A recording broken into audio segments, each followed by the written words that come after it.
Hello. Oh, what is going on with my head? Hello? EG, look at the camera, EG. Psst, psst, psst. EG, camera! EG, camera! EG! Camera? Look at the camera. Nope, not like that. That's not how you look at the camera. Bam, there we go, we're so back. Oh, hi! It's Wednesday, my dudes. On-time streamer. I know! I've been like 5 minutes-ish late for the last like month. And I'm trying to get my act together. I'm trying to figure it out again. Which, 5 minutes late really means I start my starting soon screen at 2 p.m. instead of starting the starting soon screen at 1:55 p.m. That's the problem, that's the difference. So, technically I was still on time by somebody's metric maybe, but not mine. Anyways, hi! Happy Wednesday! I went and got a haircut and thought I was gonna be late, but I wasn't. I was home just in time. I actually had a little bit of time to spare, which was very nice. Why is the music ominous? Because it is the abnormality choice theme from Limbus Company. I've got the OST playing in the background, and this is just, I guess, what it randomly decided we're starting with today. If this is like an intro screen, maybe that makes sense. Maybe that's all part of the plan, maybe? Something like that. Something part of the plan, yeah. Teacher can show up for class anytime they want. No, if I'm 15 minutes or more late, you guys I think get to leave legally, right? What is it that kids all say in high school? If the teacher's more than 15 minutes late, they can leave. Which, never is that a thing you can do in a high school. Are you crazy? In college, maybe. If they like haven't shown up yet, you could leave, but I don't know. Yeah. Fun fact, this theme appeared in all 3 games. Oh, is it intro music for all of them, maybe? That's interesting. Yeah, no such thing. Substitute teachers are a thing. Yeah, hey. Where are my substitute teachers? If Edie doesn't show up within 15 minutes, Amber or Rex or Aj or Panda or... Nano technically is partially relieved of streaming duties, but is still hanging out in the Discord. Several of you may be required to substitute teach. I will force you to stream on my channel in my absence. Also, I'm kidding. Can you imagine? Can you imagine if VTubers did that? Here's your substitute teacher. It's Amber playing what is it, Deadlock or something like that. Here's your substitute teacher. Go watch Zany. I have considered doing that before though, for like when I'm away, giving you guys like a list of people who I think you might enjoy if you'd like to watch them during my daytime hours. I have considered that. Maybe I'll continue considering it. That is something some folks do. Do they really? Does that mean when a VTuber raids someone, it's next class? Yeah, it is. Yeah, it is. Also, thank you for following Squeak Cheese Taker. I appreciate it. Hi, EG, taking a week break after a whole 10 days of streaming for charity. Oh my gosh. Good work, Peanut Bun. Congrats on your charity fundraising. But yes, please take care of yourself. Please relax and recover. I think you deserve it. A job well done. A job worked very hard. Get your snork memes in now if you can. We get tuition off? No, that's not how it works. Your tuition stays the same regardless of what I ever do. It does not change. Will you review the newly released 2 Thumb IDs? Thumb, Rodion, and Heathcliff. I should. If they have shown up in my tier list, then I will rank them. If not today, maybe I'll rank them next Wednesday? Unfortunate Limbus streams are on Wednesday and not Thursday. Yeah, my streams for this type of stuff used to be Thursdays, but I did change my schedule because my work schedule changed. So that way I was working in person on Tuesdays and Thursdays, and I was working in person until 6 p.m. So, can't really stream if I am working in person in a different building until the time when I'd normally be live. What can you do? But anyways, I guess this means I should be getting into what I should be doing for stream. I should explain to you what is going on. What's poppin'? What's happening in the stream state? So, first of all, a happy art fight to all who participate. Today is the starting day. Did it start officially yet? I know that there were like 4 hours remaining at some point earlier. I didn't know what time zone it starts in. Has it started? It may have started. But have a good day with Art Fight today and for the entire rest of this month because it is going to be fun and I am really excitedly wanting to get started drawing stuff for it also. I would love to draw for it. Oh, Selma, thank you for gifting us sub to Peanut Bun. That was very kind of you. Can we rotate for Selma, please? Pretty please, if you'd be so kind, roommates. Hope you enjoy your new rotation, Peanut Bun. Yeah. So, what was I saying? Oh, that. Also, heat wave. Man, it is hot out today. It's gonna be even hotter out tomorrow and even hotter out Friday. So, with that in mind, Friday, I am set to do some art fight attacking. Joby will probably be joining me also for stream on Friday to co-star for some art fight attacking, as we've done for several years now, which should be fun. But, big caveat here, if my house is melting from the terrible, horrible heat dome, we may have to reevaluate. We'll see. We'll keep an eye on the temperatures and my ability to keep the house cool. If my AC is putting in work and is doing well, then we should be okay. We'll see. Yeah. We will see. But yes, Joby will return to us. Oh, hi, Hype Train. Huh? Oh, I got 2 banners. I got 2 whole banners. I guess we do have a Hype Train. It didn't wait. It's supposed to wait until I have 2, but that's okay. I guess that's fine. Heatwave in the UK is starting to die down now. Still hot, but not compared to last week. Ours is the opposite. Shout out was given to Hyper Train? What? What's going on there, Rex? Did you shout out the Hype Train? I've never seen that before. That's so funny. You can shout out the Hype Train? What does that do? Or is there a person named Hyper Train? That might be what it's doing. Very good, very good. Oh, Aisu, welcome back for 3 months. I hope you enjoy continuing to make that fish cracker very dizzy. I hope you enjoy your ad-free Squiiji experience. There's a person named that. Oh, I wonder how often they accidentally get shout-outs and things like that because of hype trains and silly little things like that. That would be kind of funny to consider. But yeah, so we'll see how the heat wave goes here. It's supposed to be well over 100 degrees tomorrow and Friday where I live, so I'm a little nervous. All of you East Coast shroommates, East Coast of US of A, shroommates, take care, be safe, drink water, hang out in the shade if you can. Do your best. Wear breathable clothing. Do wear breathable clothing. Do whatever you can to maintain homeostasis in your body and not get heat stroke. What is going on with the music? It is like kind of not participating. It's like loading really strangely. Anyways, things for today, because we discussed Friday. Today, we are continuing the tier list for Limbus Company. We're doing the final IDs for poor sweet Gregor, who was not forgotten, but just couldn't be fit into last stream. So we'll start with him. And I did jokingly say Gregor deserves his own stream, but I don't think I can do that. If I did that, I think we would do nothing except for Limbus Company for the next, like, 10 years, potentially. If every character got their own stream. That'd be pretty crazy. I'm sure there's some people who are dedicated enough Limbus Company fans that they would do that. I don't know if I'm there yet. I don't know if I'm there yet. But I do have some disclaimers. You know them, you love them. I gave a bunch of them last time before stream. I'm going to reiterate them in case this is some fella's first time tuning in for one of these, just so that they are aware of my thoughts about character design and things like that in general. But I have new disclaimer, and it's actually the disclaimer that I want to kind of start with. Yeah. So just to get right into it immediately, we've got a new code word this week. If you wish to dissent with my opinions, because that is what these are. These are opinions. Disclaimer, bias. Disclaimer, opinions. Disclaimer, bias. This is my tier list. You don't have to agree with it. But if you want to disagree with me and tell me why I'm wrong, new word draw. I did read all the Mango's specific bits of text people gave me last week. I didn't respond to all of them yet, just because I'm not always the quickest with that, but thank you guys for listening to me. But new word for this week. New word for this week. What should my new word for this week be? I didn't pick it ahead of time.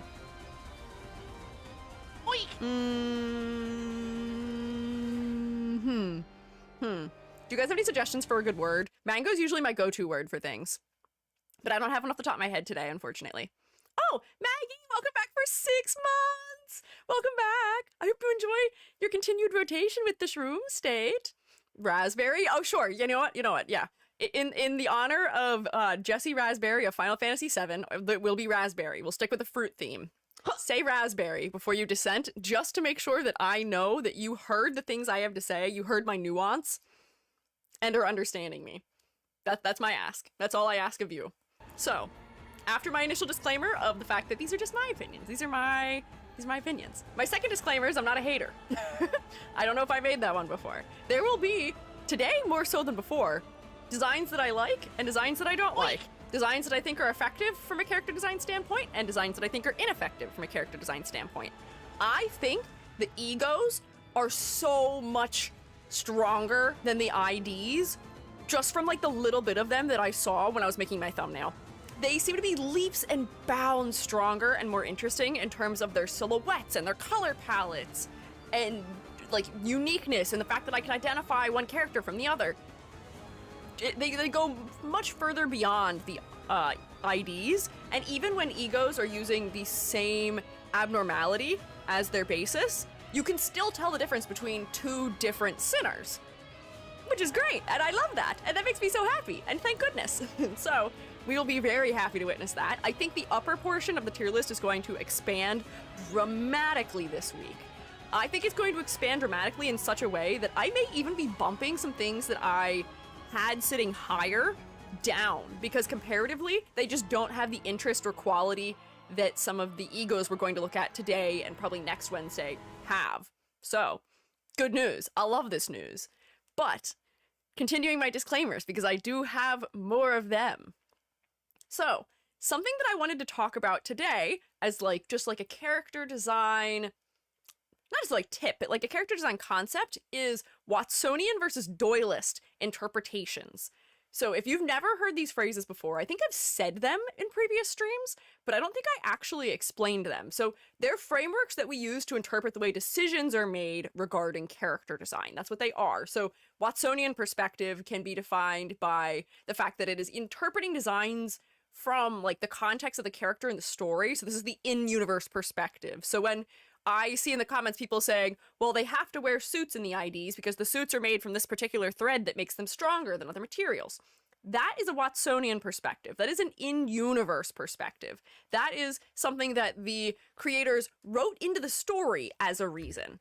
That does not mean that the designs should actually necessarily be constrained by that, because the creators are the ones who created those constraints. They're the ones that put themselves in that jail in the first place. So, the way that I more frequently tend to approach design from a framework sense is with the doylist perspective, which is that we are interpreting the designs from outside the story. This is the real world, out of universe perspective. AKA me looking at a character saying, this character was given red hair because it'll make her head focal and it'll make her stand out. That's what that is. Or me saying, you know, gold eyes may be cool, but they are low contrast with the face and they make the face less focal. Doesn't matter if the eyes are some in-universe with godly power ability. The dualist perspective says that they are ineffective for contrast and for focal point, as cool as they may be. So I just wanted to explain that contrast here, because there are a lot of elements in Limbus Company that are explained by the lore in the game, but they created that lore, not to say like as an excuse, but kind of as an excuse so that they can get away with those things. If you like suits, that's great. It seems like the designers here do like suits. I don't hate suits. I just need to put that out there because I don't want you thinking that I do. There are interesting ways to design suits and uniforms. But we have to take those routes. And people are like, oh, it's dystopian, so therefore we can't have much variety and things like that. You can. You can write it into the universe that there are actually 4 variants for this suit. You can write that in. The creators can write that in, and they're not doing that. So like when people are talking about, oh, W Core only has 1 outfit because all they are cleaners, there's no necessity for anyone else. It's because they wrote it that way. They wrote it that way. They didn't have to write it that way, but they did. And it sort of backs them into a corner with the character design. So I just wanted to sort of explain, because I think that that may be one of the other points of disconnect that I've had with maybe the Limbus Company fellas to a greater degree than I have with other fandoms maybe, is just that difference in perspective maybe, you know? Yeah. Disagree, not being consistent creates plot holes and makes the story much less interesting. I'm not saying they can't be consistent. They can be consistent. They just didn't have to write it that way. They could have written it a different way. They could have said, oh, some of these guys in W Core are like the guy who's in charge of his platoon of fellows who are cleaning, so therefore they do this. They look a little bit different. Or maybe we've got specializations within the structure of this corporation that makes people wear slightly different outfits that are for different parts of the cleaning process, or things like that. They can write things in that will give them the flexibility to create more unique or just like more varied designs within an organization, you know? Yeah, you don't have to agree with me. You don't have to. I'm just giving you what my perspective is, and that is the disclaimer, is that that is my perspective and the way that I read designs, and this is usually how character designers read designs also. Character designers tend to design in equal parts from Watsonian and Doylist perspectives, but usually in the first early stages of designing a character, they tend to stay in the Doylist perspective of, we're going to add these certain elements because they make the design interesting and effective, more so than because they necessarily relate as directly to the lore. Then we can build those things on after maybe the character works already visually, you know? Yeah. Yes. So, having said that, other disclaimers, just briefly. We went over them the last time I talked, but, I want to show you the rubric again. We're gonna look at the rubric, my character design rubric, just to make sure people are familiar with it, because I don't want people to start thinking that my criteria that I'm using... Hey, it's Gary, and Hi, I'm Gary. going into a time machine and chanting raspberry when you was reviewing Heimco, so it's already happened, and ... Okay. To me, why me stuff, and that. Sorry that I rewrote history just for that one bit. That's okay, I appreciate it, Gary. You can rewrite history all you want, my son, it's fine, I'm not too worried. Where is my rubric? There it is. Rubric. You guys are gonna have to come look at Rubric-chan now. So that way you'll understand what my criteria is. Come look at my criteria with me. Me. Where's my classroom? Waha!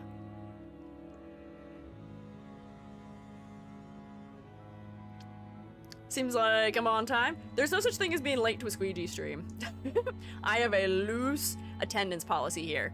But here is the rubric that I am generally considering when I am ranking characters for their character design. I'm not following this 100%. There is still an amount of opinion coming into play when I do tier lists. But this criteria usually serves to allow me to critique designs from an objective and unbiased standpoint. So, the things that are important for a design to be effective are that the palette should be cohesive and interesting, contrast should work at a distance, and color placement should support the focal point. This is something that I was not always thrilled with the IDs, but I will say it does seem to get better for the egos, so I'm looking forward to that.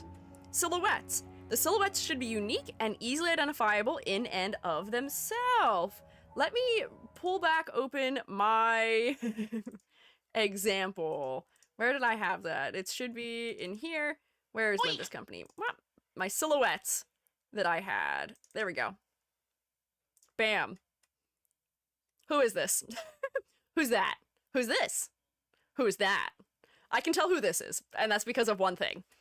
And this is one that actually got a somewhat passing grade because of it. But my point stands, if they all look very similar in silhouette, they are not maybe passing the silhouette category. Yeah, it's this looks like one guy in many different suits, but it's actually all characters with no repeats. There's no repeats here of a character, I don't think. So all I want to say here is that the egos do a much better job. The egos make it way more effective. The egos have much more effective silhouettes because there's a lot more negative space, there's more exaggeration, and things like that.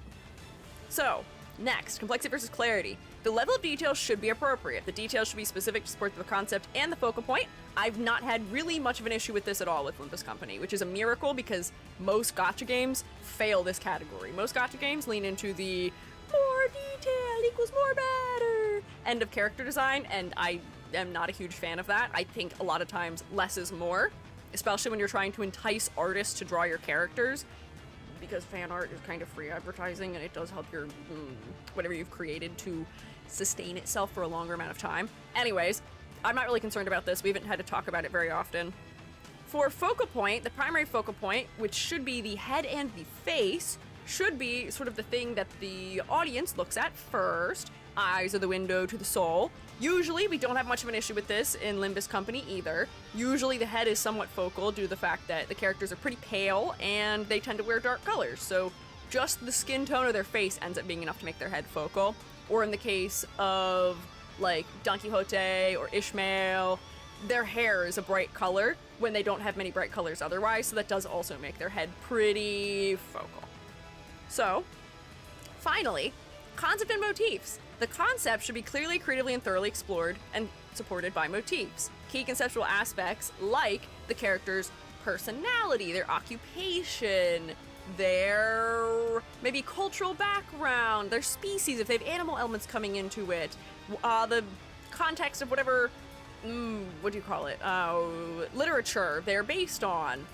Those things would make sense to be able to be identified just visually. And I will say, generally Limbus Company does a decent job at doing this. I can tell characters are maids or workers or in something pseudo-military/police aligned, or that there's something nefarious going on otherwise. I can see when there's like gang affiliation and things like that happening, or like mafia affiliation.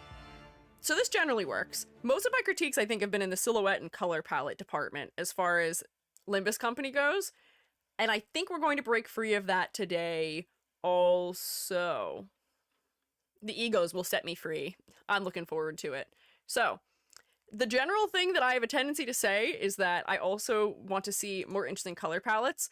I'm not saying that I want a design to be like this, and like this, and like this. Not at all, not even slightly, not even close. A lot of Limbus Company's designs tend to be very neutral in their grays, and they don't have a lot of color undertone in them. What I am looking for is some kind of a color undertone. Just a little bit of one. So hang on, we'll turn that down because that's way more than I want. Something as minimal as that, And maybe if we have a variety of undertones, oh, look at that. And then maybe, how about this? That might even be stronger than I need it to be. But do you see how this has a little bit of like emotive power to it? There's a green undertone to the black. It feels kind of sickly and disturbing. Pink feels a little bit fleshy as a result. This gray that's cooler and more blue may feel a little bit more scientific or a little bit like less approachable. So now we're activating those colors and they're telling me something. I'm not even be able to go with less. Like even like that much would do something. We don't need a ton, just a little, just a teeny itty bitty little tiny bit of color in an undertone. Just a little. That's all I need. I want to see some varied undertones. I don't want to see designs that have one color undertone or zero color undertone at all, period. That's the goal. So, I think that's most of my disclaimers that I had, right? I believe. Trust and believe and hope and pray. Teacher Squiiji, when will there be a mid-tone class or quiz? What do you mean? A mid-tone class? Teaching you how to handle mid-tones? I don't know if I would know how to teach an entire class based on that. I could teach you value in general for a class maybe someday, if you really wanted. I could teach you rendering maybe, or shading maybe. I don't know what I would do specifically for a mid-tone. Am I missing a joke maybe? I don't know. Color theory class? I could try and teach color theory class, but unfortunately color theory is something that comes down to feeling a lot of time for artists. So like I'd have to really do some work to put that down, figure out how exactly I would want to convey that to everybody. But yeah, so those are my disclaimers. Clearly, despite any misgivings I may or may not have about the designs, it's doing fine. Limbus Company seems to have the most dedicated fan base I have seen in a gacha game yet. I've learned, apparently, that there is, like, next to no advertising for Limbus Company, and it almost exclusively grows through word of mouth, which is crazy. I feel like that's what most companies would dream of, is not having to spend money on ads and just having players that love it so much that they want to get other people into it. That's cool. So despite misgivings I have, clearly it's doing fine. So they don't need to listen to me. You don't need to listen to me. But yet you're here anyways. Also, I appreciate people were much kinder in the last video, or afterwards, and I think my disclaimers helped. I'm still getting some unpleasant emails after the first video, which is really funny. Just know if you are sending me unpleasant emails, or if you are trying to argue with me without the word raspberry involved, or if you're using mean words towards me or others, I don't tend to read that. You'll never get to me though, because I have a thick skin and I will not be bothered. Smiles. Yeah. Treat your fan base well and everyone tells outsiders how good your company is, not rocket science. You would think, wouldn't you? You would think. I have been watching the, what would I even call it? The dumpster fire? I don't even know what's going on. I just ambiently witness this stuff because I'm on Twitter, and also because I had a consultation this morning for a character design and it came up during that. Yeah, Rex knows what I'm talking about immediately. I didn't have to bring it up either. There is some insanity going on with the Love and Deep Space game right now, where the company has lost so much goodwill that it seems like there may be an investigation going on with it in China, which is related to the love interest being removed. And they also, I guess, had referenced some events that were very insensitive. There's a lot of things going on with that right now. I only got, like, a glimpse into what is happening, but crazy. Despite that being, I think, one of the highest earning games on mobile, period, man, people are pissed. People are not happy. So anyone who cares about that game, I'm so sorry. Seems like things may be going in the chute right now. Good luck out there. Maybe I will be able to have men come into my character design, my VTuber design consultations who have sources and inspirations other than Silas. He's the only one whose name I know. It's only him. It's always him. I don't know why it's always him. It's always that one. I don't know what any of the other guys are called. It's just that one. Yeah. Anyways. Lads is owned by the company, same company as Infinity Nikki? Yeah! Oh wait, you know what? That's crazy. They've had a lot of ill will towards them. Because with Infinity Nikki, they like rewrote the plot, didn't they? And pissed a ton of people off too. Wild. Seems like Paper Games may not know what they're doing. Also, I got my hair cut and this is really nice. I can like move my head around and my hair doesn't get in my face. Oh, this is so great. I'm so back. Yeah, there is an actual government investigation. Yeah, it is crazy out there. It's crazy. So, Limbus Company fellas, I'm real happy for you that things have been chill with your company and that you mostly like your company. That is the one who creates your game. I'm very happy for you that that is the case. But yeah, not even the tip of the iceberg. Good God, I don't want to know more than that. Everything I know about Love and Deep Space is by force. None of it is by interest, so I'll keep it that way. The less I know about it, the better, probably at this point. I don't really need to know more. But yeah, let's get back to the tier list. Let's get back at it. Oh wait, this stays over here. Put that right there. Let me teleport us into the room where you can see it.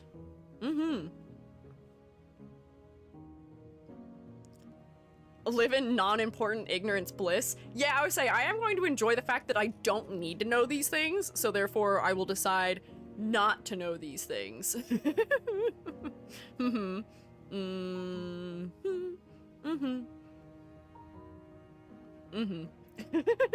gonna get through Gregor. That's true. So, just to go back over the tier list real quick as we were getting back into it.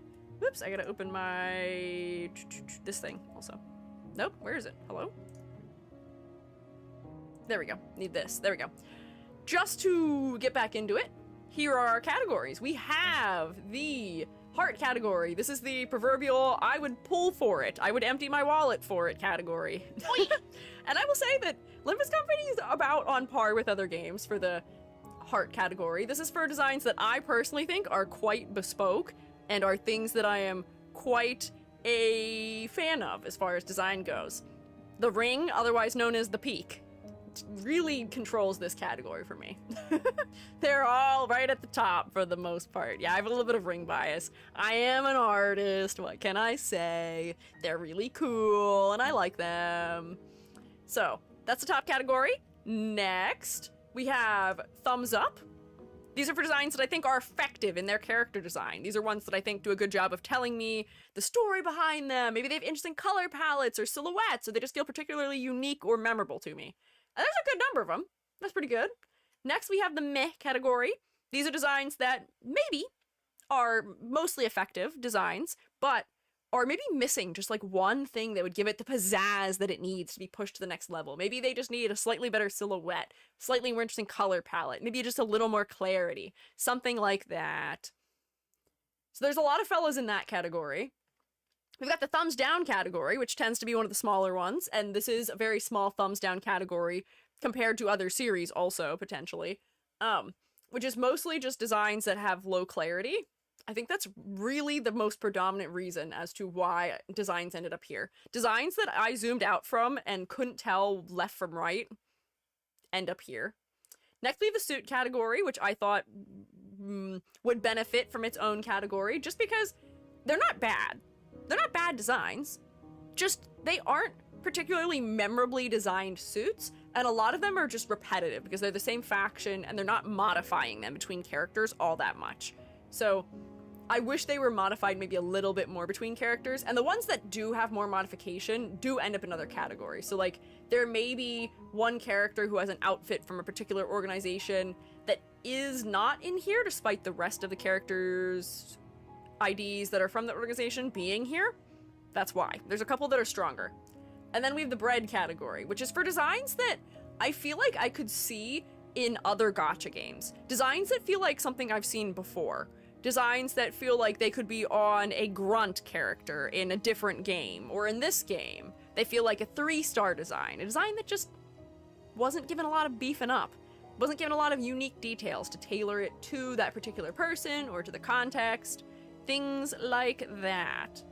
And then finally we have psychic damage, and I don't think you guys want to talk about that. But I will say, the fact that there's only one psychic damage character in more than half of the IDs is not bad at all. That's pretty good. I think, how many did I have in Honkai Star Rail? I think I had like 4 total. It was Seela, right? And the girl who had just like the entirely split outfit that they gave me for free in that game. Oog. Anyways, Gregor! My poor Gregor was left out. No thumb IDs. I can refresh this page and see if they added the thumb IDs, although I'm a little bit nervous that it might remove my things. It seems like it was last updated the 19th. So like I can go and manually add them at some point, because I do hear that there are more new IDs and egos coming out next week also, which is crazy. My job will never end. I'll be stuck here with you forever, which I think some of you may be happy about. But we'll at least start with Gregor.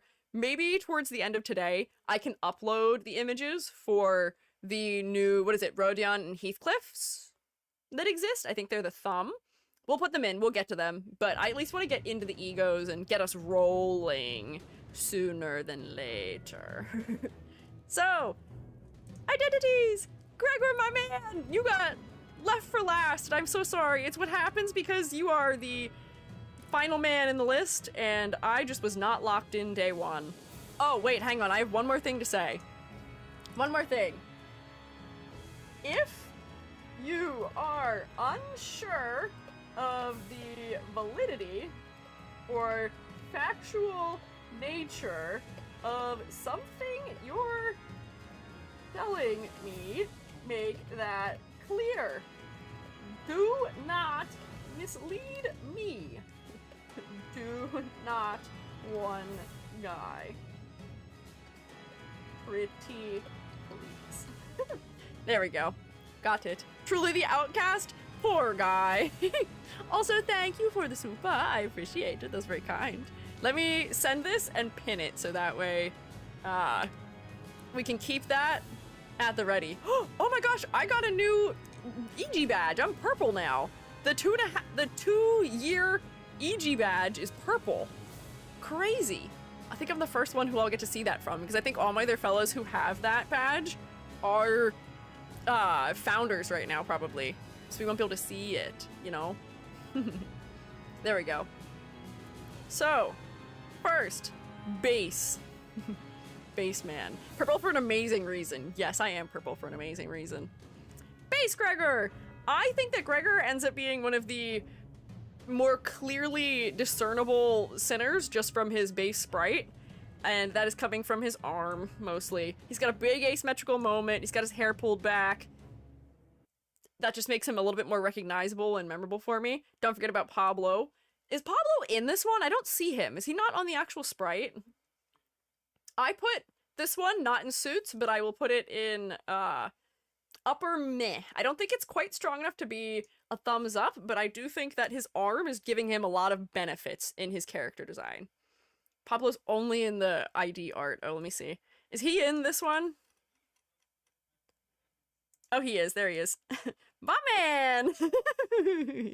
There he is. I learned about him the last time we did critiques. There he is. Our friend, always with us. So there we go. We've got that. His design has a lot of potential. I do agree. I think him having an arm that's missing does provide a lot of potential for making something interesting. We can interpret it in different ways. It adds silhouette in interesting ways. It makes him asymmetrical, you know? Sometimes it's made of wood, apparently, and is not insect-like. Let's see the other art. I see we're smoking while drinking, and we're outside while also still smoking. So this is the South Section 6. Mushrooms, why do we call him Pablo? I don't know. I don't know why they call him Pablo, but they've told me that his name is very close to being canonically Pablo. And I don't really know what how that all works out personally, but it does, supposedly. So funny how random words are just tainted now. I know. There's other words I'll say that will make everyone go crazy also. It's a fandom name, not official. Oh, is it really not official? I guess that's fair. I mean, he's there. Might as well name him, because why not, you know? Basically a name that started as a joke. Even Gregor has different arms in every world. Yeah, the fact that he has a different arm for each outfit, I think, is interesting. So this outfit is more interesting for the fact that he has this more recognizable arm. But if I'm remembering correctly, there's at least one other sinner wearing the exact same suit. Although maybe they have a coat on or not. Is it you? Is it you? Is it you? It's one of you. One of you has a very similar one on. So this goes into the suit category for me. I don't know if your arm is enough to make it distinct enough in this case. Sous Chef Gregor. This is, to me, Pyramid Head Gregor. He's got his long butcher's apron on. He's got his giant meat cleaver. His arm is deceptively human feeling right now in this one. One of the worst IDs. In what capacity? Worst as in least useful? Or in what way? What do you mean? Mersault, Honglu, and Gregor and Liu are the same power levels. Ah, still prosthetic. Okay, so it might be more robotic. Gameplay. I see. The blood adds a little bit of nice color, and this does do what I'd asked as far as color undertones go. We've got a cool undertoned white, we've got a warm undertone for some of the brown aspects. This has almost like a subtle green undertone to it. His shoes have a cooler undertone that's more blue, maybe. So that adds some interest for me, but I'm not sure that it's enough to make it not kind of meh still. I feel like he needs something unique still. He needs an accessory or something that makes it distinct that this is Gregor's version of this outfit. It's a little bit torn up. Like, we could have some maybe motif or something texture-wise or something insect-related or something just to tailor it a little bit more to him. But I do know that some of the ones where it's mirroring someone else from a previous game tend to go very directly.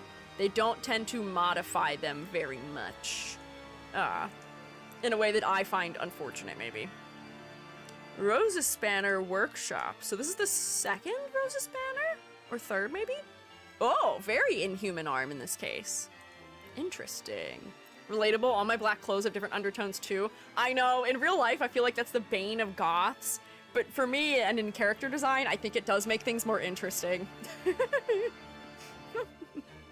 Can you do a minigame where you try to find Pablo in every ID art? Well, I found him. He's right here. There he is in that one. Let's see. If I go back in... I found the first one. Here he is right here on the knee. Is he also in this one? Would I have to search harder? Is he in both of them? Is he guaranteed in both? You could say he's a chainsaw man? What? What are you talking about? Are you guys doing your activation phrases again? Where's Pablo instead of where's Waldo? Every art? I don't see him in this one. Is he just small and I can't see him on the shoulder? Is that him or is that hair? It might be hair. I might waste too much time doing this. And I know you're going to say looking for Pablo is never a waste of time, but I do have to move through these with some level of efficiency still, if at all possible. Some of the Pablos are extremely hidden, part of a background or between particles. Between particles? Is that him? I don't think I can find him in this one. Probably somewhere in the ashes. Okay, I believe you. I'll try and find him in at least, like, once per ID. It's like for sous chef. Where is he? Oh, here he is. He's on the table. In this one, I don't see him anymore. They seem to really hide him a lot more in the second one. Only shows up in one of the ID arts, I'm pretty sure. Oh, if he's only showing up in one, then I am finding him successfully. Okay. Kurokumo clan. Oh, he's got some tattoos. He's doing something. He's got his head on the table. Is he drunk? He might be. Oh boy, I'm lagging. What's happening? And here he is looking a little bit intimidating. Does he have higher status? Oh wait, you know what? I didn't actually place it in the rank. You're right. Hang on. This one. Is this the... Was this Rose's banner? Hang on. I'm losing it. Did I even rank this one? I think we got distracted. We did get distracted. Whoops. I skipped it. That's on me. There we go. Now we'll look at it. Oh, this is the one. This is the same one as the one ID we looked at. I think it was Mersault, right? Or was it Heathcliff? One of them also had the exact same purple jacket outfit going on. This man has a chainsaw arm. I see why you guys were saying chainsaw man. This is one of those things that I don't know which way to go about. Because this weapon is attached to his body. It is his arm. So it'd be impossible to see him without the chainsaw attached to him in this context. But I don't know if this is enough for me. I feel like this, just the outfit itself, doesn't feel particular enough. It feels like something I could see anyone wearing. Case in point, the fact that we saw at least one other character in the game already wearing that. So there we go. We've ranked that one. Dr. Kurokumo. Kurokumo. I don't know why I keep saying that wrong. I know what the word is. Captain Gregor is technically the original leader, despite being lower rarity than most of his colleagues. Interesting. Intriguing. Yeah, where's Pablo? Where you at, my man? Pablo, where are you? I don't see him. Where is he? Is he hiding? Feels like he's hiding much more in this one. I don't see him. We'll come back with fresh eyes after I look at the sprite. Let's see. Oh, his arm is in front of his body, so I feel like I can't actually see what's going on with him, unfortunately. Try again. Kuro Yasumi, thank you for following. I appreciate it. Oh, I didn't take roll. Let me finish Gregor's IDs, and then I'll take roll for stream. We'll get there. I like his eye patch. That's sort of stylish. His arm being a more purple undertone is interesting, and the fact that he's wearing his jacket, which has some pattern work on it, on his shoulders, does add something nice to his silhouette. I'm still not sure it's enough for me. I feel like the eye patch is very, like, I know it's not Yakuza, but the eye patch makes me think of Yakuza the game particularly. We'll put this meh. Kind of meh. Matching your sword to your eye patch is kind of cool. That is kind of hard. That is kind of hard. He is Yakuza? Oh, wait, I'm confusing this with one of the other groups. This is Yakuza. Hang on, what was the other group that was... Oh no, what was the one that was the Korean inspired group? Which one was that? I can't remember. Huh. Sekiro prosthetic arm. Yeah, his prosthetic arm is purple. Oh, blade lineage, blade lineage. You're right. Okay, sorry. I was getting confused. This is the trouble with me doing these once a week, which is that every week I learn what the terminology is and means, and then every week I subsequently forget. So I have it and I carry it with me for a little bit, and then I immediately lose it. Hi, Pablo. I found you. Oh, gore warning in general for this whole thing. I guess I should rewarn. Gore warning. It will recur. It will occur considerably, consistently throughout the entirety of the stream, probably, in all likelihood. And I apologize. Just be aware. I love your model. Thanks. I made it myself. I'm a 3D modeler. Do you get a higher influx of viewers when you do the Limbus streams? Is this how you get converted? Who gets converted? Me?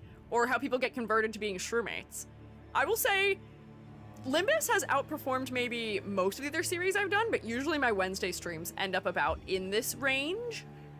Like Arc Knights had a similar number of fellas show up when we did their critiques. We had a lot of fellas show up for Cookie Run Kingdom also, and things like that, but Wednesdays are my busy days, on YouTube at least. Usually Twitch is bigger on most days, you know? How you get converted? Me? No. I have not been successfully converted into anything. Mutual conversion. Actually, wait, that's a lie. I was successfully converted to being an Uma Musume player a year ago.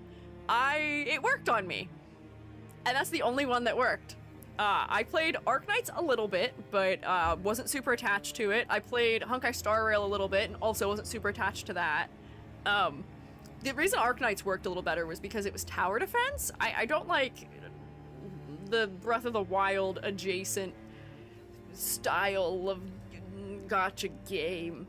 I don't know what even the play style is of Limbus. I like turn-based combat, which is why people have suggested I play Reverse 1999, but I'm gonna tell you a secret. I can only play one game at a time, pretty much, and I'm playing Tales of Symphonia right now, so there's no space.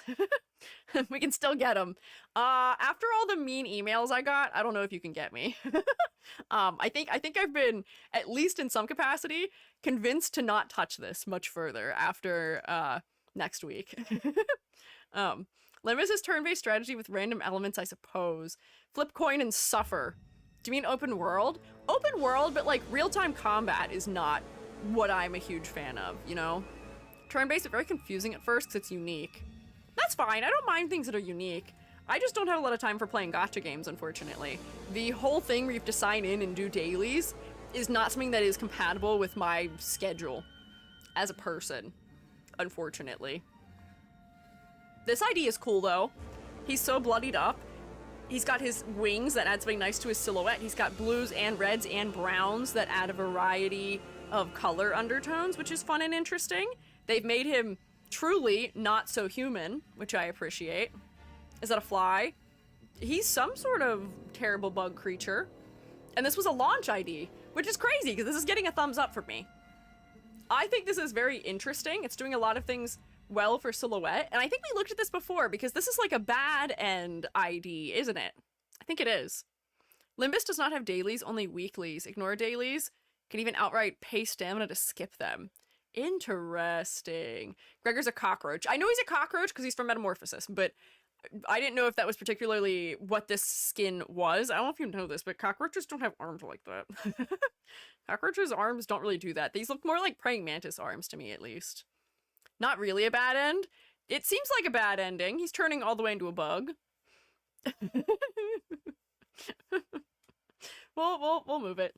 But I think this is a memorable design for me, and I think this is a good way of creating somebody who is just meant to be sort of a worker in an organization, but he is more mutated than the others, or his mutations make him stand out for others.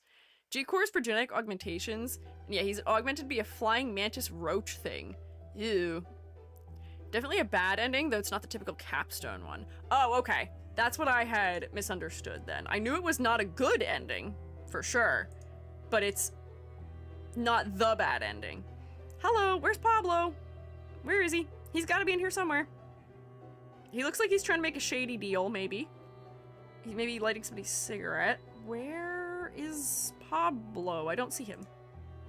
Is he in this one? I don't see him. Oh, is this the one where he's dressed as a police officer?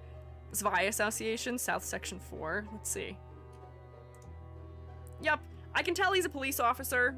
He's wearing blue, or at least he's going to be adjacent to police in fighting capacity. But that's kind of about it for me, unfortunately. Limbus has a harsh difficulty curve, like all Project Moon games. You could probably just watch a video of the story and no one would really blame you. That's wild! What do you, really? It's a game! The whole point of it is playing the game! Why would I do that? I would not want to participate in a game where I would just have to watch somebody play the story because it's too hard to figure out how to play the game. That's kind of crazy. That's wild. I guess I'd still probably learn to do it, but wild.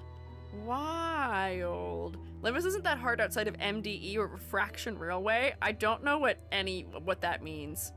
Better as a visual novel. That was the part I liked about Arknights, was that I could essentially just participate in Arknights as it being a graphic novel, and I think that was what had me more attached to it. But as soon as I started getting throttled by kind of like ridiculous amounts of material that I had to manufacture and try and farm for, and I couldn't actually continue the story, that was where I was like, I'm tapping out. I like Uma Musume. It can't hurt me as a game because I don't really care about anything other than playing the Uma stories, playing the new game modes, hanging out with my girls. That's kind of all I care about. It can be easy, but esoteric, okay. There's like 3 Limbus materials. See, I think that was the thing that is a turnoff for me from a lot of these types of games, is that it's like, here's your base material, combine 1,000 of it into the next material, combine 1,000 of that into the next material, and you kind of have to like scale things up. That type of like power creep and also like resource creep tends to turn me away a little bit. I see Pablo, by the way. I don't see him here, but I do see him here. Those are his antennas, I think. That's his little head. Did you see the new update? Make a New Track is dead forever. I'm ready to dust off my Uma of Musumeing and get back into Uma now that Make a New Track is over. I didn't hate Make a New Track, it just took too long. I just couldn't do those runs all the time, unfortunately. So that's why I ended up stepping away from it for a while. I just didn't have time. But now, I will be getting back into it probably, in all likelihood. The resources people mean that there's like 2 short novels as prequel. Whoa! Prequel? I have to read novels before I even do the thing? That's kind of crazy. Not having gear is a plus for Limbus. You roll for a character once and that's it. Oh, cause see, that was the other thing with like Honkai Star Rail, was they were like, you need to get their light cones. You need to get the other this thing. And I was like, I get it. I get it. I get it. But at the same time, I don't. I don't want to do it. I get it, but I will not be doing it. Gregor, Twin Hook Pirates, first mate. Ahoy me matey. Gregor's based on Smee from the main story. Okay. He's got his giant exaggerated hook hand. I like his big exaggerated hat also. He's very red, I see. No dupes of a character. If you get that idea, he'll be as strong as any others. We're losing the plot. Yeah, we are losing the plot a little bit. I gotta stay focused or we won't get through them all. This one, I think has more interesting silhouette from his hat and from his hook. The color palette is fine, but it's maybe not the most memorable one for me. I can tell that he's a pirate. I think it works for the most part. I still think it needs maybe a little bit of added pizzazz though. So put you in high meh. High meh. What's Smee look like? Oh, but see, Smee is real cool because she's got white hair, so that's got a lot of contrast around her head where the outfit's really dark otherwise. His hair being dark, I feel like just makes the outfit, like his hair is in a similar value as his pants are, which maybe is more unified, but it doesn't make his head quite as focal. Wish his hair had white strands. That would be cool. I would be a fan of that. I would be here for it. Edgar family heir. Okay. Interesting.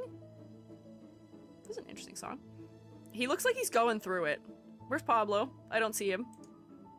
Is he here? Ooh, interesting. Interesting. Different kind of suit this time. A little bit more of a butlery suit. Oh, I thought the collar standing up here was more interesting. He doesn't even have the standing collar in the Sprite. Darn it. Edgar Greg, my goat. This one's dying? Oh, I'm so sorry. I'm so sorry, Gregor. I think, theoretically, because he's from Metamorphosis, he is dying probably forever always, right? Bring the collar back? Yeah, this unfortunately just ends up in suits for me. If I were to take this image and have us try and look at it from a distance,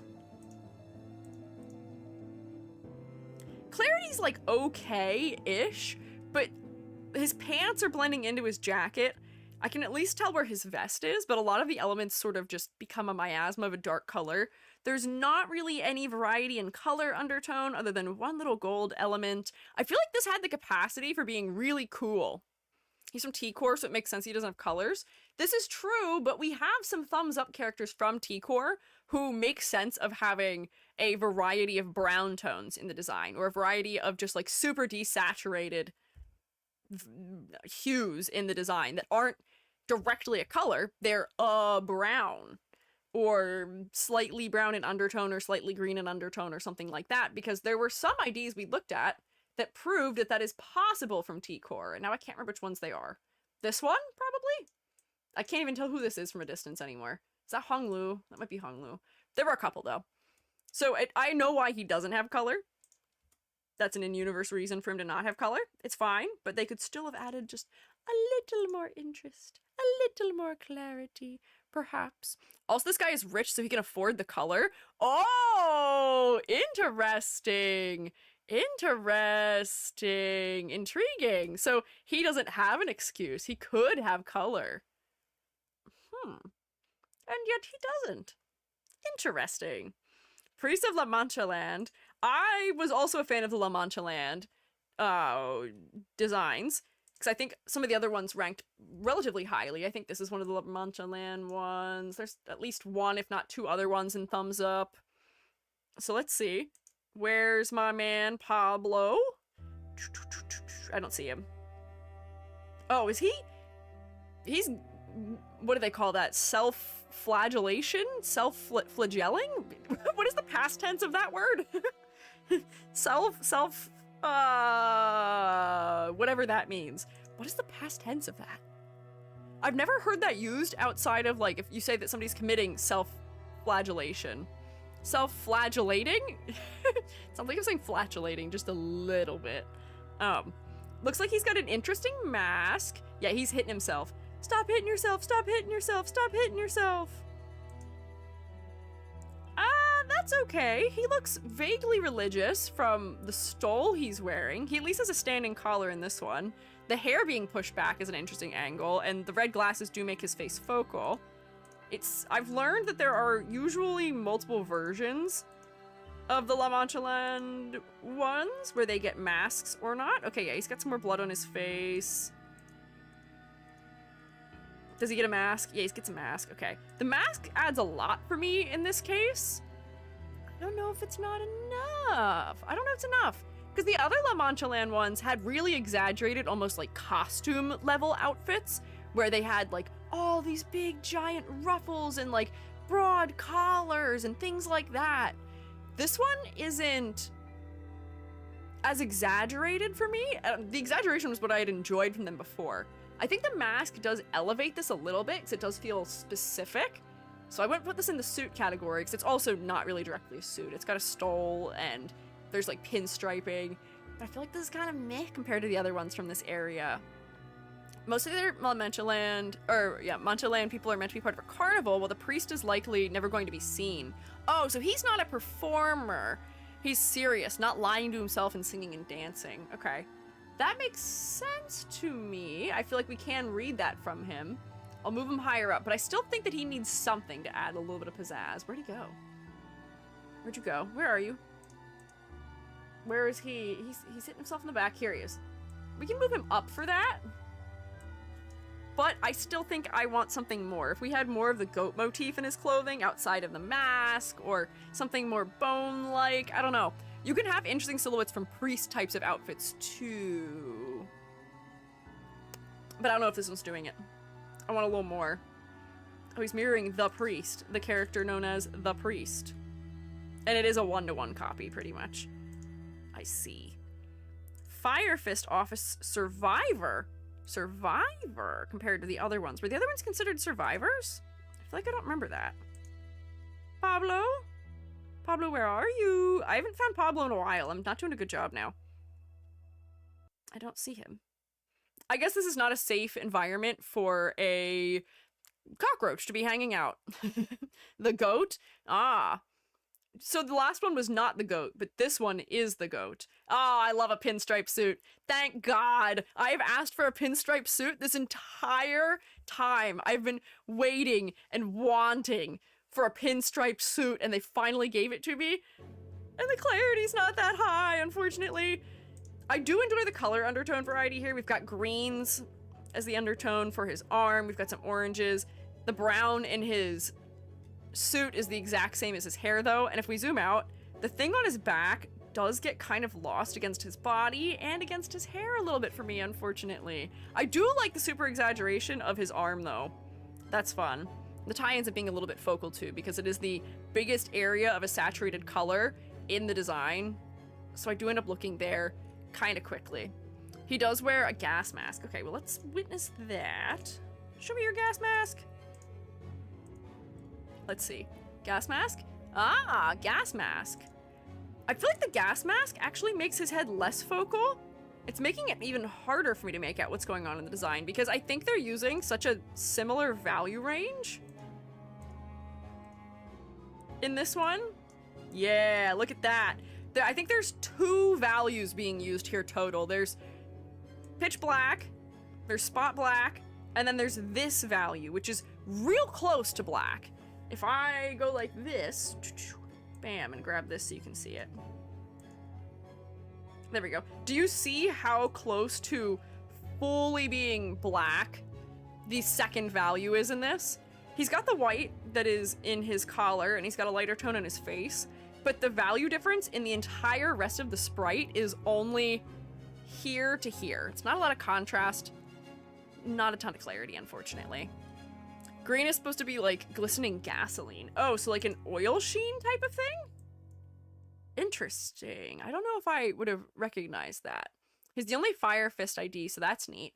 That's fair. That's unique for him. Happy for him. But the clarity's low. I'm gonna cry because I was wanting for a pinstripe suit so bad. I wanted a pinstripe suit so bad. I'll give him at least meh for that instead of thumbs up. Yeah, sadly we do have to rate the design and not the aura. I'm sure he's cool. I hear you guys talking about enjoying him screaming, I guess. I love that his VA is giving it his all, but the values don't have enough differentiation between them. Cries. Oh, all the other Fire Fist members died by La Mancha Land. No! Oh wait, so these are like opposing factions then, maybe? Question mark? Interesting. Hey, show pack. sea branch. Ooh, he's real mangled up. He's encountering some decay, maybe. What is he? I don't remember what sea was. Let's see. If I come down here, can I guess what animal? Snake. We've seen this before. We've seen the snake before. I'm not gonna say that. Here he sees his arm as a snake. Oh, okay. I see it coming down here, maybe. I enjoy the way that the belt is coiling around his body. I don't remember if the other sea-aligned or snake design-themed fella from this group had that going on. All the sea branch beasts have arms like him. Interesting. I think that this one, like the other snake one, has better clarity, so I won't put it in thumbs down, because the purple just adds a little bit of color variety and focal point and interest. But I think they're still kind of like low meh designs for me, unfortunately. I would like a little better clarity, like I'm losing the area where his arm is against his legs, but the silhouette is what's carrying it out of the bread category or thumbs down. Big exaggerated hat. We've got some nice little negative space pockets around where these like snake-like elements serpentine around the body. There's some cool things going on here, but maybe not enough. I want a little more. Give me more. Night Owls. Capitano. Let's see. Is that more pinstriping I see? Gregor, my man, with the pinstripes. I'm happy to see him. Although I wonder if this is going to be all that interesting of a suit, though. Oh, he's missing a leg. This Gregor is going through it. There's something about this one that feels more visually interesting to me than some of the other ones did that were suits. And maybe it's the commitment to strong asymmetry in this one, where he's got the one really long exaggerated sleeve. We can't see his hand or his arm. We've got the leg that's missing. His hair's pushed back. I can still tell it's him. He is missing more limbs than usual. Night owls are a subsidiary of the thumb. That's why he's Italian. Man, I would like to think that I'd be a member of the ring, but maybe I'd be a part of the thumb because I'm Italian. Man, but again, as we've said several times, where does his jacket start and end versus where does his pants start and end? No! I can't tell. It's a miasma of dark color. I can at least see his suit. And I do wish maybe there was a little more variety in undertone. I think this has a slightly more purple undertone, and this is maybe a little warmer of an undertone. But I don't know if it's enough. I don't know if it's enough. Oh, leave me alone, Millie. Leave me alone, Millie. I don't want it. I don't want your selling. Nope. No, solicitors. Here. No. Zero. None. Bye! Now you are the ring member. Thank God. A signed ring member by the Limbus company fans. Thank you. So I think this has some elements that do make it a little more interesting than some of the suits, but I don't know if it's enough, because if it's not going in suits, it's gonna have to go in thumbs down for clarity. So I'm gonna put it in suit, because that's at least not being, that's at least not a thumbs down, you know? Silver like the vest. Yeah, if his pants were silver like the vest, that might be nice. You could use this particular tone here instead of this, and then we might have better clarity. Although it seems like they did make the inside of the jacket that gray. You could have inverted that. Or maybe the inside of the jacket gets to be brown or something? Have you considered that, maybe? You're going straight to the indexed? No! No! That's not my preferred finger! Please, I don't want that one! No way! Give me the ring finger, please. That's please, I'm begging you. I mean, your model has the colors of Ring Yisang.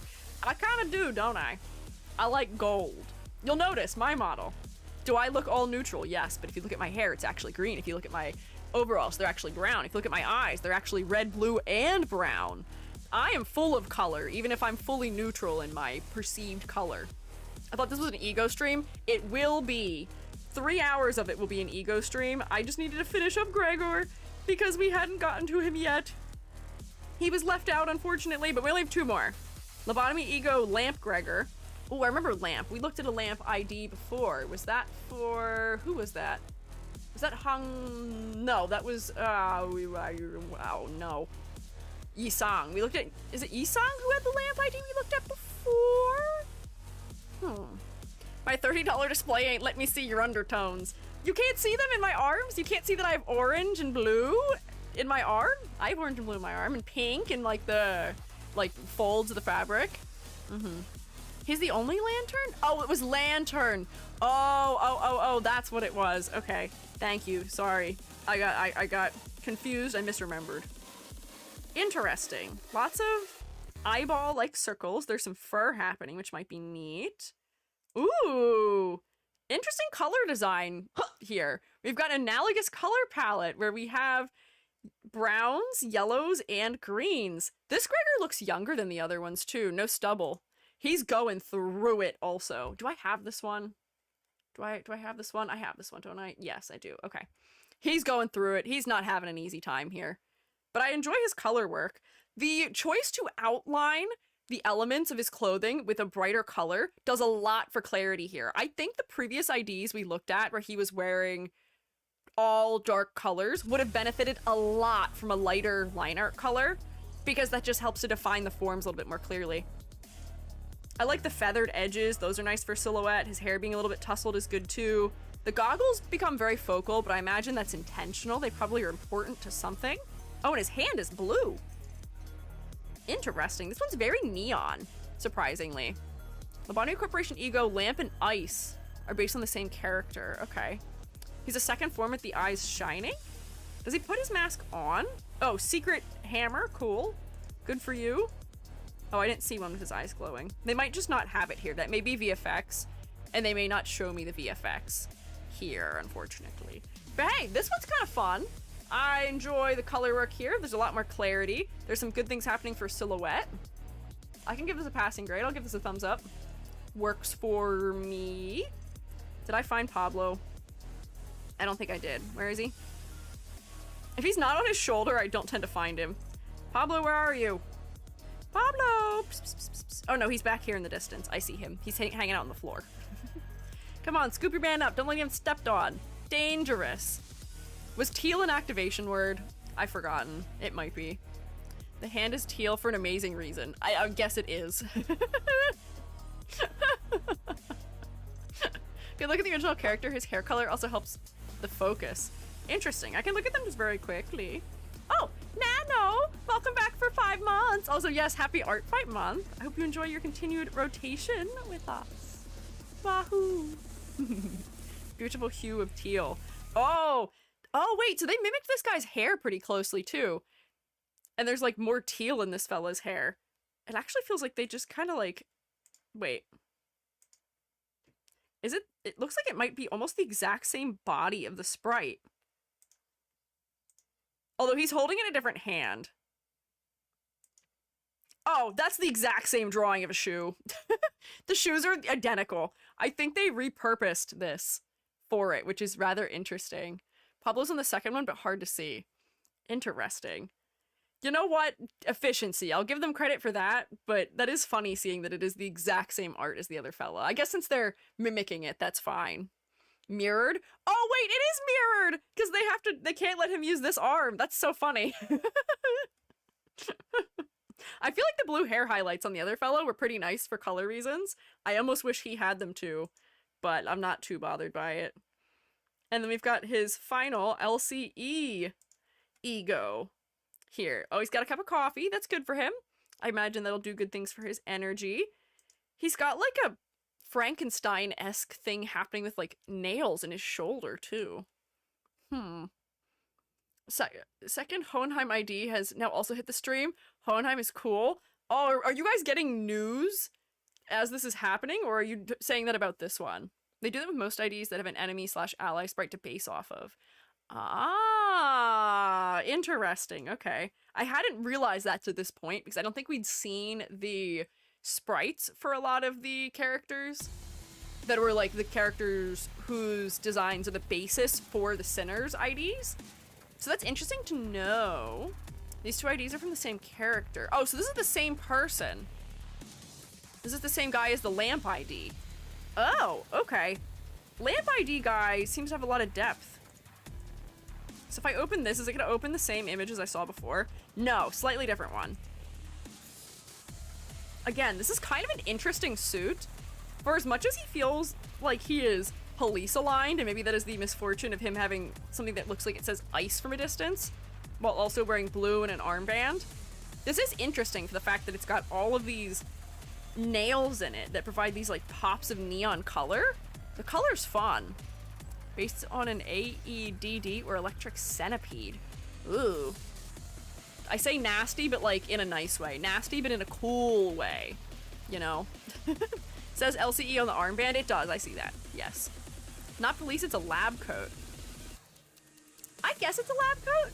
I don't often think of lab coats as closing this way or as having high collars. I think that's pushing it more into like dress wear coats. Potentially. I don't think I would have realized that he is meant to be wearing a lab coat. We don't think of armbands as being associated with lab coats. This closure style, not so much. Tall collars, maybe not as much either. But, you know, having these like real Frankenstein-like nails is aligned with that, as are maybe having circular glasses frames. Very stylish lab coat. Sure, why not? He's intended to be seen as a survivor. That's an evil lab coat. The lab coat has a lot of space for evil in it. It's a lab coat that has to make him survive emergency situations. Is it sentient? You guys are saying the lab coat is making him survive. Is it choosing to do that? Or is it just like, by happenstance, it's just something that protects him? Question mark. I would say this is interesting for color reasons, but I feel like the fact that I'm not getting a clear read on the concept is holding it back a little bit for me, unfortunately. And I feel like we could have pushed the silhouette more with these little things that are spiking out of him. It feels like he's still very symmetrical, despite the fact that he's at a 3/4 angle, other than maybe his like armband from a silhouette standpoint. Just give me a little more. Just give me a little more. Basically, it forcefully shocks his heart to keep him living. Oh, wait, so you were saying AED, and I was wondering if that was directly what it meant as far as like, clear. Your heart is not allowed to stop. Keeps his heart pumping so he doesn't die. That's pretty metal. That's rather interesting. There's a new ID for Rhodia and Heathcliff. Could you check them up? I had planned to look at them today.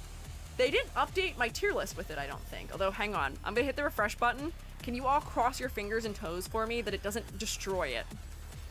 That it doesn't get rid of all of my work I've done? Actually, before I do that, let me save or download it. Just to make sure. This is Limbus Co. So far. Save. There we go. So that should have done it. So now when I go back. There we go. Okay, let's see. Did that reload it? Did that refresh? If they had added more to it. We'll see. Let me scroll down. Can look at them on the wiki at least. That's true. I may not be able to put them in a position. Oh yeah, they haven't added it. But I can at least look at them. This is the ID list. Yeah, so here, let's look at the new IDs then. Also, they use the ego gear for story. This one's a survivor Abno, but after he couldn't save Yi-Song, he wears the other ego from a protector Abno. Ah, okay, so that's why there's two coming from the same person in this case? Question mark, maybe? Is that it? Am I following? Maybe? Maybe. Solid maybe. So, we've got House of Spiders, Thumb, Nurse Father, Rodion is one of the ones we're looking at, right? New Thumb. I think I can manually add this if I try, also. She is going through it. You know what? Having her sitting there smoking a cigar has a lot of aura to it. And if I switch the art, she's got her hat on. Let's see. Man, I can see the... I can see the power creep in real time looking at these. Because there were so many of them where I'd scroll down and it would end, like, here as far as explaining passives and active skills. And hers just, like, keeps going! Oh my gosh, there's so much! So, she's based on somebody from the main story, who is this girly, who I guess has a similar amount of aura. And here's her sprite. Ah, she's got the red hat, again. Long trench coat. Her hair's covering her eye. This Rhodia looks like she's particularly going through it. She doesn't seem like she's having fun. Literacy creep is real? What do you mean literacy creep? As in, they have to force you to read more before you actually before you can play the game, maybe. The first ID in Limbus to canonically say a slur? Oh my god, what? Don't tell me what it is, because I don't want to see you say the slur also, but that's kind of wild. Why? She got kicked out of the thumb, okay. Weaklings, not worth beep. There are some other languages, and I'm not going to read them. She's pretty evil. Abuses ID Heathcliff. Uh-oh, 2 slurs actually, 3 if you count another one. That's crazy. I guess she is evil. Check her defensive skill. It's not. I have precognition. I don't know what any of those mean. I don't know what a defensive is. Is it this? Is it this? Is it this? I don't know what any of them are. Doesn't seem like they're particularly friendly either. It's very much that this character is awful. Let's make that abundantly clear. Well, what are they doing to try and make it clear? She's smoking, and they have put the color over her face. But it is kind of overall one color. The hue and value of her pants is pretty much the same as her jacket and her hat, which on one hand, unity is nice. But on the other hand, it ends up being a little bit disinteresting for me. This falls into the gacha game color palette trouble that I tend to have, which is the black, white, a color, a metal thing. Oh, the defense name is named F off. I can't permit Gary to say that, and we usually don't curse in the chat, but because you're giving me information, it's okay. It is alright. She's smoking, she's a little more disheveled. This is a cool piece of silhouette work. This is a fun illustration in general. Only a slur in the English localization? Huh. Black, white, a color, metal without black. You're right, I guess there is no black other than the spot blacks. It is just a color, white, and a metal, which is even a more narrow color palette.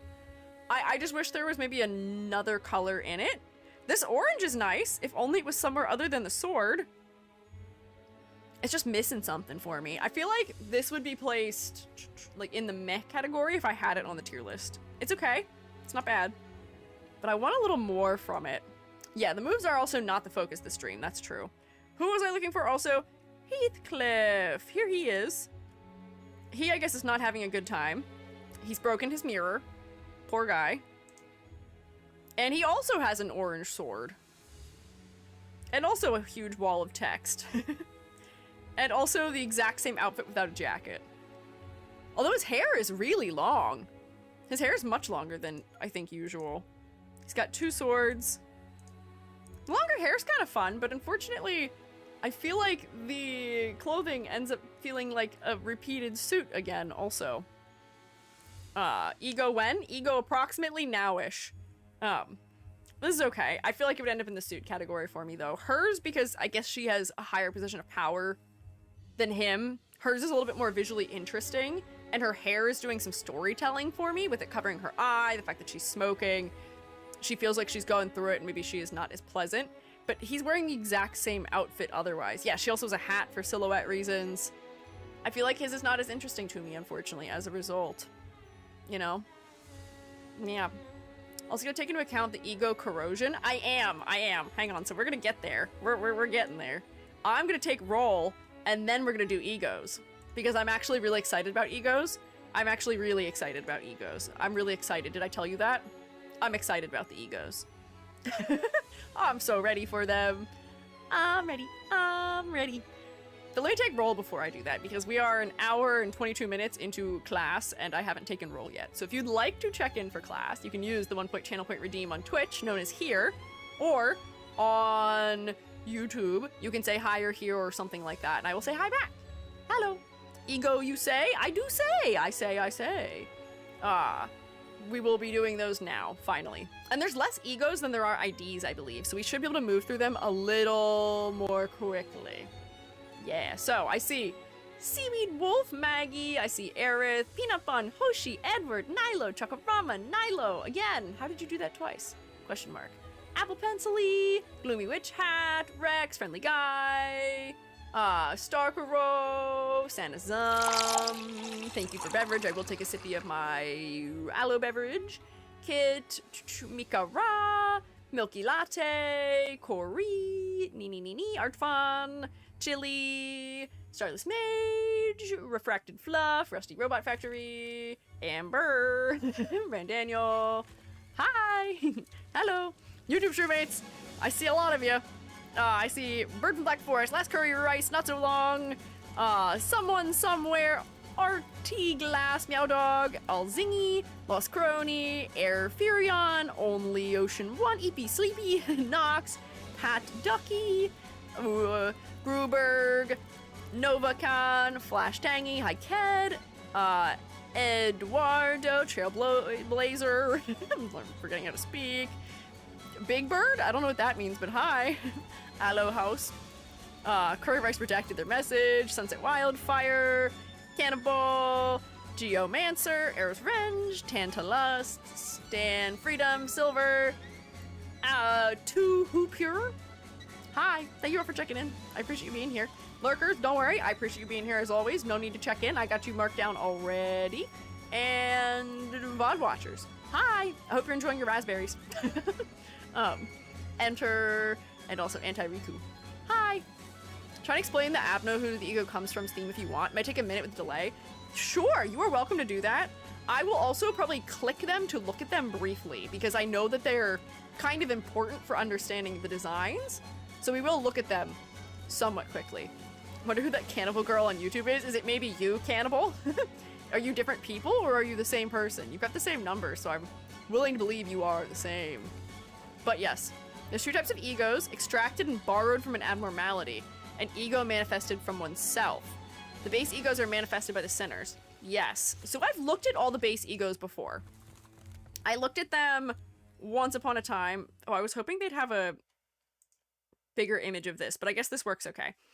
We looked at all of them. They seem to thematically relate to the character's story in some capacity. So like this for Yi Song relates to sort of being trapped somewhere, I believe, or being only like indoors. The wing was something that was important as like a visual motif.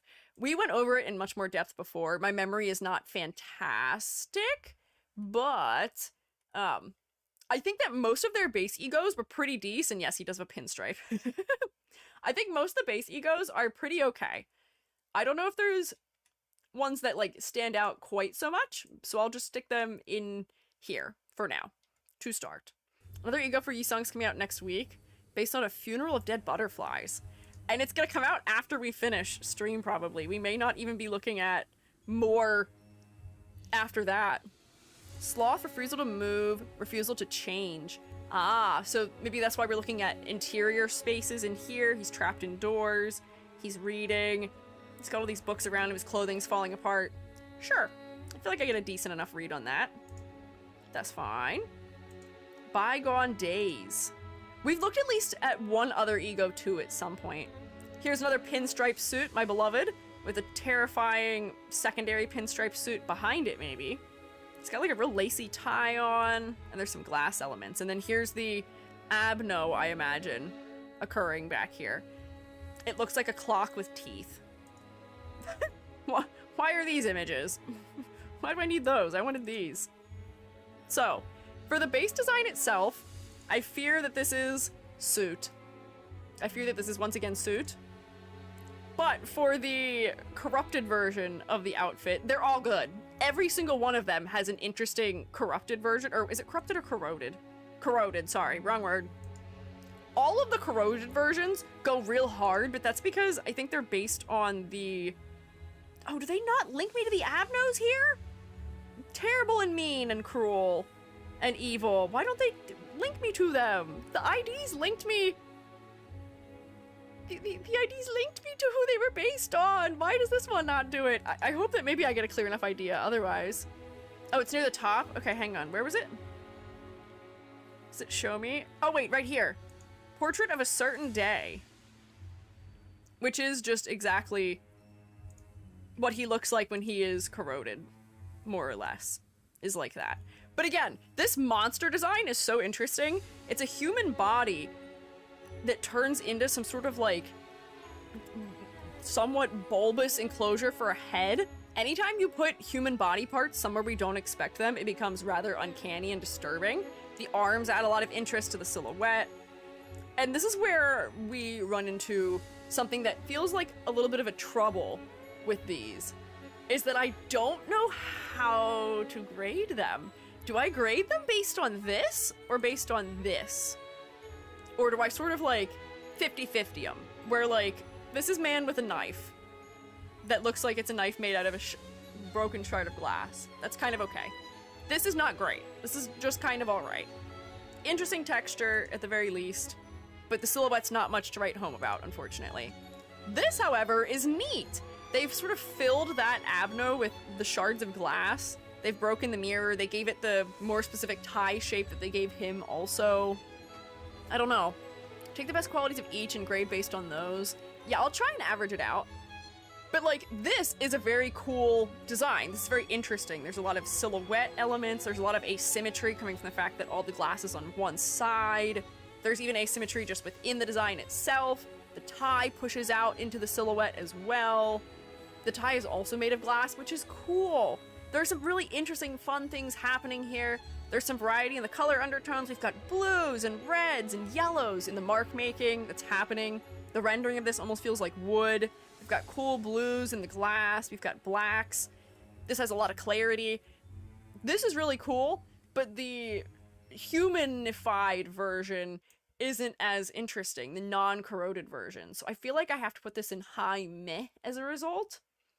Because there are designs, there are egos where the frame awakening is also very interesting. There's also suspenders, which is a very Yisang thing. Interesting. 2d10s take the highest roll. Sure, but then that'd be totally random, right? That corrosion has an atrocious haircut. Well, thank goodness they're not being graded on their haircuts. What is this? Oh, we looked at this one, I think. Fourth match flame.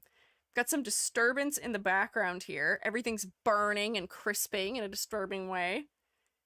I feel like the ego art is very neat. The really circular portraits. Ooh, big smoke-like wings. I do like the way they play with material a lot more in the egos too, where they have smoke and char and fire and like bits that are falling apart and things like that. Ooh, this has low clarity for me, unfortunately. But the fact that we're getting, like, bones through the pants and silhouette, and it's, like, so entirely shredded is kind of interesting still. But I feel like this is not one of the more standout egos I've seen, unfortunately. He's literally burned to a crisp, which, you know what? I can tell. For concept reasons, I feel like I can't rate him lower than meh for that. I can visually understand what is happening. Could say it's scorched. And I will. Looks at you as if that means something, maybe. Bad to the bone, bad. He does look quite burned. Based on the Match Girl Avno, which is based on a folk story of the same name. Interesting. The fire in his mouth is a fun touch that is making his head maybe a little bit more focal. I think focal point is holding this back a little bit, unfortunately, still. Here, there's a lot more clarity, and his head is very focal, so we're averaging. But one is maybe suffering in focal point, but yes, focal point, and in clarity, the other one's making up for. These I feel like are a little quicker for me to look through. Avno has a butler theme. Unfortunately, no Avno to look at, but similar to an Avno. Ah. So this is Pagoda Veneration, which I guess is this fella in the background, perhaps? Ah, and see, this is just gray tones with no color undertone. Are all the ego sprites drawn from the back for their awakening? Before they're corroded? That at least seems to be a trend for him. They do have the animations? Let's see. Can I see an animation? No, I can't. All I get to see is it, like, slightly move a little bit. It's like scratching his head. Not all of them? Okay. This is connected to a Korean thing that you can see somewhere. Awakening's mostly an action sprite because of that. Ah, okay. Tend to be from the back, and they turn as they attack to get some initial movement. Ah, okay. Interesting. So this is another one where the silhouette is fantastic. We've got 1, 2, 3, 4, 5, 6 arms, and they all come from miscellaneous places, it feels like. Like, this one feels like it's coming out of the head, almost. Which is disturbing in a fun way, in a very enjoyable way. But the clarity isn't super great. There's good asymmetry, but I wish there was more variety in color undertone for clarity's sake. And again, they really crunch their values sometimes. Like, this gray and the black are so close in value. I feel like I can't put this higher than like a low meh. Oh man, I said that these were gonna do better, and we're not off to a strong start yet, but you have to trust and believe me. You have to trust and believe me. Please, I'm begging. Abno's all about wishes. Unfortunately, there's no attacking animations in the wiki. Yeah, which is a little bit hard. And I do feel like I am missing something from the fact that, like, I can't actually see the entirety of the front of this design. So we'll just work with what we can as best as we can.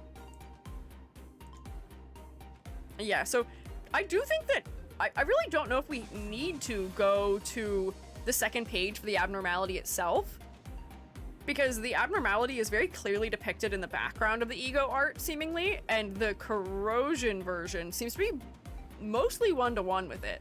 Seems to be very similar. No animation. I think you can see what it's referencing to. Yeah, I'm getting the point.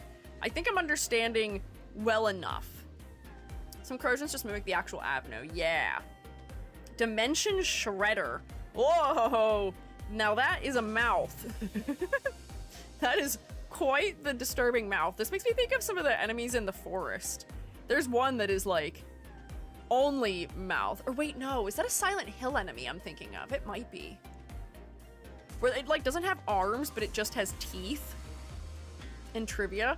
Oh, the trivia I guess would be interesting to look at maybe if they have hints about certain things. As for the road, even even an open alley is suitable. God, how do you read that? Wayward Passenger is awesome. W Core the Abno, aka janitor fit. But like, this is so much more cool for a janitor fit. So we've got like the big cloak on, it's kind of tattered, we've got a wing emerging from the back. They don't even show me, they don't even try and show me what he looks like before he's transformed. So we just have to go entirely based on this, and this is sick and disturbing in the best way. The teeth almost feel like a zipper that we could zip up the center of the body. Everything feels like they're related back to the human body as well. This is musculature, these are veins, or they're little bits that are inside of your lungs that have the air sacs in them. There's good clarity. This area being a lot of red makes it somewhat focal, although the arm that creates a giant purple scythe is also interesting. Variety of color undertones. There's purples and blues and reds and browns. The spot blacks add a lot of clarity and they help make the head more focal. This is cool. There's an unused idle animation for the regular one. Do they have it in here? Let's see. Oh, there it is. Okay. And you know, if this is a W Core outfit that has been modified for this, it adds so much. The red over his eyes so that he can't see. I know his eye is an important part of the character, and it being visible. That's cool.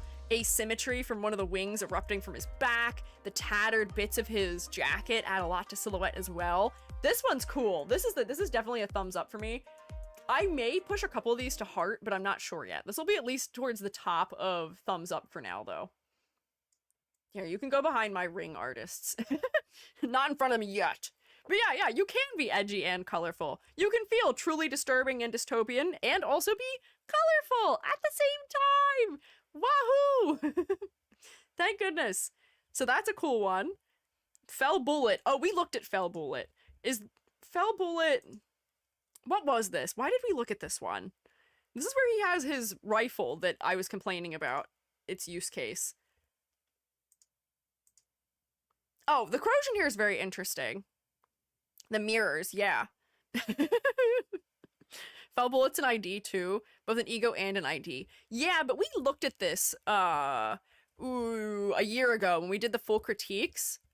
You looked at the ego ID, not the ego. Didn't we? I swear I looked at this. Not like 2 weeks ago, like a year ago. I swear I looked at this. You looked at it to compare the ID and ego. Oh, maybe that's all it was. Maybe I was just comparing them. But this, the outfit itself, it's got asymmetry. It's got a fun bit of fire. I think my previous wish was that he had a head like the abnormality had, because doesn't the abnormality have a fully fire head? Let me see. Yeah, its head is entirely made out of fire. I wish that they would have committed. Maybe his hair could have been catching on fire at the ends. Maybe it was erupting more around his head. They could have done more with it, if you ask me. And then there's just a lot of similar tones against each other. I think the tone and the value right here is exactly the same as here. So it just doesn't add a lot of clarity, unfortunately. It's a little cooler once we can see the limbs, and it is very distinctly military. I would say maybe even like World War I era military? Maybe even two, but I feel, for some reason, maybe the colors are making me think of World War I. Something interesting is happening also with aiming. This is cool though. Breaking up the body into different pieces. We're reflecting different parts of him in different sections of the mirror. His hand is down here to use the gun. His eye is up here so he can aim. This feels like it may just be the original Abno itself, and then there's most of his body. This is a very creative and clever way of breaking a character apart. I think this is very neat. I think it is World War I, okay. Based on a Lee Enfield. Yeah, we'd said that before. Was it Jubby? Someone was complaining about putting a scope on a Lee Enfield? Or what was it? Using it as like a shotgun? There was some conundrum going on with this gun that we had talked about at length for a little bit, where I was like, interesting. It's a shotgun somehow. Ah, you put a scope on your shotgun? You put a sniper scope on your shotgun? Interesting. Intriguing. This Abno is based on doing as much damage as possible, even if you have to attack your allies. Ooh, okay. Ouchie. It's a shotgun somehow. Magic shotgun. Cool. I think that the Abno for this one does enough for that is clever that I have to put it in thumbs up, even if I think the color palette and the clarity is maybe a little bit lacking. I feel like I wouldn't be able to live with myself if I ranked it any lower. The creativity and the concept is what wins here. That feeling you've got a bird hunting military rifle shotgun, yes. Yeah, because that makes a lot of sense to me. I don't know about you. But that one's cool. Sun shower. We looked at a sun shower ID, I think, before also, didn't we? So I imagine this will be very similar. Although he's a dog. He's got a tail. Or maybe he's a fox. Something like that. Oh yeah, drifting fox, okay. Something orange. Oh, because the drifting fox has the umbrellas coming out of it, which is interesting. Potential man ID, yeah, that's what it was. So if I come down here to look at him. Oh, he's got so much more color. Again, there's color that's happening in an interesting way here. We have brown tones, which are working really nicely with the blue. If you have an orange undertone brown, that almost creates a complementary color palette with the blues. This is fun. His hair being real dark makes his head nice and focal. The ears and the tail add a lot to his silhouette. I like the gesture of him lifting the cloak also as well. Oh god, he's like speared with terrible, horrible, destroyed umbrellas also, compared to the other sun shower we looked at, where it was like, ah, nice intact umbrellas that are going to keep you safe. Also the commitment to making him totally a furry. I'm on board. I'm sold. I may not be a furry myself, but the fact that they're willing to do that is something that wins me over. You can hang out up here. Bam. Top of thumbs up for you. Interesting color work, interesting silhouette work, interesting concept work. It's all coming together. It's all coming together. Hi, Spree. How are you? Welcome in. How are you doing? Basically a fox that was left at the wedding altar. No, it's a terrible day for Rain. No, he's getting speared by umbrellas. It's top of meh. Oh no, wait, I didn't go high enough. Sorry, thank you for letting me know. It should be like up here somewhere. Honestly, I feel like that should go up there. This one should probably go higher because I think it's more interesting than a bunch of the other ones. Maybe like here. Yeah, I think that's fair. Should you look at the trivia so you can understand the Abno more? I could. What do you mean? The trivia of the Abno itself? Because it doesn't really give me the trivia here. I could look at the trivia here, just briefly. Oops, did I fail? Oh, it's over here. Drifting fox is a fox with brown shaggy fur and yellow eyes. Open umbrella's been stabbed into the back. There's like a light in color. Shown occasionally howl. I don't know if that's really giving me anything I couldn't determine visually. You saw my Otis. Gallery trivia. Inspired by the Korean folktale that a sun shower or fox rain occurs when a tiger marries a fox or fox spirit. Upon seeing the wedding, a cloud that fell in love with the fox begins to weep, causing it to rain. Ah, okay, so that essentially like links together for me why we're doing fox and rain. But I feel like I was able to determine those things by looking at it. I wasn't really questioning why they were combining those elements, but I was able to see those elements. It being called sun shower and there being umbrellas involved was enough for me, but that does add a lot of interest. Getting one guide. Trivia doesn't really show what the abno actually represents. I mean, that one told me what the abno is representing. That one did. That one was true. I don't think that was one guy on that one. I think that worked and counted. That informed my understanding of it. Doing well. Hope you are too. Enjoying the stream so far? Well, thanks. I'm doing swell. You know what I should be doing? Drinking my beverage. I was supposed to drink earlier and I didn't. That was 20 minutes ago. No! Ooh, give it a stretch. Give a little sippy of my beverage here. And I'll open up my next fella.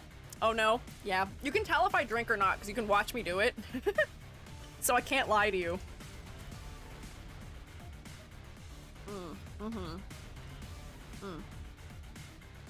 Yes, everyone hydrate. Make sure your vocal cords are properly lubricated so you don't hurt your voice when you are speaking. It's a good idea when you are a streamer. Curse of tracking truly.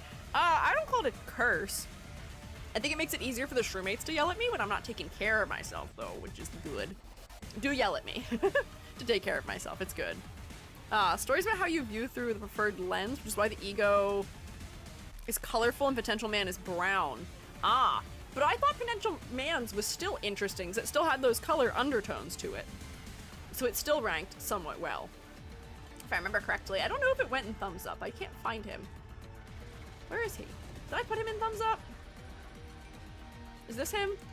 Yes. He still made it into thumbs up because he still had interesting color undertones in the umbrellas, even if they were more muted. This abno just recently got made as an enemy. This one, the great tricolossum? Tricolossum? Try chili. Try some chili. I don't know how we say that one. I'm doing my best. This abno is based around the butterfly effect. Oh, okay. He's wearing a traditional Korean hat worn by men and a cheolik style of hanbok worn by military officers. And he's using a bronze mirror based on a Korean national treasure. Interesting. Okay, so they're making cultural references here. I think I would have understood the hat. Tricolossum. Tricolossum? Noted, thanks. I have teacher debuff. I will mispronounce. Oh. This is interesting from a silhouette standpoint. We've got some semi-transparent elements. The hat spiraling adds probably some asymmetry from the front. And there's all these elements that feel like veins creeping through, which is just disturbing. If you put body parts or parts that we associate with being part of the body somewhere we don't want them to be or don't think of them being, like a hat, it's gonna feel kind of disturbing. And he feels like a disturbed wraith of some sort. He feels like somebody who is in the great beyond from the fact that he's not standing on his legs, his sleeves are rather tattered, his hair is really long and grown out. This one's interesting. People confused with Hong Lu when it was announced. Oh, I guess the long hair may be a little bit confusing. This abno would make people wear traditional dresses from their user's culture. Huh. Also that between Yisang's mirror, Ryoshu's sword, and Hong Lu's jade eye, the 3 Asian reps in Limbus have the classical 3 sacred treasures. Oh, I mean, I bet they did that on purpose. I bet they referenced them. Interesting. So, abno is butterfly that is a pupa, a larva, and a butterfly all at once. You know what? I'm looking for butterfly-related elements in this, and I don't know if I would have gathered that angle from just looking at it. I can see how the veins may be kind of wing-like, but I'm thinking more of like locust-style wings. And when I think of like a pupa or a caterpillar, I think of something that has like banding to it. Usually your caterpillars have like segmented bodies, or we can see the like, it's like different sections in a chrysalis or a cocoon. I feel like I'm maybe not getting it by looking at it. This tattering doesn't feel very particularly butterfly-like either. This is maybe a little bit, but I feel like I wouldn't have gotten that. Then maybe look at the Avno. Yeah, let me look at the original that it's based on. Butterfly of Entangled Lives. Show me the enemy, please, if you'd be so kind. Well, that actually doesn't help. So this is just kind of a chrysalis here. See some chrysalis vibes with the transparent, but it does feel a bit of a stretch. I guess. I can see, like, there are some chrysalises that have transparency. And I guess that's what's going on here, is we have the chrysalis here, and this is the pupa undergoing metamorphosis on the inside? Maybe? But I don't know if this is particularly clear to me, unfortunately. Oh, so this is the pupa. I don't know what I've just clicked now. This is something else. Oh, it has like a very subtle butterfly wing happening on it, but the clarity isn't very good. I can't see it very well, and maybe that's just a checkered background. Based on the Korean myth of the red thread that's connected to your ideal partner. I can see that. He's got a big red thread that's connecting from his hand to his hat, which works. I can see that. Trivia at the bottom. Let's see. Tell me your trivia. Wow, there's a lot going on here. Scroll down. Trivia. Oh, there's a lot. Oh, there's actually not trivia. There is no trivia, just behavior. Maybe it's in the overview? Let's see. Because we looked at the trivia for him. Oh, there we go. The term Entangled Lives, a reference to Rashomon, a gate in Kyoto which was infamous for acting as a hideout for thieves and a dumping ground for abandoned corpses and unwanted babies. Oh boy. Okay. It's a Buddhist cosmological concept referring to a billion-fold universe cluster. This is reflected in his ego where it shows a mirror within another and so forth. Ah, okay. That makes sense. I can see that. His mirror... I don't know if I can see that in the mirror itself, but mirrors, that makes sense that it could work that way. Butterfly aspect shows through the animation, methinks. Oh, that might also make sense if they did it through the VFX. Last stage in an insect's life. Also used to describe an idealized, sometimes distorted perception of other people. Red threads are referenced from the red thread of fate, the red string from Hebrew, which is used to ward off misfortune, Kautuka, protection thread found in Indian subcontinent, respective country of origin, so his is, okay, we read that part already. Associated themes, at last you realize, and at last you grieve, okay. I feel like conceptually I'm not as sold on this one as I was on others. And even this isn't making it that much clearer. I feel like there's just too much contrast happening everywhere. It's just a little hard for me to look at. I feel like this one... the design itself is interesting enough that I'm going to put it at the very top of meh. But I don't know if I'm fully sold on the concept all the way. I don't know if I'm fully following it. Animation shows the mirror breaking without a mirror in it. Okay. Egos carry hard by... Ego's carried hard by the animation. What have we done? We made EG read! Oh no! The terror, the horror! We're proving that EG is literate! Oh no! I promise I can read. But, you know, not a bad spread. Mostly strong contenders here. We've got 2 thumbs up, 3 thumbs up? 1, 2 meh? That was kind of, yeah, mostly good. Mostly effective. There's another tab for it? For what? What do you mean? When you think about it, most of this is also fanon. What do you mean? What do you mean it's also fanon? Is this people editing the wiki to add trivia, even if that's not stuff that has been explicitly stated? Interesting. Hi, Faust. I see there's a lot of mathematical elements happening, and I did read you as being a character that comes across as rather cold when I first looked at you, based on your icy cold hair, the fact that you were wearing some cooler colors. I know this is your base ego, so it's probably not as visually interesting as the others. Faust doesn't wear prisoner clothes. Yes, she doesn't. Nope, I don't need numbers, thank you though. Oh, do I only get a side view? Interesting. She's got a broom on the back of her Zweihander. I like that she's also wearing jeans. Themes are really a matter of literary analysis, so it's kind of up to interpretation. Ah, okay.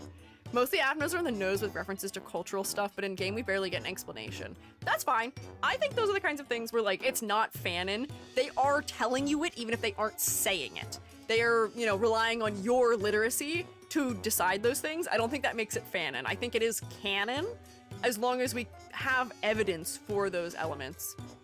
Heavy witch vibes, like witches used to travel during Walpurgisnacht. Mom jeans. I guess they are kind of mom jeans.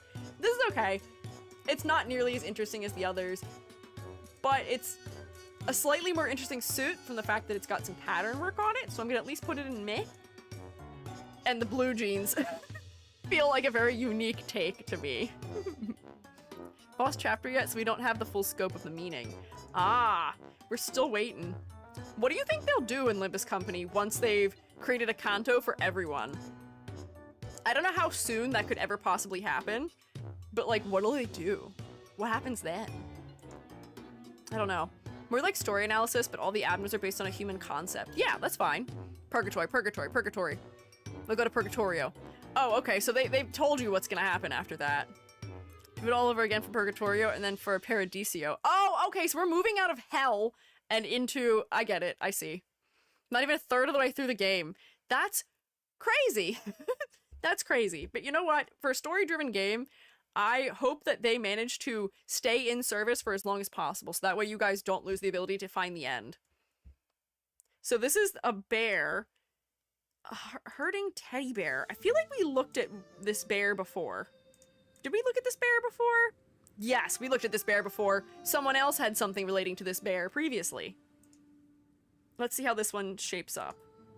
Feels kind of similar. I like the big puffy hood and the fact that you're still wearing a suit under it, but the exaggeration of the paws is real fun. And then you've got these nails in your head, which adds something nice to the silhouette. Herding teddy bears is about a toy being tortured by a child, but still loving them. That is so sad.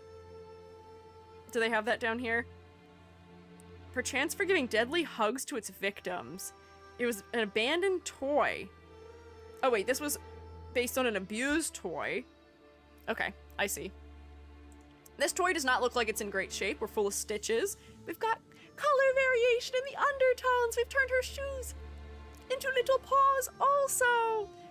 Yay! Interesting silhouette. Her head is also focal because it's the largest, brightest area of the design as far as value goes. I really don't have any complaints. This is disturbing. The yarn feels very much like sinewy, like muscle or ligatures, which is kind of disturbing. And I really don't have any issues with it. I think this works, and I also think this works. It's fine. I like that we can still see her in there just a little bit. They are stitching it together and not letting it fall to pieces. That's true. That's important. We're keeping it together. We're holding it together. I don't have any complaints about this one. Silhouette is great. Color design is pretty decent if you ask me. Clarity is totally fine, and conceptually, I can pick up what they're putting down pretty well. Thumbs up. Whoop, there we go. And see what I said? We're getting to the point of, like, more often than not, thumbs up. Ball of thread is in the place of the heart, too. Oh, yeah, and it's got a whole nail shoved right through it. Shot through the heart, and you're to blame. You give love a bad name. Not too sure about the themes of the next one. Well, let's find out. Let's see. We have 9 to 2? What does that mean?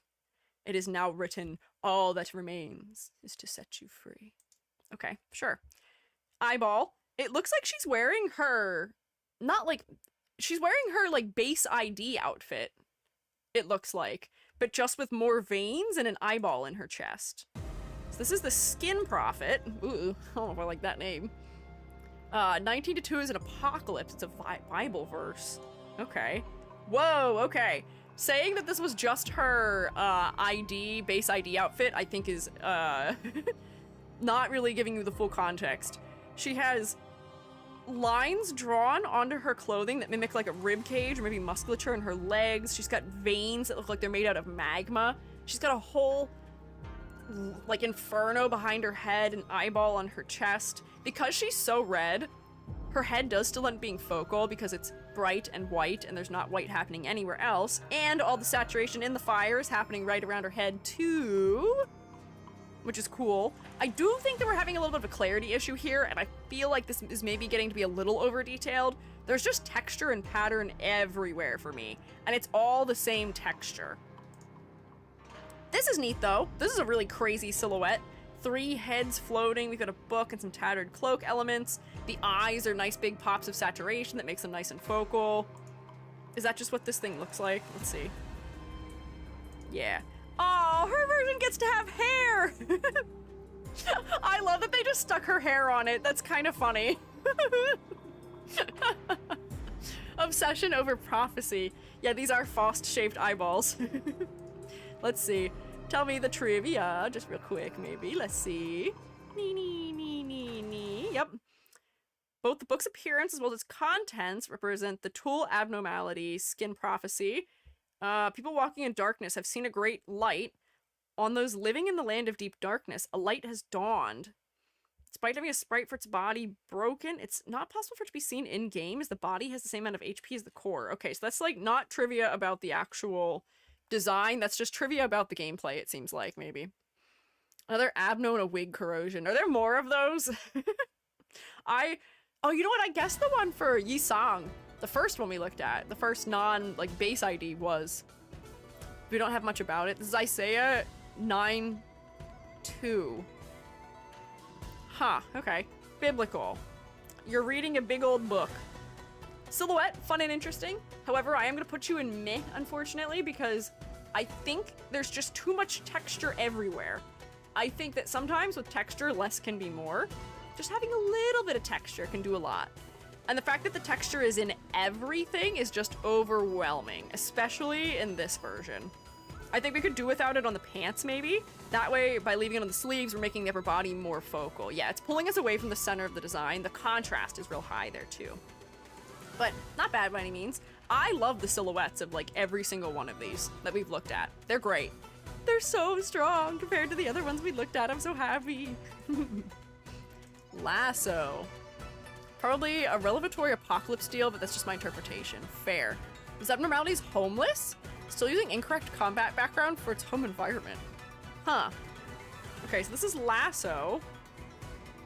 And she looks like she has maybe a lasso made of thorns. She's got some roses in her hair and a cloak on. Let's see. Oh, she's on a horse! Limbus Company. Umas Company? Maybe? And her horse is made out of rosebush? Although that doesn't seem like a very horse-like head. This feels like a dog-like head. And it does have 3 separated tails. It's interesting. There might be something more going on here. Unfortunately, her shoe is the exact same color and value as the saddle is, so I'm losing it from a clarity standpoint, which is sad, but I like the asymmetry of the singular shouldered capelet. Her rose is in her hair. The color is fun. Whoa. Diabolical, you're just a rose now. Based on the hunter from Sleeping Beauty. Ah, that makes sense. I could see that. This also still is, not quite fully a horse. Those are really sharp ears, which is interesting. Do you think fan artists have made Umas out of every horse in Limbus? Thank God. I'm glad somebody's doing it. I kind of want to see them. I would love to see the Umas based on these. I'm intrigued. Someone show the Cursed April Fool's Uma reference? Oh, we'll get to that if we have time at some point, maybe. But this is fun. I do have a concern about clarity on this one again, as I did the last one, where a lot of these green values end up very similar for me. And the black, which usually helps provide clarity, is instead making things merge together in a strange way for me, where the body is becoming one with the horse. Maybe that's intentional. Maybe we're supposed to be not able to determine where one of these fellas stops and the next one starts, but I think we could benefit from a little more clarity. Let me look at the Rose Hunter just to see. But the big giant red rose on the head does make the head really focal. Ah, okay, so it is very one-to-one. Extremely one-to-one. Which I should come to expect. However, this fella has black shoes as opposed to brown shoes, which I think does a little bit for clarity in the leg region. And the fact that the cape is behind the body instead of in front so we can see the outfit, I think is also helping that fella. She may benefit from that in her sprite, although it is edgier having her be more hidden, I guess. Rose Hunter does have a bright green cape, which is nice to look at, like leaves. That's true. Using the leaf to become a cape is what we call congruent design, where we're taking one element and using its shape to emulate another type of object. So we're using the leaf to become a cape. We're using the vines to become a whip and or maybe like a bridle or something. That's clever. That's smart. I just have some clarity concerns, unfortunately. And technically, this is the thing that I never know how to grade. The horse. The horse isn't her, but the horse is part of the ego. But the horse isn't her. Rose Hunt's about being bound to your role in life and being unable to escape what people think of you. Pretty sure not looking like a horse part is intended. Like the rosebush aspect is still there despite it taking the form of a horse. Interesting. I just want a little more clarity from this one, but it's not enough to take it out of thumbs up. I feel like even if she weren't on the horse, that is kind of not a horse, the silhouette would still be extremely strong and recognizable. The focal point is very effective, and I feel like I can read the concept very clearly again, so it's fine. Here is technically her, because the abno is just one thing. I guess this is... yeah, maybe. Anyways, does mostly well. Wait, fluid sac. Oh, the fluid sac ones are interesting. If the name has not told you that already. Ooh, what happened here? Oh, I made a new tab. Fluid sac, based on the headless ichthyes, which is a symbol used by early Christians as a secret symbol to show that they were followers of Christ. The word itself is a Greek acronym translating to Jesus Christ, Son of God, Savior. And I did kind of know that a little bit. Most OP ego in the game, really? My favorite name for it, Jesus Fish. Okay. Headless ichthyes has an associated ego. Okay, it's cool. The size of it in combat is inconsistent. Appearance of visible cross-section with spinal cord differs. Okay, none of those things really tell me anything more about it. But this is what it looks like. Fish. With a big sack of potentially fluid and organs happening down there. Headless fish. So how do you make a woman into a headless fish? Well, you give her its arms or its fins as the bottom part of her jacket. You give her fins on her jacket itself also. You tint her hair a little green, which adds some fun color undertone. And she's got a big red emblem on her chest to emulate the area of the ichthyes that was maybe severed previously. This is fun. This is the Bennett of Limbus Company. What does that mean? The Bennett of Limbus Company. Is that one where it's like the bane of everyone's existence because it's a free character or like a lower rarity character that is like really powerful? Question mark? Headless ichthyes is very similar to Rose Hunter and its deeper themes. You can't escape what you are. Okay. It's a lot of leg. Long leg, also multiple arms. This is real fun for silhouette. I'm a fan of that, as same with the ears. I do have clarity complaints about the fact that the pants and the jacket are all the same color and value, so they do blend together a bit from a distance, unfortunately. But the focal point does work very well. I like the variety of colors happening. The exaggeration in the silhouette is fun, and I feel like I can understand the concept pretty clearly. There's definitely something aquatic and slightly gory happening. I'm getting it. I'm picking up what you're putting down. And then this, I have to laugh at because there's no, her head isn't here. This is what you guys said before, isn't it? They just put her wig on it. This is just the creature, but in all red with her hair. It's just wearing a wig.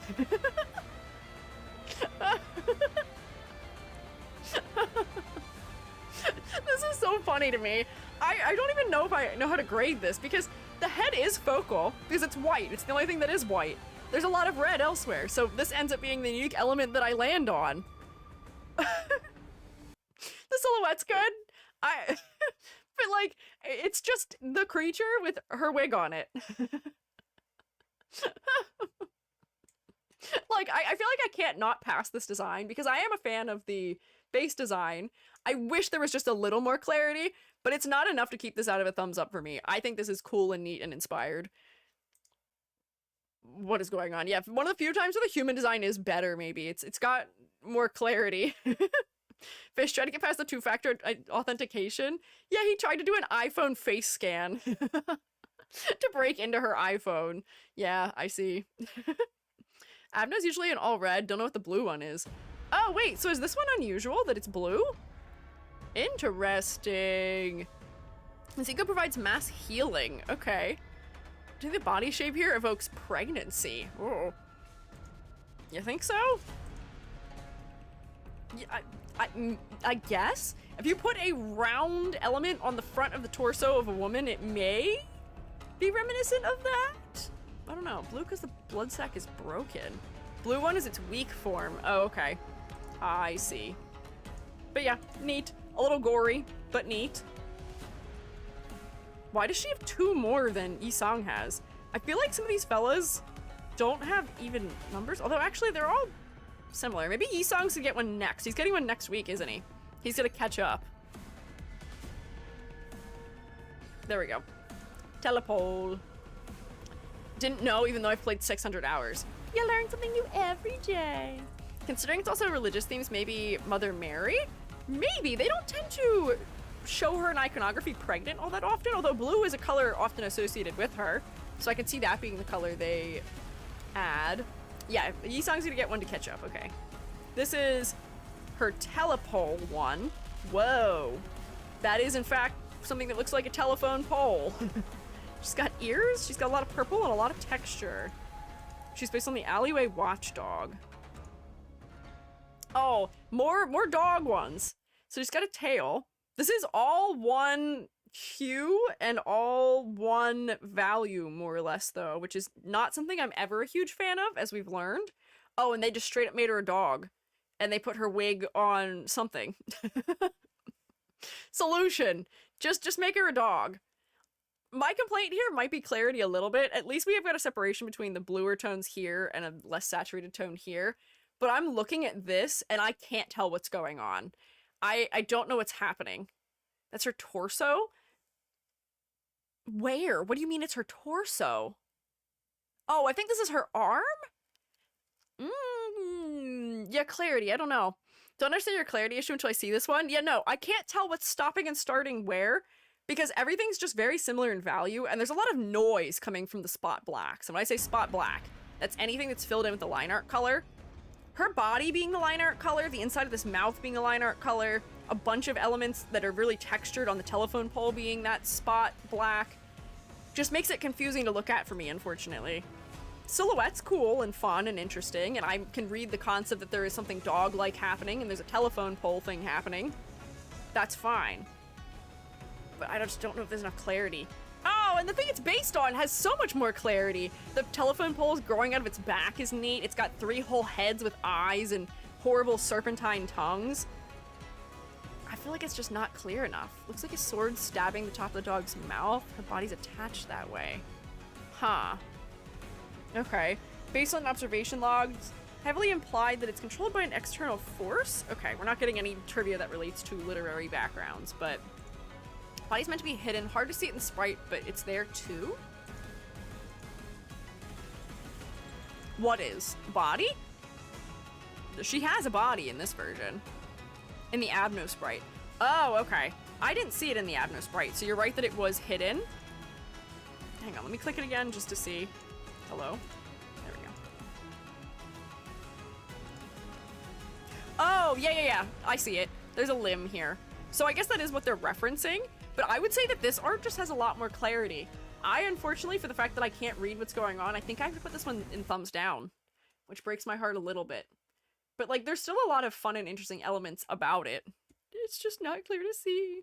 If you can't see it, there's a body, and it's reference to Cerberus. Yeah, I imagine it would be because of all the heads. 3 whole heads is usually Cerberus. We're referencing maybe death in some capacity. Dark colors. Wolves can be a bad omen if we're thinking about, like, what are they called? There's a black dog that's considered an ill omen in some places, and I can't remember what it is, but yes. Visually based in Cilia, said to have multiple dog heads and a human torso. Pro tip, middle click on a link to open a new tab instantly. Middle click a tab to close it? What?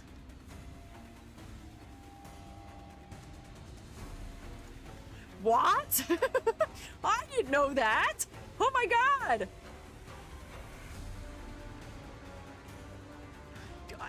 Life-changing. Life-changing. Oh, Grim, that's what I was thinking of, but whoa, life-changing. I didn't know that.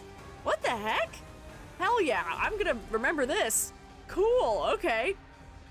Next, we've got thoracalgia. Oh, look at that. This is gonna increase my speed tenfold. Welcome to a new life. Yeah, I've been reborn.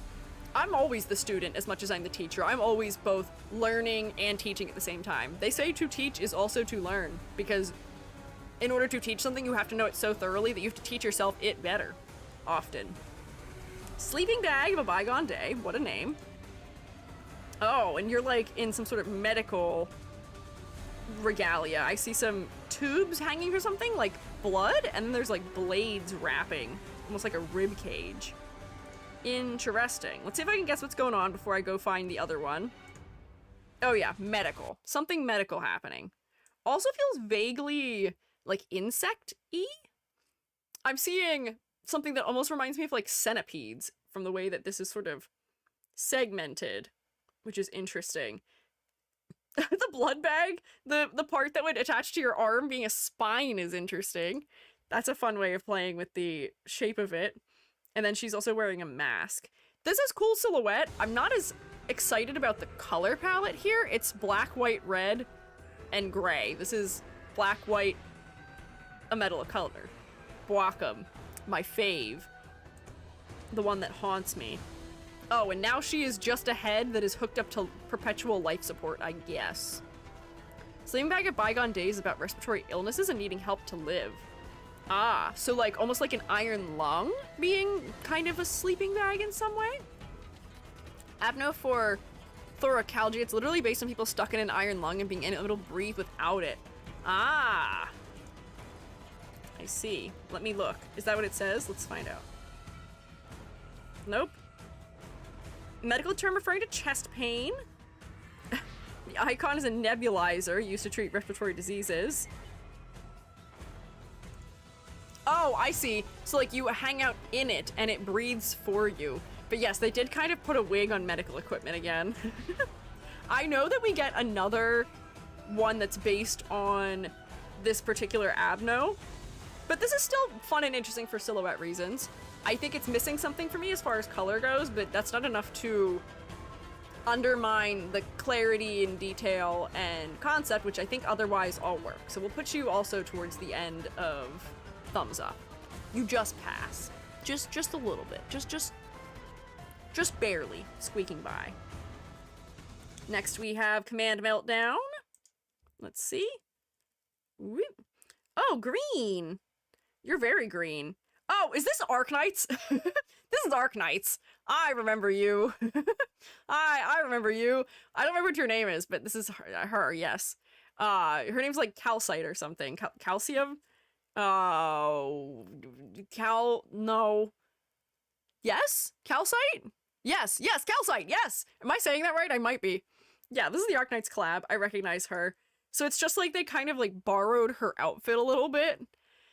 This is something where usually I'll have a collab tier for a game because the outfit is just too one-to-one with the original character. Is that true here? Is this just directly Calcite's outfit? I feel like it might not be. Oh, here's Calcite showing up. Oh, I guess it's not. It's not perfectly one-to-one. It seems like it is more inspired. She gets her color palette. She gets her sort of tech, transparent plastic panels. It's not one-to-one, maybe. The green's fun, as is the blue. Her head isn't as focal as maybe it could be, but the color palette's fun at least. It's sort of a sweater, which I guess makes sense for her. She does wear a sweater in some of her outfits. It's like fusing tech wear with this universe. It's a little personalized. There's also the corrosion. Whoa. This is not what I was expecting at all. Does this relate to Arknights? If it does, I'm unfamiliar. Let me take my sippy of water because I've been mandated to, and I will eat a snack also, but that is interesting. Corrosions are unique. Mon 3 TR? Monitor? Is that what it's called? Is there another thing that it'll link to? Calcit is the abnormality? Oh, it just links me to the Arknights wiki. That's so funny. It's like, here, go somewhere else to an entirely other wiki. I saw it recently became an anime girl. Oh, interesting. Okay. So are there other things I should know about this other than what we've sort of figured out for now? Just a more monstrous version of monitor? Written as monster, spelled as just monster. But the 3 is not an S or an E? Huh? This corrosions more one-to-one to the main outfit to another Arknight's character. Foss summons Calcit to summon monster. It's her spine she summons. Oh, I see. There is a spine happening in there. Interesting. The little teeny tiny arms I can't help but laugh at. Look at these little itty bitty teeny tiny fingies and hands. You know what? For being a collab, Sprite, I feel like this is kind of how you do it. The outfit is inspired by Calcit, but not one-to-one with it. The abno is kind of interesting. The color design is fun. We're not doing black, white, or color, or metal. I'll pass it. Her head isn't very focal, so I won't put her super high in passing, but it works.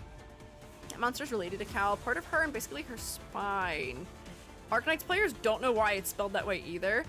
3 is a Z in Russian. Her name is based on a Russian word, so it can be monster. Oh, I see. Okay. Implies she's under the control of someone as she turns into monster and not some weird form of Cal in the corrosion. Oh, okay. I see. Arknight's egos are truly limited and cause a lot of controversy. Controversy? How so? What do you mean controversy? Ardor Blossom. Drink liquid. Man, you guys have peculiar controversy in this game. People get mad about bathing suits and also about Arknight's egos. Of all things. I think that means things are generally going pretty well, if that's all. Because you can't get them. Oh, they were limited, that's the controversy. Well, maybe that's a shock to the Limbus fellows, but I feel like that's not uncommon in other gacha games. There's a lot of limited characters in other gacha games, or characters that, like, only come back once in a blue moon. Am I a fan of that from a consumer perspective? No, but it's not also that uncommon, I don't think. Everything else in the game can be obtained even if it's a time lock, but with the collab ego, you can't get ever again. I guess for a fan base that is used to being able to have access to everything, that is probably pretty frustrating. I would probably be pretty unhappy about it also. Whoops, I keep forgetting to use my middle click strat. Whoops. His ego makes it so she doesn't explode when she uses her ID. I hear not exploding is good for you. I hear that's a good thing, potentially. That happens with Arknights collabs, you just have to pray for a rerun. I see. Game does pride itself on not having limited stuff, but it was a legal issue. I bet it was part of the contract with Arknights. Most people mad in the side of Arknights because they didn't get anything in the collab.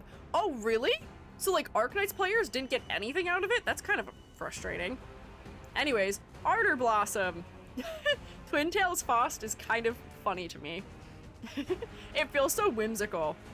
But the big giant exaggerated wings are cool. I like that she's a capelet. Her entire outfit is on fire, so it ends up blending into the wings, which I feel like is on purpose.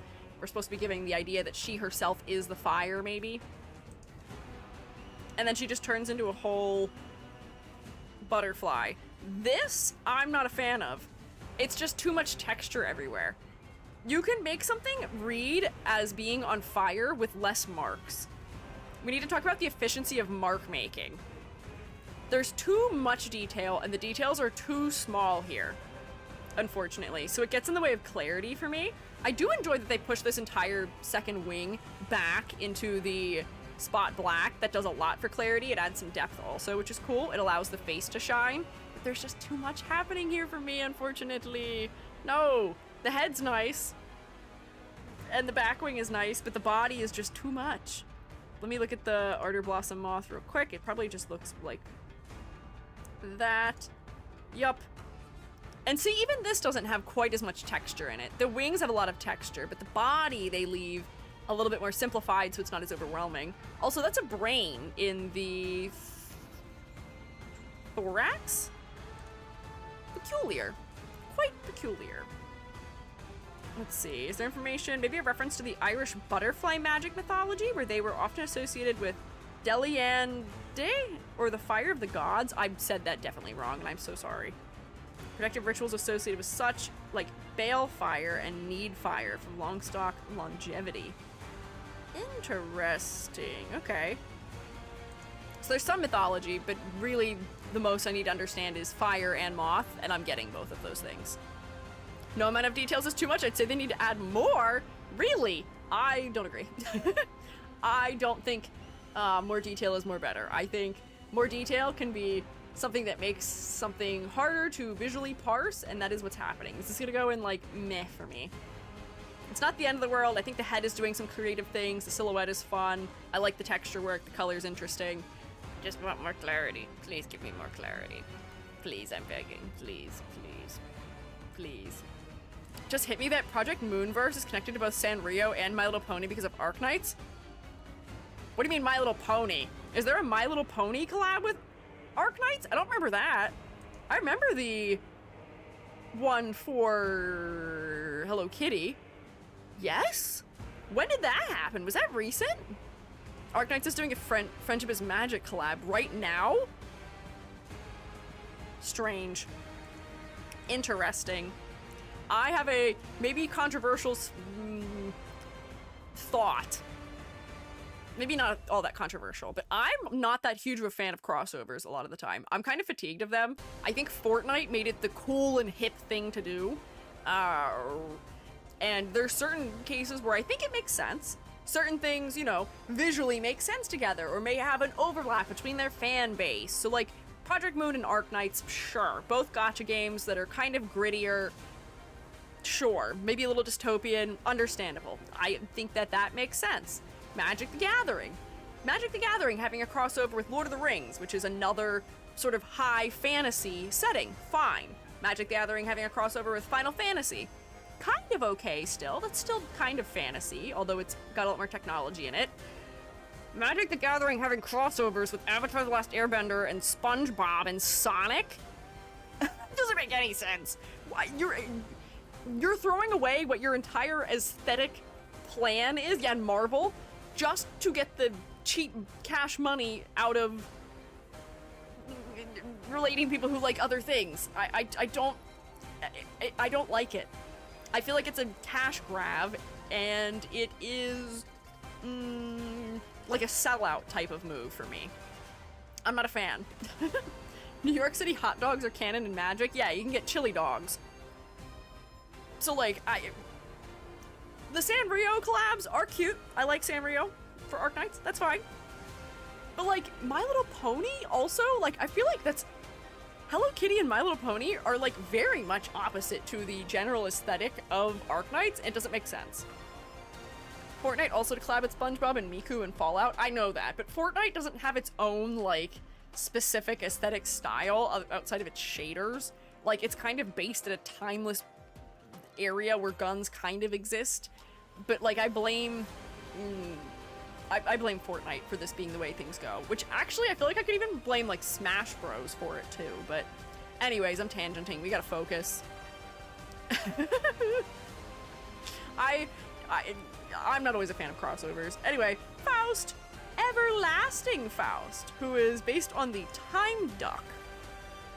So she looks like she's wearing something that is like almost like wedding attire. She's got a veil on and she's wearing white.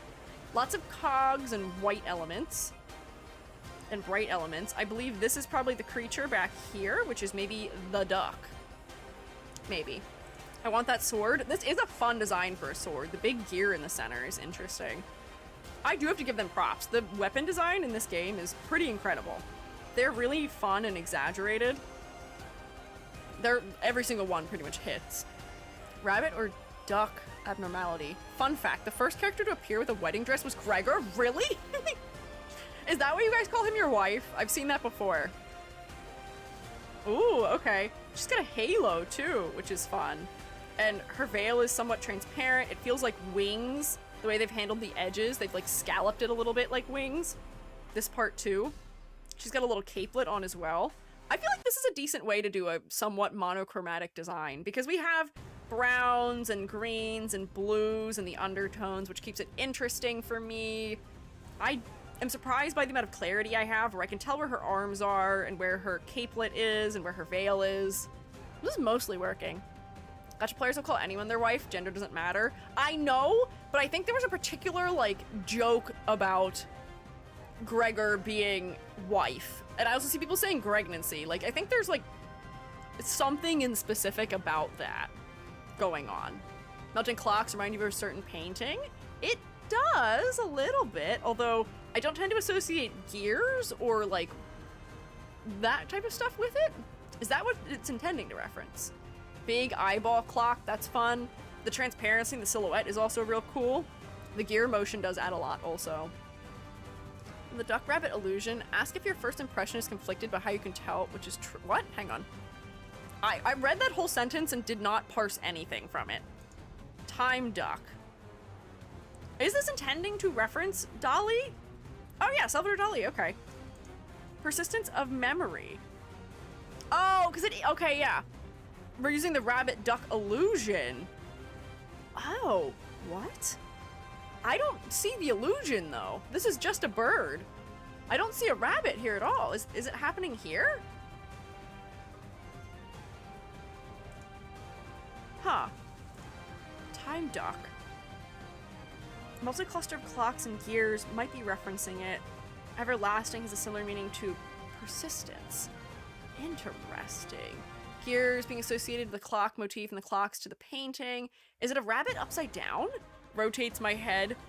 I mean, maybe these two little drips are meant to be like rabbit ears, but the reason why this illusion works is because the ears are like really straight, so they could read as a beak. Because if they're like floppy, they won't read as a beak, I don't think. Mostly the abno, I think. Okay. Hi, Sanism. I appreciate you rotating me. It's good for my neck health. The little stretch. Definitely a duck for Faust. We probably get a rabbit one in the future.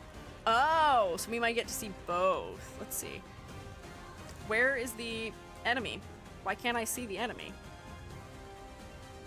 It's not really showing me a good example here of what the enemy looks like. Or the abno that this is based on looks like.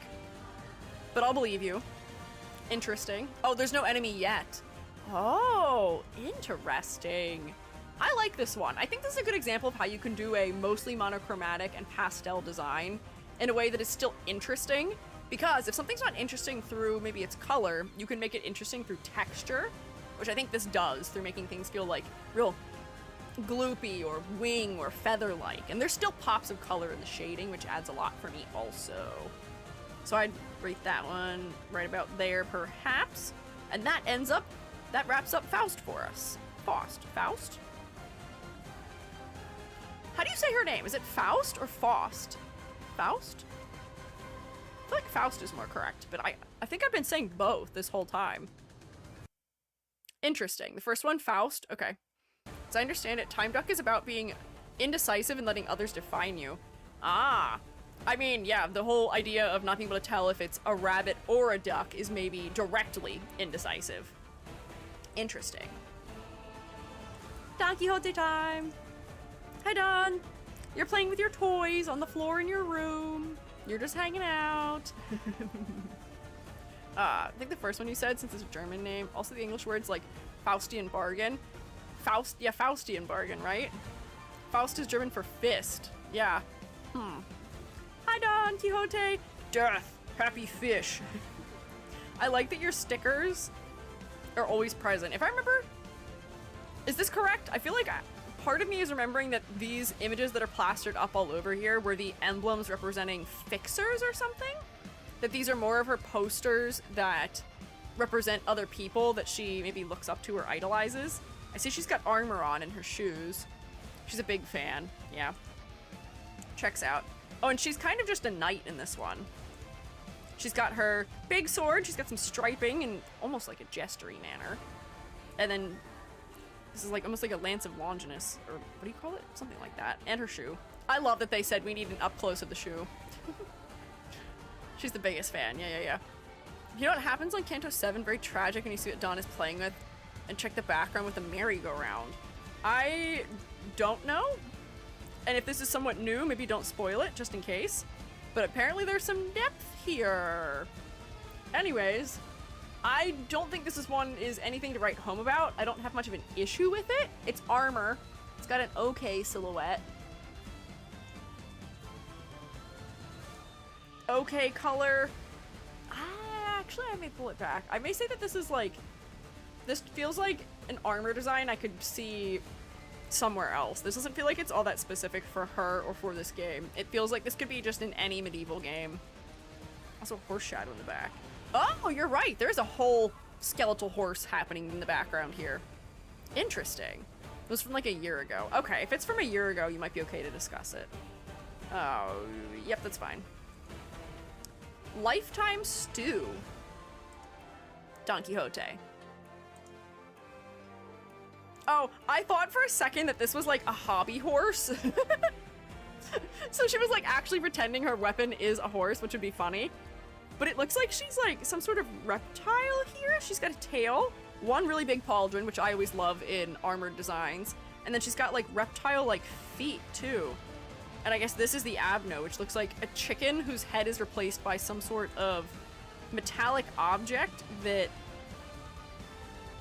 Does it have soup in it? It might be soup. Oh, this one seems like it may not also have a full abno enemy going on, but that silly soup is based on the story of stone soup. Oh! Travelers place a stone in a pot of water, claiming to make stone soup. Villagers add their own ingredients to improve its taste. Finally, travelers remove the stone and share the soup with the village.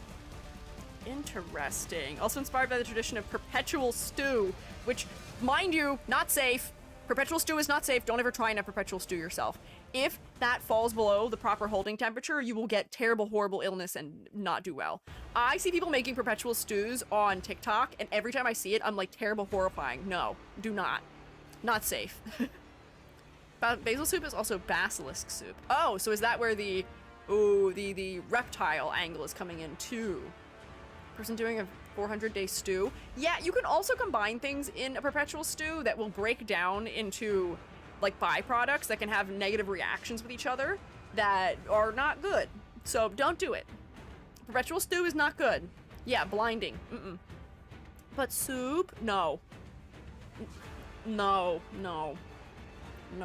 Oh yeah, basilisk soup is a portmanteau of basilisk plus soup. I see. Legendary reptilian creature? I just hadn't read it yet. Here she is! I love that she's got such a giant hat on. There's some fun texture in this one. She has quilting under her armor, so that's protective. I like the realism of that element. She's got her apron on also as like, what is it, a tabard? Which is kind of funny. She's got her big red chef's hat on. She's got one giant pauldron and a collar. Good variety of color undertones. Her head is focal because her hair is really bright and saturated. I can tell she's not human. She's got her tail. I wish her toes were more exaggerated here. Weird sentence. Oh wow, and this gets way more disturbing. Looks happy and hopeful. Yeah, she does look pretty happy about that perpetual stew. She has not learned the horrors of perpetual stew yet. Making Minecraft suspicious stew with this one, yeah. I feel like here I do have a little bit of clarity trouble. Like, I'm losing some of the elements against each other. I can tell this is the head, and it is just wearing her hair as a wig. A little bit, which is still funny, and will not stop being funny. I wish the liquid was animated. The fact that it's not moving is kind of strange. But she's got her pauldron. These are the elongated limbs, but the fact that they're against this dark armor on the tail makes it a little bit hard to read that this is a gauntlet on the hand, I think. Although I do still like the silhouette. It also looks like they made the other pauldron similarly big. Drop of soup just swaying with the head, yeah. It's not moving. Oh wait, her staff is also, or not staff, her lance is also full of soup, it looks like. What a creature. Guy who leaks soup out his mouth. The Crosians vomit up the soup. As you know, perpetual soup is bad for you. Ha. I like that the lower body remains humanoid. It does, doesn't it? Interesting. I feel like I'm a little torn on this one. There's some very interesting angles happening conceptually, and I like the, not default sprite, the transformation sprite? I forget what it's called. But there are some clarity issues in the corroded version. So we'll put you down here with, this is the, it's good but clarity area. Good but clarity zone. Armor over the hand makes it blur together. That's what I'm saying. I don't know if we even need the armor over the hand. If you just left the hand this green, or maybe moved the armor to something in here, it would read a lot better. But as a result, it's making all of this kind of merge for me, unfortunately. Wish you could see the attack animation. That would be fun. The fact that the egos don't really give me much for the animations is disappointing. Because even if I'm not grading based on animation, seeing some of the animation from the IDs was nice. What do we have next? Wishing Cairn. So we saw Wishing Cairn? Wishing Cairn? Before for Yisang. So this is the same fella. Oh, and hers feels like it's much more winter themed. She's got these like wraps around the side of her head to keep her warm, which adds something different to her silhouette. She's also attacking with a ball that's made of thread, maybe. Again, not a lot of hue or value variation. I feel like the clarity is not super high again. Sushi head. Oh, yeah, they're earwormers. Oh, and hers is different. Hers has a huge giant piece of coal to throw at you. And I like the two little pieces of her hair that are hiding back here. Again, I feel like the clarity is not very great. Everything's really value crushed. There's just two values. You either get black or you get a very, very dark gray. And as a result, not great. I can't read it super clearly. So here's the next tier of there's just a little bit too much going on, or I can't read it super clearly. But I do enjoy her big rock. She should throw it at more people. I wish they exaggerated more about what's going on with her head, because I can't quite tell it's her easily anymore. I could maybe think this is Sinclair because of the yellow hair. Because Sinclair also has the pretty much exact same color blonde, but it's fine. But I feel like this is a good example of why I think the egos are stronger than the IDs, because this is an ego based on the same Abno as Yisang had, but they were very distinctly different. Yisang's had more limbs, hers is more coal focused. She's got a hat that feels like we're trying to keep the cold out a little bit more. His was dressed a little bit more formally, was a little bit better put together. We're creating differences between them that are a little bit clearer. Sinclair doesn't have this ego. That's fair, but if you don't know what you're looking at, you may think this is Sinclair. If you are not somebody who has memorized which characters have which egos or not, you know? Throwing rocks is a lifestyle. It's not one that I participate in. I don't throw very many. Electric Screaming. Another purple electric one. Electricity being associated with purple is something I've grown more and more used to with gacha games. I would love to know where that originates, because I feel like in the US of A, where I am, we tend to associate lightning with gold, but I feel like I've seen, oh, was it the Hoyoverse? Somewhere in the Hoyoverse, they also represent lightning with purple, which is interesting. And I don't think it's originating in Genshin. I think that they're probably both drawing from a similar, like, cultural background for it, but it's just interesting. Oh, she's a little sheep. Oh, wait, her sleeves are like storm clouds almost for the lightning to be in. Oh, this is good congruent design. The combination of a sheep with electricity to go, you know, into the phrasing of do sheep, or oh, hang on, wait, I've said it wrong. Do you dream of electric sheep? I dream of electric sheep. This sheep is electric, but the wool being both a cloud and wool for the electricity is clever. I like her big, giant, exaggerated hands. Her horn is fun. The fact that they gave her a little more magenta around her face is also nice. Do robots drive electric sheep? I was trying to remember who it was. Yeah. Purple's like with plasma. Ah, okay. What color electric sheep do you see? If I think of electric sheep, I think of gold, probably. But I like the purple. It provides a nice complementary contrast for her hair. Good complementary palette. Pops and magenta are kind of delicious. Nice little bit of additional color. Oh, and then the end of her staff is, this is a cotton flower here too. It all makes sense. I'm seeing the concept. And then for the corroded version, I think we're doing something that's more like a wolf in sheep's clothing, maybe? Where we're getting the claws and the dangerous sharp angles to show more in the silhouette. Here, she feels a little bit fluffier, cuddlier, less dangerous. Here, she's sharper and thinner and more agile. Looks a little bit sheared, yeah. Static Shock? Oh, Static Shock also has purple, doesn't he? Huh. Interesting. Oh, Artie Glass, thank you for following. I appreciate it. Dawn regularly themed with both horses and sheep, with sheep/ram probably the tendency to charge without thinking. Ah, she's acting before she can think, potentially. But this is fun. I like this one. Let me look at the dreaming electric sheep. Let's see. Oh, this is fun. I love how long his legs are. This is so exaggerated. I'm a fan of the monster design for Limbus. I almost feel like I'm more of a fan of the monster design than I am of the character design half the time. I wonder if they have a different artist who does the monsters than does the characters, or if they're the same people. I know they have a small team. I've been told that before. But whoever is designing these has a really good sensibility for proportioning and for exaggeration, and I'm all about it. And silhouette design also. They combine interesting elements. Yeah. Plasma globe. Yeah. I feel like there's not a lot for me to have missed about this one. This is a thumbs up. This works. Abnos and Lobotomy Corporation are also much better than the battle armor.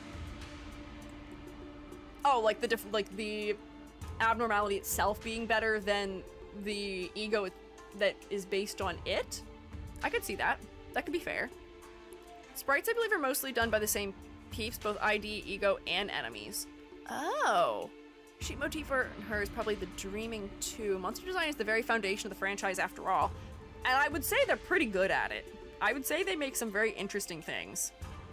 Ah, another fluid sac. Nice. Let's see. How does hers differ?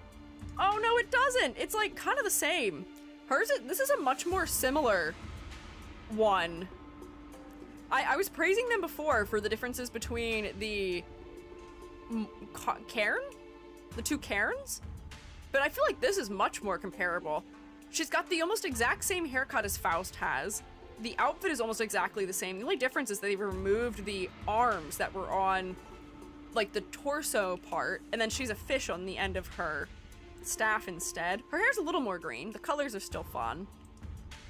But this is exactly the same sprite, just with her hair instead, which I feel like is a little disappointing. Season 1. I'm a little disappointed by this. Surprisingly, does something completely different from Faust. I mean, looking at this would not tell me that. I would imagine it'd be exactly the same as Faust. Smaller sack. Sure, I guess that's fair. That's the only difference. But I feel like we could have done something more with it. I don't know. Change the proportioning a little bit more. Maybe her hands are bigger. I feel like I'm disappointed. Something vampire. Sure, something vampire. I feel like I'm a little bit more disappointed with this one. I'm gonna put this at the bottom of meh. It's still memorable, it's still interesting, but it's just too similar. I don't know. Uniform slip has infected the egos? I don't think so. I don't think so. We were praising most of the other ones that were based on the same Abno for being distinctly different. Let's see if Telepole is. Telepole, don't let me down. Don't let me down, Telepole. This looks very similar. Oh no! Oh no! Oh no! Proportions are different in corrosion, but yeah, same. Oh no! They are like exactly the same. What happened? Oh no! I feel like all of my praises for that. We're losing them a little bit right now. The pose is the main thing that's different here. It's just the hair. The hair is all that's different. It's the exact same outfits. So this just gets to go hang out with the other one. Rip. Season 1. Okay. So these aren't ordered by release, are they? It seems like they may not be. I'm gonna keep moving. I'm gonna keep moving. Red sheet. I think I've looked at Red Sheet Dawn before on stream. Also, Howl's in it. Oh, that's fun. These were launch egos, and the game released with like 1 or 2 egos for each center aside from base ones. Ah, okay. So they were still finding their footing. We'll cut them some slack. They're ordered by level. What do you mean by level? By strength? I don't know. I don't know what you mean by level. Sorted by ego levels. I don't know what that is. By equipment type? Interesting. Yeah, we looked at this one before. I think my critique for this when we looked at it before was that it is interesting. The seals are engaging. There's fun asymmetry. The seals do add something to silhouette, but I wish they added more. And it's just a little overwhelming to look at, unfortunately. I do land on her head as an area of rest for my eye, because there's so much texture everywhere else. but it's kind of overwhelming otherwise. This is cool, though. This does feel like it's just the monster, but with her hair again. But it is interesting. Fun silhouette. It's very droopy. The posture feels a little bit mangled and disturbing. 5 levels to egos. Zayn, Teth, He, Wow, and Aleph? There just aren't any playable Aleph egos. Oh, wait! I see. I see. Does everyone give an even number of all of them? Oh, no. Faust only has 1 Zayn. So, and WAW is the strongest. So, like, you have 2, despite the fact that she only has 1. He has 2. Ah, different from the Abno. Basically just a wooden dummy. Oh, okay. Let me look at the Abno so that no one will cry. No one cry. No tears. No tears. We'll look at him. Can I look at him? Okay, he's like much more upright. He is more wooden dummy. Hers has weight in its silhouette, where it's wider at the bottom and narrower at the top. Hers is more disheveled. That's interesting. I wish her hair added maybe a little bit more to her silhouette from the fact that her head is like kind of knocked over. But not bad. Higher level, more resources needed to use, but does more. This ad knows about taking the pain of others onto yourself. There may be a body in it. Ah, disturbing. Don't like that. That's not a good place for bodies. I feel like this one's just a little bit visually overwhelming for me. So we'll put it high in the meh category.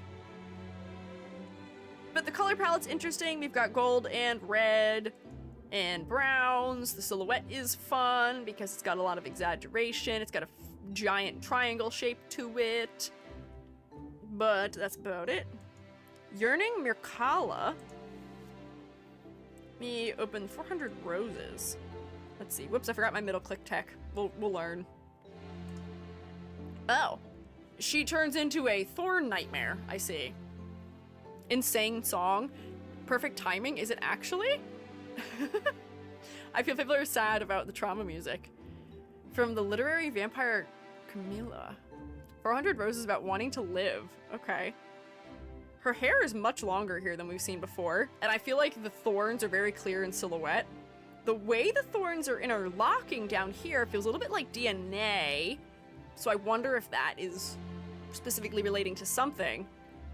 And it almost looks like she's got a big vampire collar from the fact that this is like blood or some sort of red fleshy substance spanning the backs of these thorns.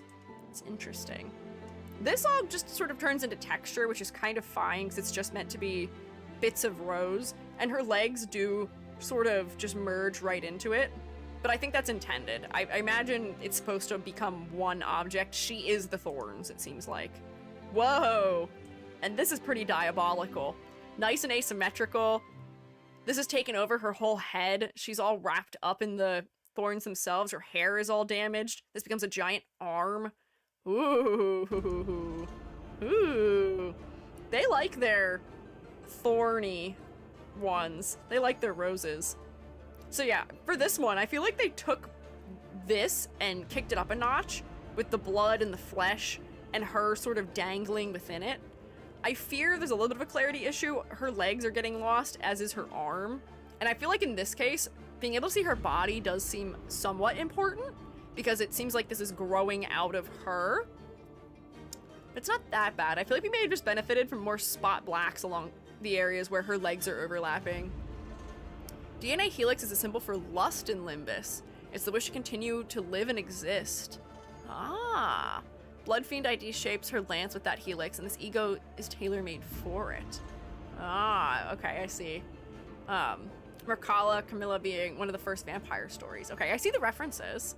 Lust is the wish to propagate and spread parts of yourself like your thoughts and opinions with others. That sentence you said there was very Metal Gear Solid of you. This one, despite some of my misgivings about a little bit of clarity, I like the asymmetrical movement happening. I'm enjoying the emphasis on the head from the rose and her real scraggly blonde hair. I'll put this like down here for thumbs up, perhaps. Most of the time animation is too fast to see the whole body well, which I feel like is almost kind of sad for some of these because they have wholly separate designs between the two different versions, between the Awakening and the corroded version. They tend to be somewhat different sometimes. And there's merits to both. We've got another Love and Hate, which scored very well previously. What does this bring to the table that the other one didn't have? Because this is based on the magical girl, Queen of Hatred, which we looked at on a previous stream. Looking at all these like blood and guts monsters and then having her right there is kind of funny. Here she is! Look at her! I like her purple hair. The gradient is fun. This one's meant to go with the ID. Yeah, seems like it. They seem to be very directly related. So here she is. This just looks like her ID outfit. From my memory, at least. Fun tearing. We've got some ribbons and some bows that reference wings a little bit, a la magical girl fashion. Whoa! That's pretty crazy. I was not predicting it to go this way. She's turned into a creature that has a bell collar on, or maybe that's an eye? She's got wings that are tiered with the colors of the Abno's hair. She's got arms growing out of the top of her head, replacing her pigtails. Her eyes are blackened in, and she's got a long tail with hearts on it. Queen of Hatred also has a second form, and she's pissed. Oh, wait, let me see. Is it here? Do they have it? Oh, it looks like they may not have it here as an example. I will opt to believe you. Assist unit? I will opt to believe you. I didn't find it. This is the Queen of Hatred's meltdown mode. It's in other games. Not on the botany and library wiki. Okay, only in the Elcor page. Sure. She looks particularly disturbed. The pink, unfortunately, does draw a decent amount of focus to her chest, but her hair being the only yellow element, I think still works somewhat well. The arms, I almost feel are kind of awkward. Placing them on her head when they're so big feels like oddly heavy, and I don't know what use they would serve being up there, but they're kind of fun the way they're mirroring the shape of her pigtails. The wings add something positive to her silhouette. She's just turned into an entire monster, I guess. Does she still have human arms? She does. I'm losing them. I think the background with the checkering is making things harder to see. Oh, she does have a lot of places where her body will overlap with something that's similarly dark. I think one of my, like, overarching critiques for Limbus Company would be, if you're going to make areas of a design so close to your flat black color, use white as a line art color, or use a color for your line art, because I'm losing the hand here into the tail, I'm losing the arm here into the wing, I'm losing this arm into the edge of the wing also. This arm is a tangent with the wing, so I can't see it anyway, but I imagine this is in motion, so it wouldn't be as bad. And then we're losing her legs against each other and the tail and the back of her wings a little bit also. Clarity! Because otherwise this is cool from its shape and its color. We've got pinks and purples and blue undertones for the white elements. It's interesting, but there's just a little bit of clarity trouble for me still. I can't read the edges very clearly. By the way, all the magical girl cards relate to a tarot. Huh. In the animation, she starts crying black ooze. Delightful. Oh, look, I get to see something of an animation. I get to watch her do that. Very cute. Very cutesy. Oh, there it is. I see. I see her crying. I fear that my clarity issue is persisting even with the animation. What can you do? For lobotomy core, you literally need to kill 3 of your workers every once in a while or she escapes. Oh. Can't let her out. No breaching of containment. You're stuck with me, Don Quixote.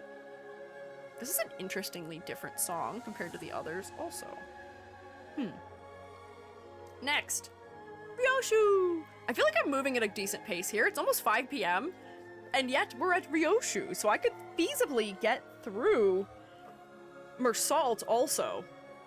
And then I'd be on pace to finish the rest of them next week, which is exactly where I want to be. I predicted this would be 4 parts, and I think I'm going to be able to do it. Hell yeah! Yeah, middle mouse tech is adding to my speed to a very, honestly, beneficial degree. It's been really helpful. Ryoshu has 2 Zains. What does that mean? Whoops, that's Mersault. I clicked the wrong one. I scrolled down. Sorry. What if we just entirely skip Ryoshu by accident? Actually, I don't think you'd let me. You guys would yell at me too much. Here she is in her base ID. Or, not base ID, her base ego. She's in a dark room with candles, clutching to her sword, lying on the floor. Not seemingly having a very good time. Yeah, she does feel kind of intimidating. Her ego art is much darker than some of the others. Frame in her skill animation. Oh, that doesn't tell me anything. I can't see anything. With the fingers in the background. Fingers. Oh, is that what these are that are sort of looking in her cell at her? These are the fingers? I can't quite make out what the shadows are here either, because they may not be anything in particular. Base IDs were prison uniforms. I see that in the pinstripe layer she's wearing. I just feel like this is not as interesting as some of the others. This is kind of meh. The combination of historic fashion and prisoner attire does keep it out of meh, though. Have I been raided? I think I heard a sound. Hi! Hi, Ogre! How are you? Welcome in. Hey, Shrewmates, can we rotate for the raiders, pretty please, if you'd be so kind, perhaps?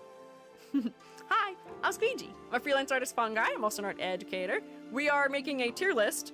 We are continuing today. We're adding the egos from Limbus Company, and we're looking at Ryoshu right now. We've just started her. But hi, welcome in. Thank you for getting the shout out, mods. I appreciate it. What were you up to? It seems like you may have been playing Dungeons and Dragons or Super Battle Golf recently. Intriguing. Hi, Ogre Raid. Hi. Hello, me to the robot from the Ogre Raid also. Hello. If you were playing Dungeons and Dragons, I have to say that I miss Dungeons and Dragons so badly. I was a lifetime DM until I went to grad school, and then I didn't have time to play anymore. I couldn't play anymore. DMing takes so much more time than being a player in a campaign does, I feel like. And I was in a campaign in grad school, but that didn't last for very long. I think I've only gotten to be a player maybe... Actually, that's not true. I've never completed a campaign as a player. I've only completed campaigns as a DM. Oog. I did, but today I was playing Star Fox 64, the original one. How was it? How are your feelings about the remake? I am kind of torn about it style-wise. There are some very interesting things going on with it stylistically, but I feel like they could push the proportions a little bit more to make them feel a little bit more stylistically effective, maybe. Just get kidnapped by a committed DM. That's me! I'm usually the one who's kidnapping! Were you bestowed the curse of being a forever DM? No, I kind of chose it as a high schooler.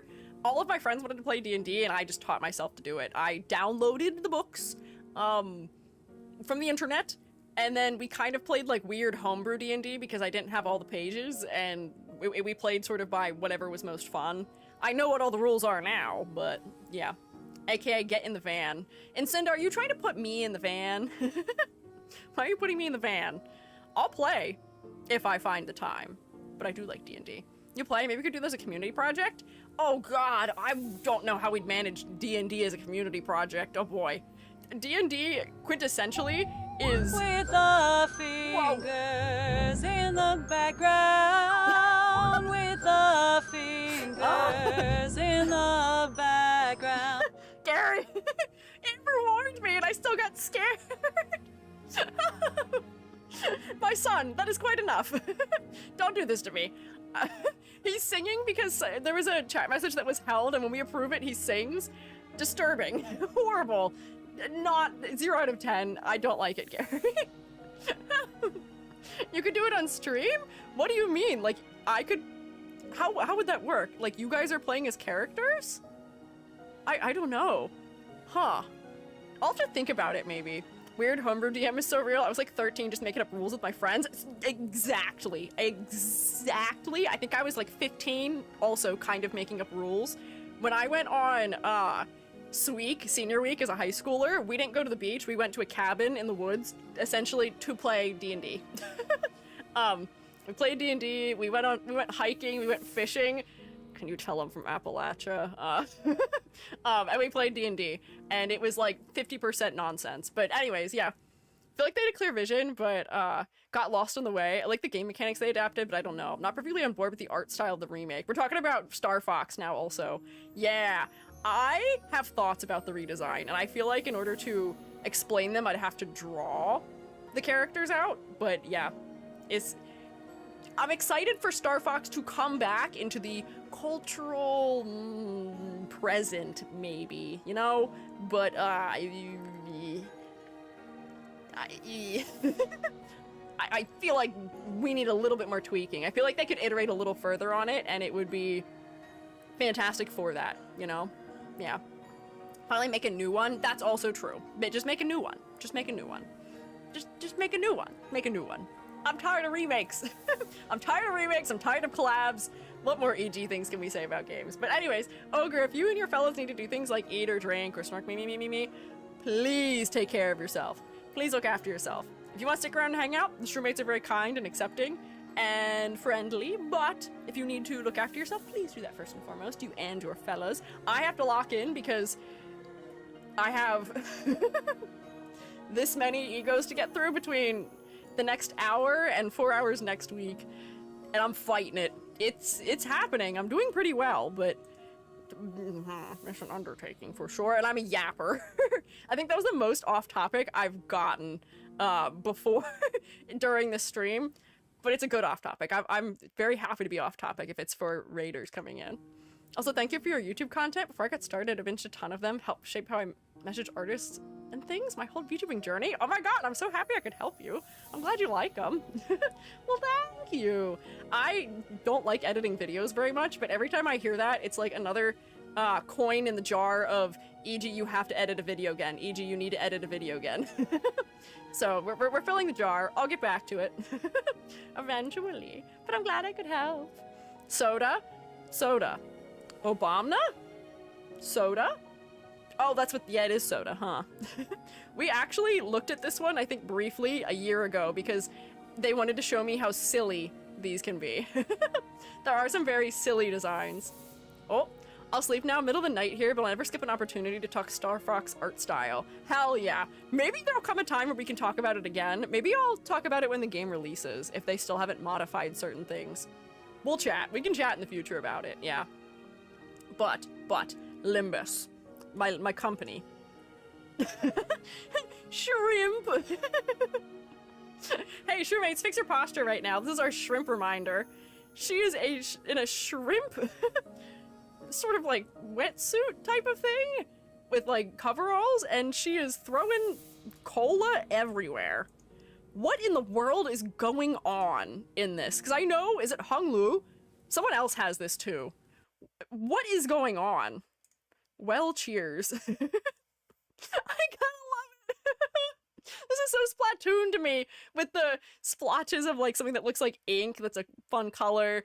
It's got the whiskers from her shrimp style hood.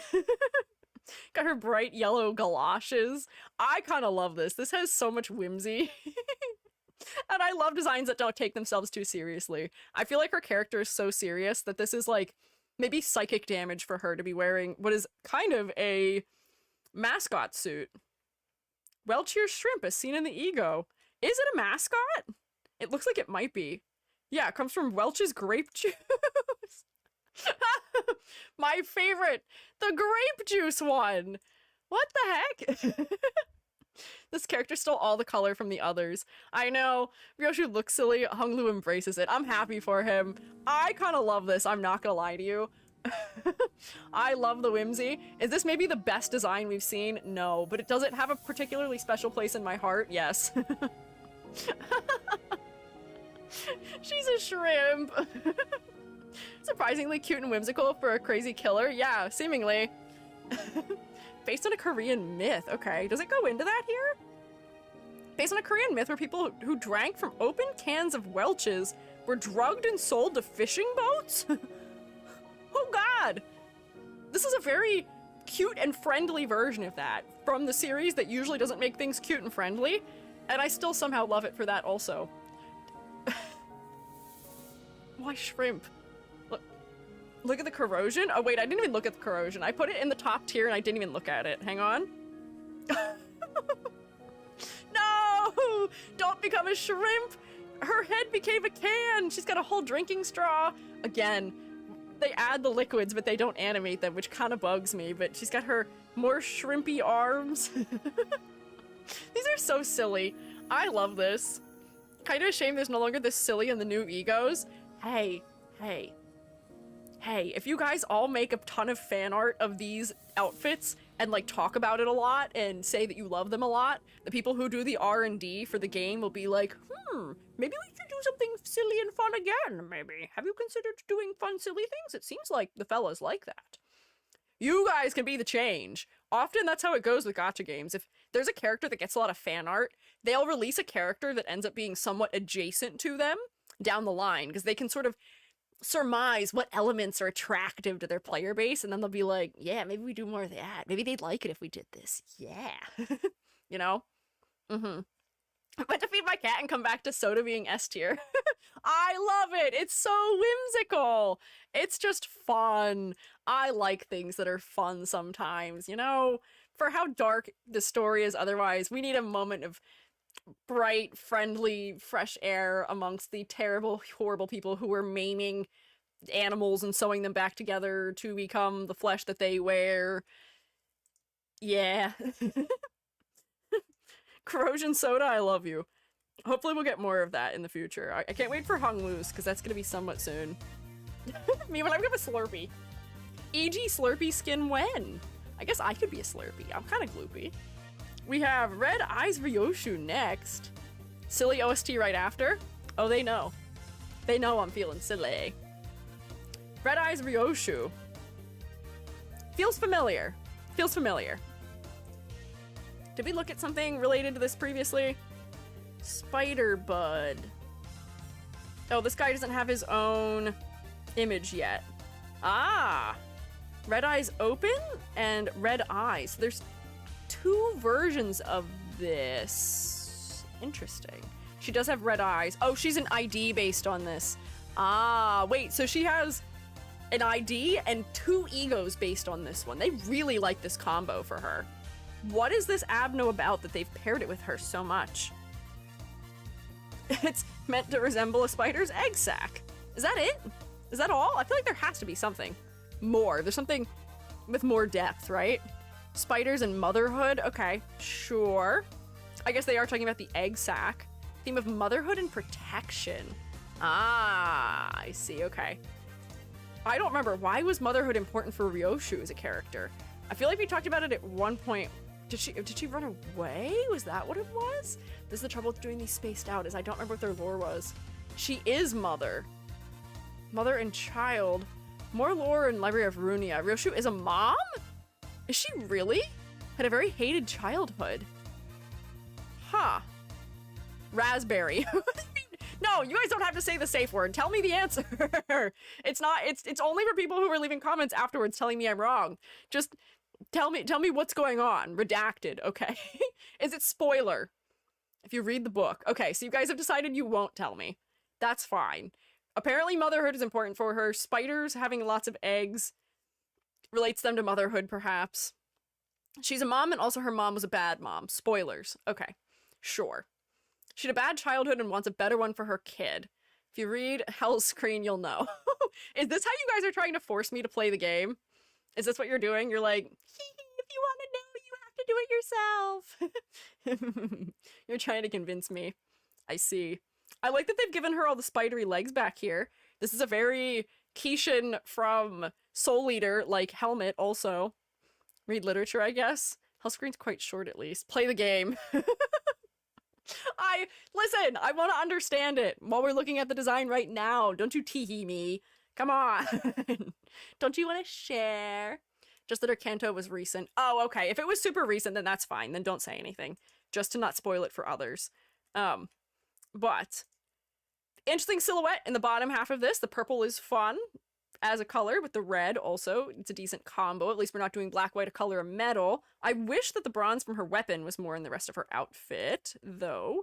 This has fun silhouette, and I like the spider webbing that's wrapping around her, because I don't know if I would guess spider from this. I don't think I'm getting spider. Usually I see a lot of eyes, and I think of... I don't know. They don't feel spidery. Spider eyes are very round, I think. But this clarifies the spider angle very well with all the limbs and the eyes at the same time. Should see the animated cutscene. There's some moving parts in it. You guys really like having me watch Ryoshu cutscenes, huh? There's eyes everywhere. It's more demonic. Yeah, that's more so what I was thinking, but I guess it is aiming for demonic anyway at the same time. I feel like the corrosion version does elevate this. Oh, I lost her. Oh no. Oh no. Oh, here she is. My click doesn't like to hold sometimes. Here we go. I'll put you in thumbs up. I just wish your silhouette in this version was more interesting. But honestly, I'm not that bothered. Head is focal because of the silver, I would say. We've got some high contrast areas down here that are maybe a little distracting, but they're spider webs, so they do inform my understanding of her. She has eyes open in the animation. Oh, okay. Or maybe they blink. There's a second ID based on this, though, so I'm interested to see how they modify this for the second one, which we'll have to wait for. We've got Blind Obsession. We looked at Ishmael's Blind Obsession before, I think, didn't we? This seems to be one that's reoccurring. This is the, yeah, Dream Devouring Silt Current. This is the whale that has a bunch of, like, LED lamp tubes in it. Yeah. Mouth. Go everywhere. I mean, when I drop my Ryoshu, don't drop your Ryoshu. Don't hurt your Ryoshu. We are in the Ryoshu season. Oh, okay, so then definitely don't. Don't spoil. Do not spoil. People may not be ready. Aha. I like what these elements add for silhouette. They do feel a little bit electric. I feel like this is kind of one note for me, though. All of the color being the same undertone makes it a little bit less interesting. I think Ishmael's is stronger just based on the fact that her hair adds something. Her hair makes her head focal. Her hair makes it a complementary palette between orange and a blue. I feel like there's something missing here, unfortunately. I don't know. Season's about to end, though, but nearly 8 months since it released. Oh, okay, it's been 8 months. Okay. That is some time to reasonably catch up, maybe. Almost more salt season. Oh, he's gonna get a turn. Ishmael seemed better for me because the orange clashed a lot with the teal. You think it clashes? I thought it provided a nice contrast because this is black and one color as a palette. There's not a lot of interest coming from color here, unfortunately. And I feel like something is missing as a result. Give me a different undertone, transition some things to more green or more purple maybe somewhere. She's wearing like an admiral's outfit, so I can understand the concept of being related to the sea or the ocean, even though there's not really a direct ocean element happening, but this one's kind of meh for me. Let's see the Abno, and it is just the thing. Not even with her hair on it. Come on, at least put her hair on it. Come on. Come on, give me your hair. Please, right? At most 6 months. Kanto released part 1 around New Year's. Oh, okay, so 6 months then. Clash wasn't the word? Like, look better for contrast. Ah, it complements it, maybe. But yeah, the Abno is just it. They didn't really modify it to be her as far as I can tell. You know? I'm kidding about saying to just put her hair on it, but I feel like we need something. It has her sword stuck in its head? I guess, but I feel like that's not enough. Also, the sword is... Why is the sword going in this direction? The sword isn't stabbing it. It's like the sword is inserted up through its mouth? They include the iconic whale eye pattern in the human designs? Yeah, no, seemingly not. Yeah, the fiery eyes would be nice. But I wonder if there's just something else they could have brought over from her to it. I don't know. They're kidding, but that's what most ego corruptions do. It is, and we've seen that. And I'm wishing they'd done it here, unfortunately. 4th Match Flame. I see. Oh, this is another one from the Scorched Girl, which we saw the Yisang one before. It's blind. Why would it have eyes? No, it had something that was like marking over an eye that was like glowing and flame-like in an eye area that would have been cool if it was on her, is what they were saying, I think. If you'd believe it. It's stabbing into her brain. But you could have stabbed it from the top so we could see the hilt, you know? And we can't see the hilt. This one. She's got a somewhat like snake pattern or maybe quilted outer layer of her jacket. These are the egos that are all charred. And there's the out in the background. Did we even look at the Scorched Girl? I don't think we did, because I think this was the first one. Oh, it's because it doesn't have a sprite. That's why. But she's based on a story Oh, hers is a little more bug-like. I like that they gave her antennas that are on fire. That's fun. Let's see, does she have worse clarity in the corrosion? Maybe a little bit. A lot of black on black on black elements. And I can't see the fact that she's charred to the bone as clearly here, but I would say her face is more focal than Yisang's was, because there's more orange up around her head. I enjoy that they've burned her hair a little bit more. There's a lot more orange in that area, which adds interest. We've got good negative space between some of the tatters. And the smoke is interesting. Scorch Girl is an enemy, but she does appear in the previous games. Ah, I see. Okay. Wasn't that one? Scorch Girl, it's burnt. She does feel burnt, but I feel like you could still have clarity even if it is burnt. I'm gonna put this one in the bottom of passing because I do like the focal point. The antennas are interesting. It feels a little bit like butterfly-like.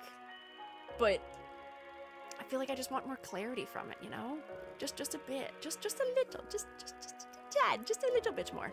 Like, we could use this gray as an outline color throughout here somewhere to tell me where certain elements stop and start.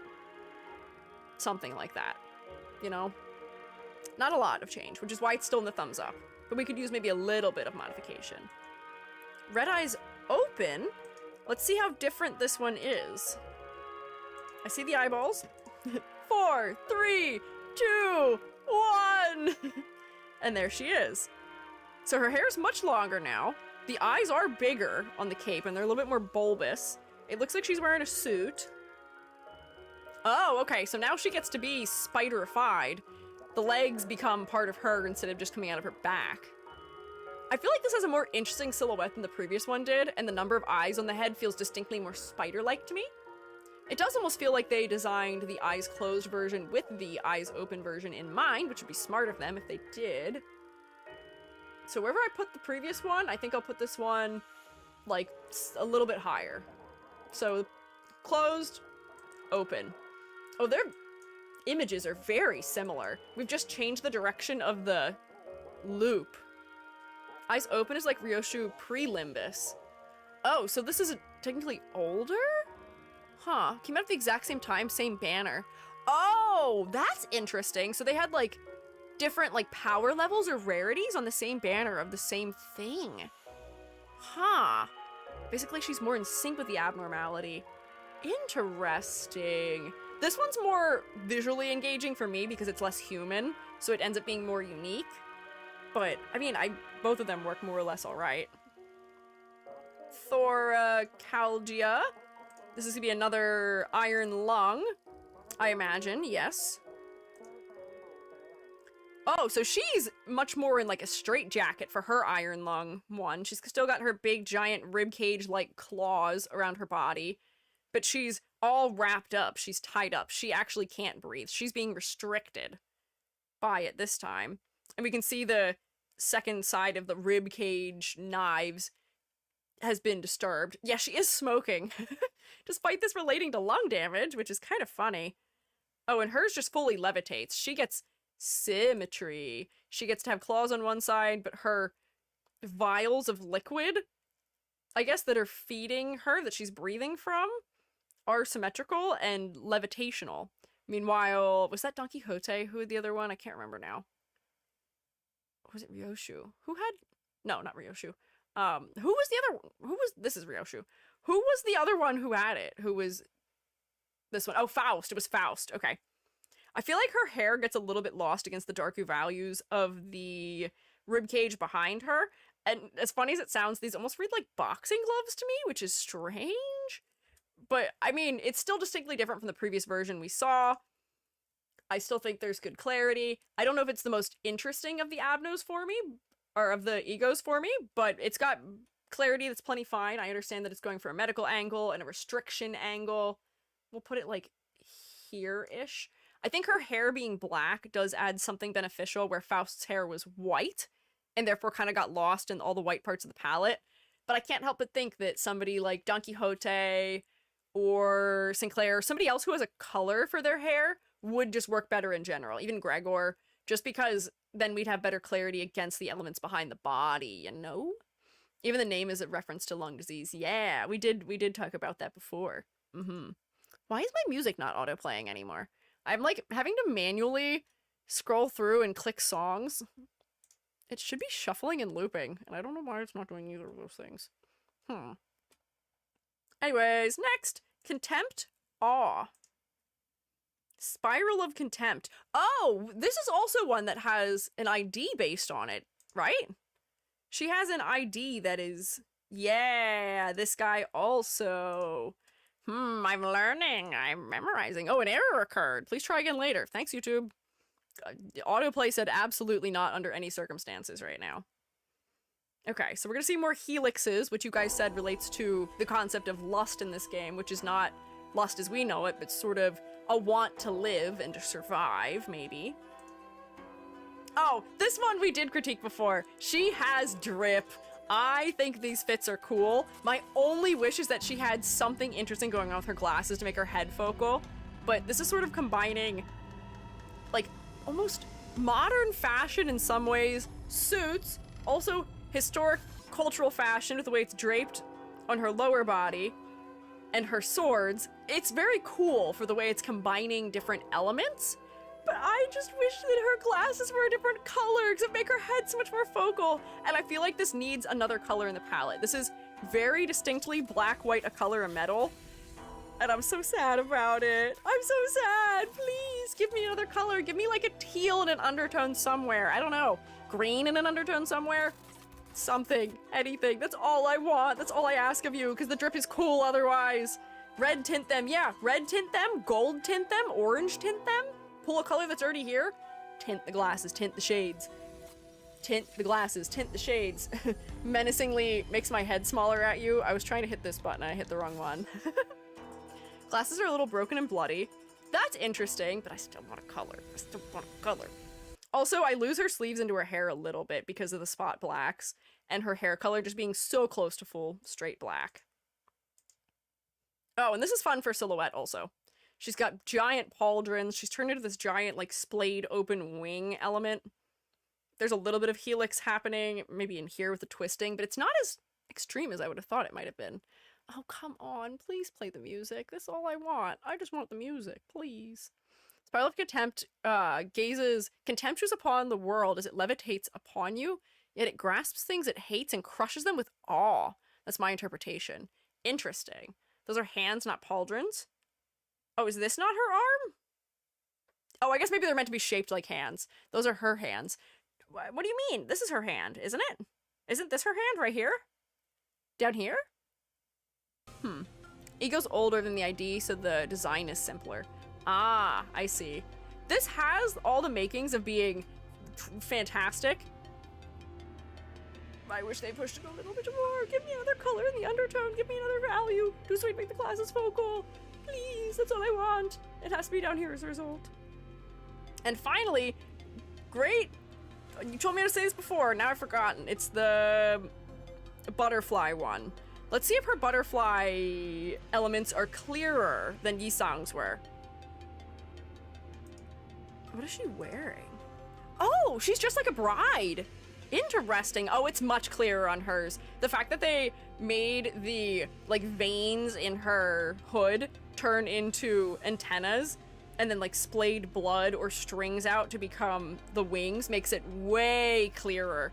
The transparency adds something very interesting for the silhouette. There's some fun asymmetry happening just in the way that the string is tied around her and some of the damage. This is cool. Also, her hair becomes like a secondary silhouette. Here, we're like, her hair is part of the main silhouette, but it silhouettes her dress very nicely, which is neat. Ritual bridal clothing, yeah. There is a lot going on. There's a baby on her back? What? Okay. Interesting. Huh. Her blade goes through a couple different configurations. Oh, and this is almost like a wilted butterfly. The wings have like flopped down. Things are much more transparent. We can see her bones. Her eyes are red. We can see her jaw. So they just took it and made it more disturbing for the corroded version. I genuinely love this. This is really cool. I will get over my misgivings about there being only one color in the palette for the sake that I enjoy the symbolism going on. I enjoy the fact that I can recognize what her outfit is relating to. I can see the butterfly element very clearly. The silhouette is knocking it out of the park. This is cool. And I don't think anyone disagrees with me. Ryoshu gets a win. Yes, she gets a win. Ryoshu got 2 wins.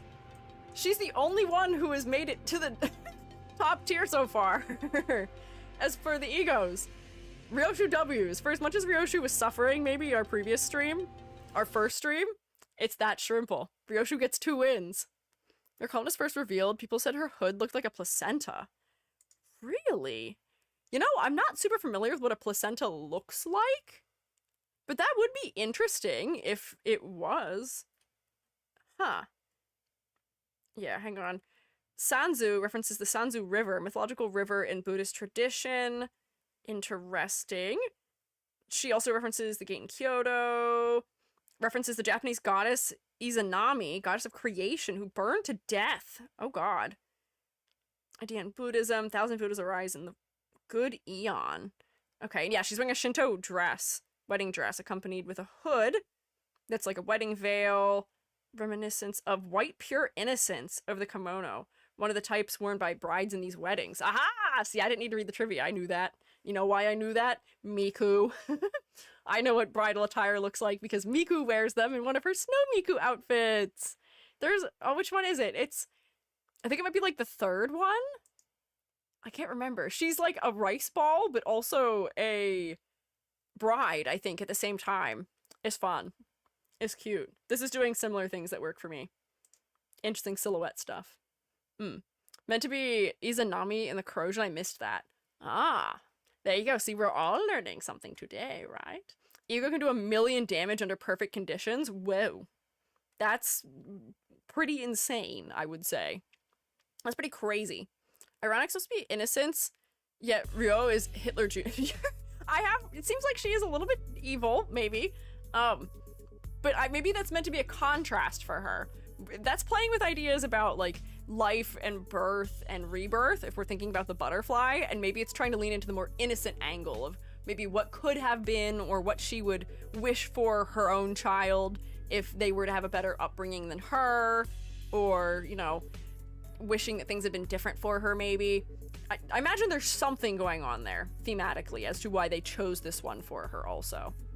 At the end of the scream, her daughter gets burned alive. Maybe not. Like the phoenix, maybe they will rise again. Hi, Mersalt. You're all shackled up. You did some bad things, and so they've chained you up for it. And we're gonna blame you. We're gonna point fingers at you. We're watching you. We're keeping an eye on you. You killed someone. Pretty kind to children, such as Sinclair, the youngest in the group. So, I mean, maybe that would make sense with what I was saying then. Evil, intimidating Frenchman. Yep, seems right. I love that he's wearing a suit. Again, he's in prison, but he's got a suit on. He's all chained up, and he's wearing his prisoner's attire over his shoulders. He's got a pinstripe tie, which I think is kind of funny also. He is actually going to jail. Yes, which is, yeah, what happens in The Stranger. So, makes sense. Something about this I feel like is more interesting than the others. I think it's the prisoner tie. The fact that he seems like he crafted his tie out of his attire that he was forced to wear, I kind of love. And the chains do something for me also. They add a level of storytelling to this where he is now bound and shackled. It's telling me that he has done something wrong.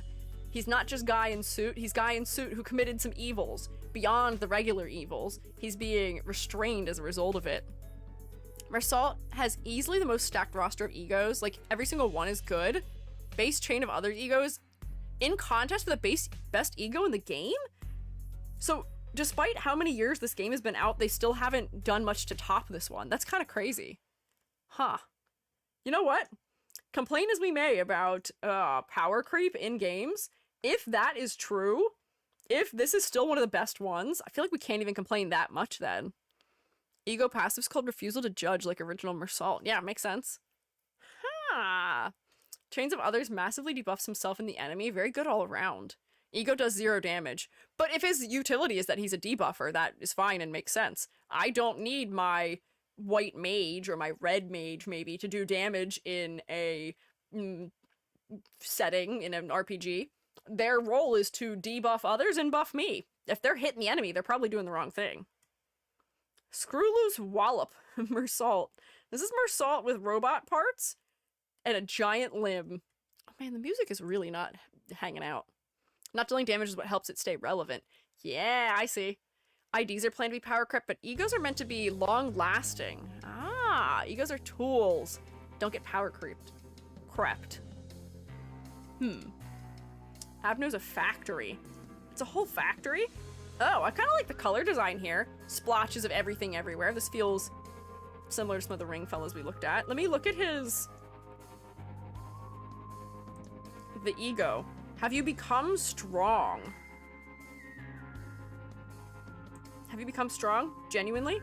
Oh, it's the whole factory, but there's like different guys in it. So this is the colorful, like automaton type of fella who is made of different pieces. Oh, they all are. There's just different levels of them. Some have screws in their head. Some seem a little bit more bloodied. This one, oh, this is where the giant arm comes from. We're sort of piecemealing them together. Factory that turns people into those things. Uh-oh, he got turned into a thing. Let's see the trivia just real quick to see if there's anything else I should know. Want to get beat hurtily? This is changed. Okay. Okay, this might just be an in-universe thing. Surgery, lacking data. Okay, nothing particularly to note there. Whoops, I closed the wrong part. However, I feel like the giant asymmetry of this arm makes him feel a little bit unbalanced. I love the exaggeration,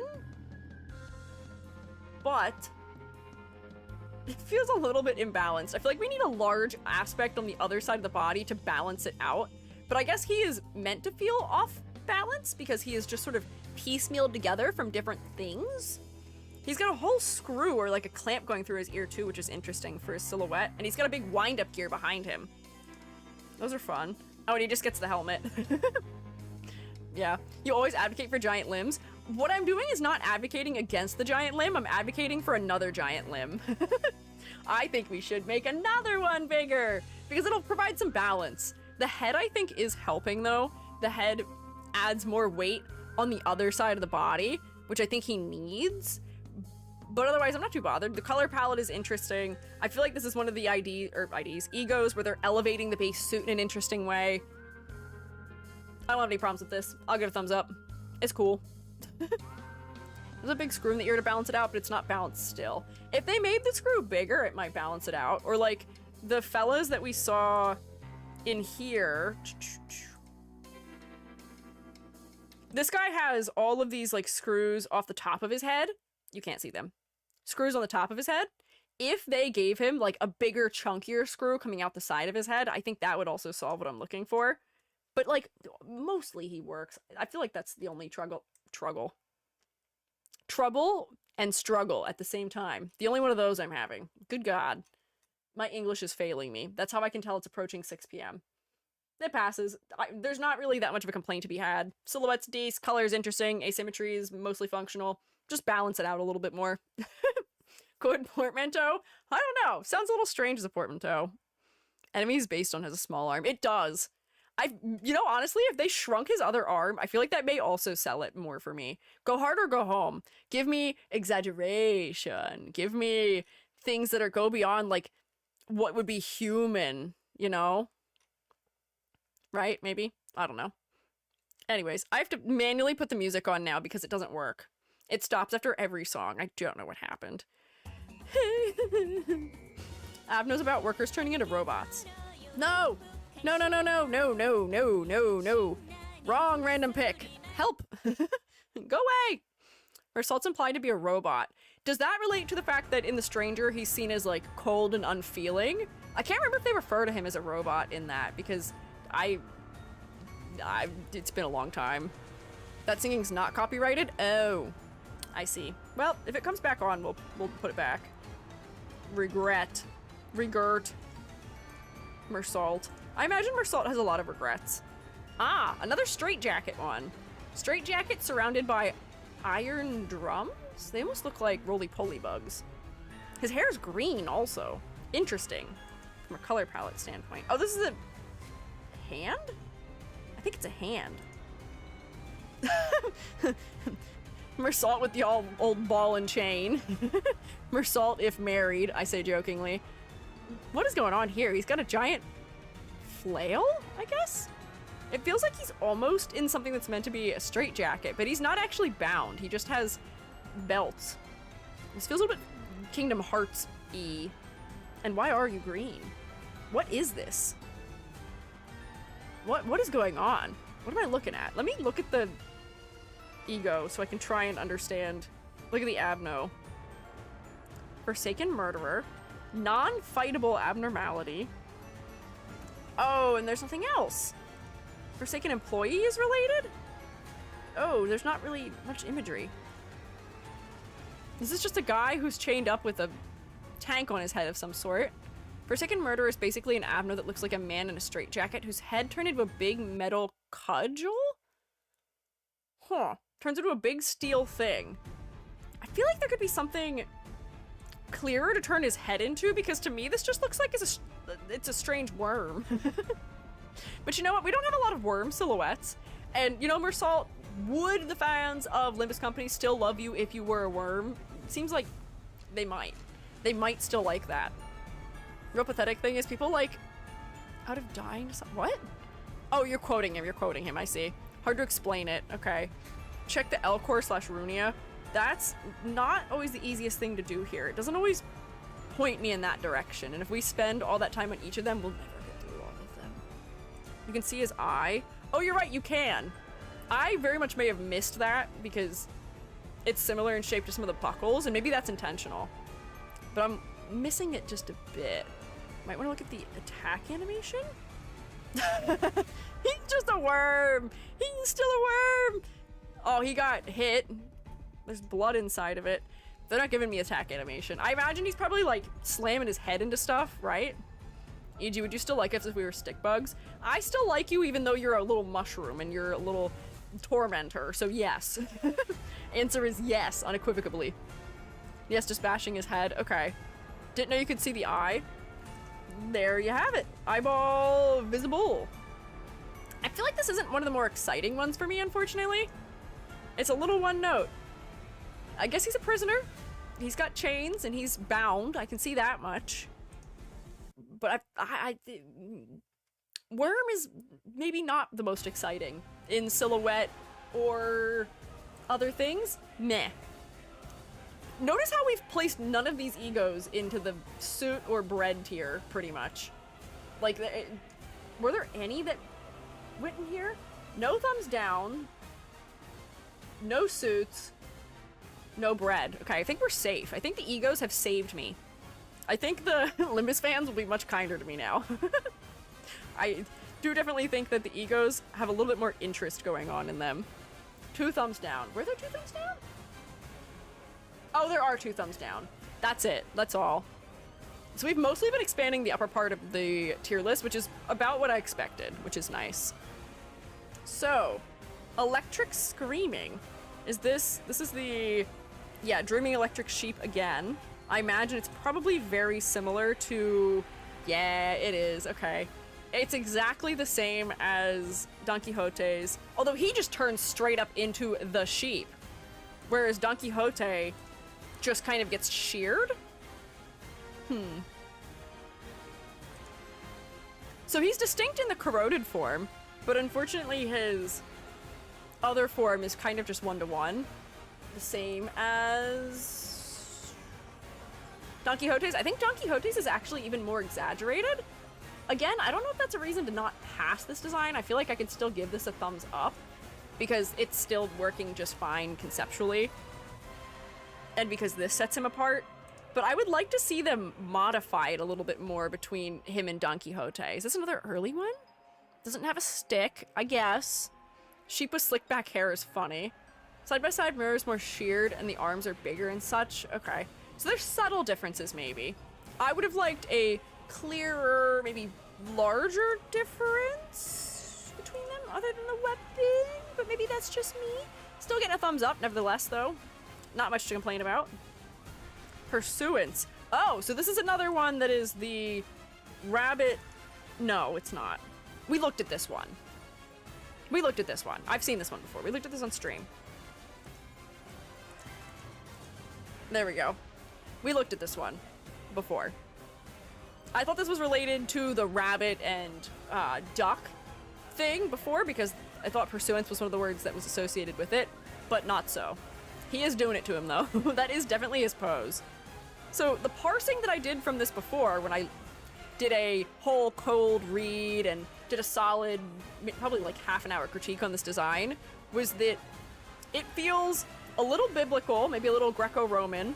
He's got a halo being formed out of laurels, and then especially here where he's got angels and a larger halo, even more Greco-Roman and / or biblical. He's got multiple sets of wings. It looks like he's got scripture written all over his body a little bit, if I'm understanding the small mark making correctly. He's holding cards, which I think were also relating to scripture maybe, but I can't remember. And his outfit feels a little bit military. The style of jacket, where it's like folded over here, the fact that he almost has like some sort of, it's not a pauldron, but he's got detailing on the shoulder, feels a little bit military. I think I get a pretty decent read of this. This thing's a scribe unquestioning of its orders. This Abno's about following scripture without understanding it. Ah. Following it without understanding it. I feel like blinding him would make sense for that, so that we can reference blindly following orders, maybe? But I guess he does have a mask on now. When I critiqued this at length, I think my main complaint was that the focal point is his arms and it's his hands. I wish that they would have made something else teal. Maybe the eye-like elements on his mask, just something else. Then we could create a triangle of teal elements to move the eye around the design. That could be cool. But I feel like the color distribution isn't quite right all the way. And his skin, the jacket, and the mask are all very similar in value and hue. Give me warmer / cooler undertones, maybe, please. Could maybe something be warmer? Like the underneath layers, like the white parts in here. Something be a little bit more green in undertone. Also, maybe something like that. Doesn't have to be anything more than a fist. Doesn't have to do anything but follow orders. Blinding him in this version may have been good then. Still too. I feel like with this one, because I've spent a lot more time with it, the fact that it's missing that color element to sort of give me eye movement, to allow me to sort of move through the whole design instead of just coming to immediately focus on his fists, is something that's bothering me. And the clarity coming from the fact that he doesn't have much in the way of value or hue difference between his jacket, his skin, and his mask is preventing this from being a thumbs up, despite the fact that it does have a very strong and interesting silhouette. Again, these Abnos really do not miss with silhouette. The egos and the Abnos they're based on really don't miss with silhouette most of the time, other than maybe Would You Still Love Me If I Was a Worm? Gregor. Or not Gregor, sorry, Mersalt. Men, am I right? Punches in his ego animation? He punches in a lot of them, I think, doesn't he? He's the brute force character. There we go, I gotta go back. Capote. Uh-huh. Ah, so this looks like it might be inspired by like a raging bull of some sort. So he has his little like red cloth to wave at them. What do you call that, a luchador? Is that a luchador? Am I thinking the right thing? You're right, he does punch. Yeah. Oh, I feel like this is one of the least exciting ones so far, but let's see the Abno. Okay. I feel like I'm not as excited about this one as some of the other ones. We could have done more. Give him shoes that feel like hooves or something if we're gonna give him a bull-like head. The fact that it's made of fire and is charred as clothing is interesting, and this does make his head very focal. Not having the bull head makes this kind of bland, though, unfortunately. He's black, white, a color, a metal. The focal point is his shoulder because it's the biggest area of a color, and red is a very distracting color. It's the highest chroma color and will always win in a fight for our attention. This one is a lot more interesting for the wear and tear, but I feel like it's kind of meh compared to a lot of the other ones. Some of them are much more interesting. I feel like this one isn't playing with its concept as much as the others. like, it's fine. Objectively, it's not much of an issue. The silhouette could be stronger. I don't think the silhouette, especially from the neck down, is fantastic. Clarity's kind of okay, but what can you do? Ego boosts thumb cape somersault to an insane height with his blunt and wrath damage. I swear EG fell asleep? Oh, did my model do that? It might have happened. My model loses tracking sometimes, randomly. It's usually pretty good when I'm looking down, but every once in a while, it like really goofs up. It's a torture instrument. Fun fact, the inventor got put in it? Ew. Not great and fun. Not fun or great. Inspired by the torture device. I see. We didn't look at the Avno. Is he being tortured that much, though? Oh, but like, this is so cool! The little like licks of blue that feels like both fire and some like disturbing liquid is interesting. There's also a whole head inside the mouth. This is more interesting than what they did with him, unfortunately. Yeah, straight up luchador outfit. I think we could have done more with it. Torture execution device from ancient Greece. Ancient Greek, but we went luchador. Interesting combos happening here then also. The blue is story stuff, but like, the blue is telling me that adding another color could have added a lot of interest. It's giving me a hint of what we could have had, but don't. The blue is something unrelated to the Abno, we just never encounter it without it. If you never encounter it without it, then wouldn't it make sense to put it on his also? Just thinking. Just thinking, but yes, Brazen Bull inspired. Shadow Vested Blade Singer. My man can sing? Proud of him. He's been working on his voice. Whoa. All the hands are reaching for him. Oh my gosh, this is a very different angle for him. He's got long, billowing hair. He's in the moonlight. Oh, and he's gone. This is the one that makes Bielmersault cooler. Okay. The only ego where he laughs. Good for him. Good for him. Oh no! Low clarity nightmare! What? I don't actually, I was gonna copy and paste this in here and then remove all the saturation. But look at how little that's changing. If I go like this, you can see that he does have some like greens and purples in there somewhere. But like, the difference between saturation on and off is so little. There's nothing happening other than to his skin tone. And especially from a distance, everything is merging together, which was the critique I had for Heisho Pack and several other groups, unfortunately. Well, let's see. Does it get better? Please tell me it gets better. I guess the thing that they're aiming for is that he's a shadow, so he's supposed to all blend together. But if that's the intention, I wish they would do more with his silhouette. He kind of has, like, torrential bullet head. He's got his bun, but he's just shaped like an arc, more or less.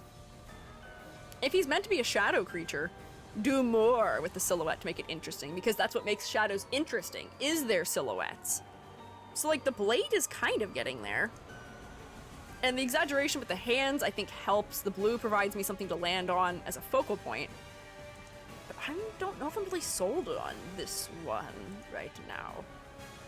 Gezunde does not make an actual appearance in-game. It's based on the Gyusunde, a monster of Korean folklore of a similar name. Typically appears disguised in the form of a lone young child in a dark place, seemingly in need of help. When approached, it sheds its form and reveals its true body of darkness. Looking at and attacking it only serves to make it grow until it engulfs the victim. Okay, so it is meant to be a shadow, but I feel like we could do more with it being a shadow. I feel like I'm kind of disappointed by it. Black on black textures with a dark gray undertone. Yeah, it doesn't have the greatest of clarity. We could have done more with the silhouette to make it more exciting. I can tell what they're going for conceptually. It just, I don't know if it works all the way for me. Especially if they're going for, you know, the fact that he's transforming during this. He's going from the awakening to the corrosion. If his awakening was referencing like the child who needs help, and then the corrosion was referencing the creature, that could be more effective too. There are more sprites. Hang on. There's resentment sprites. Oh, okay.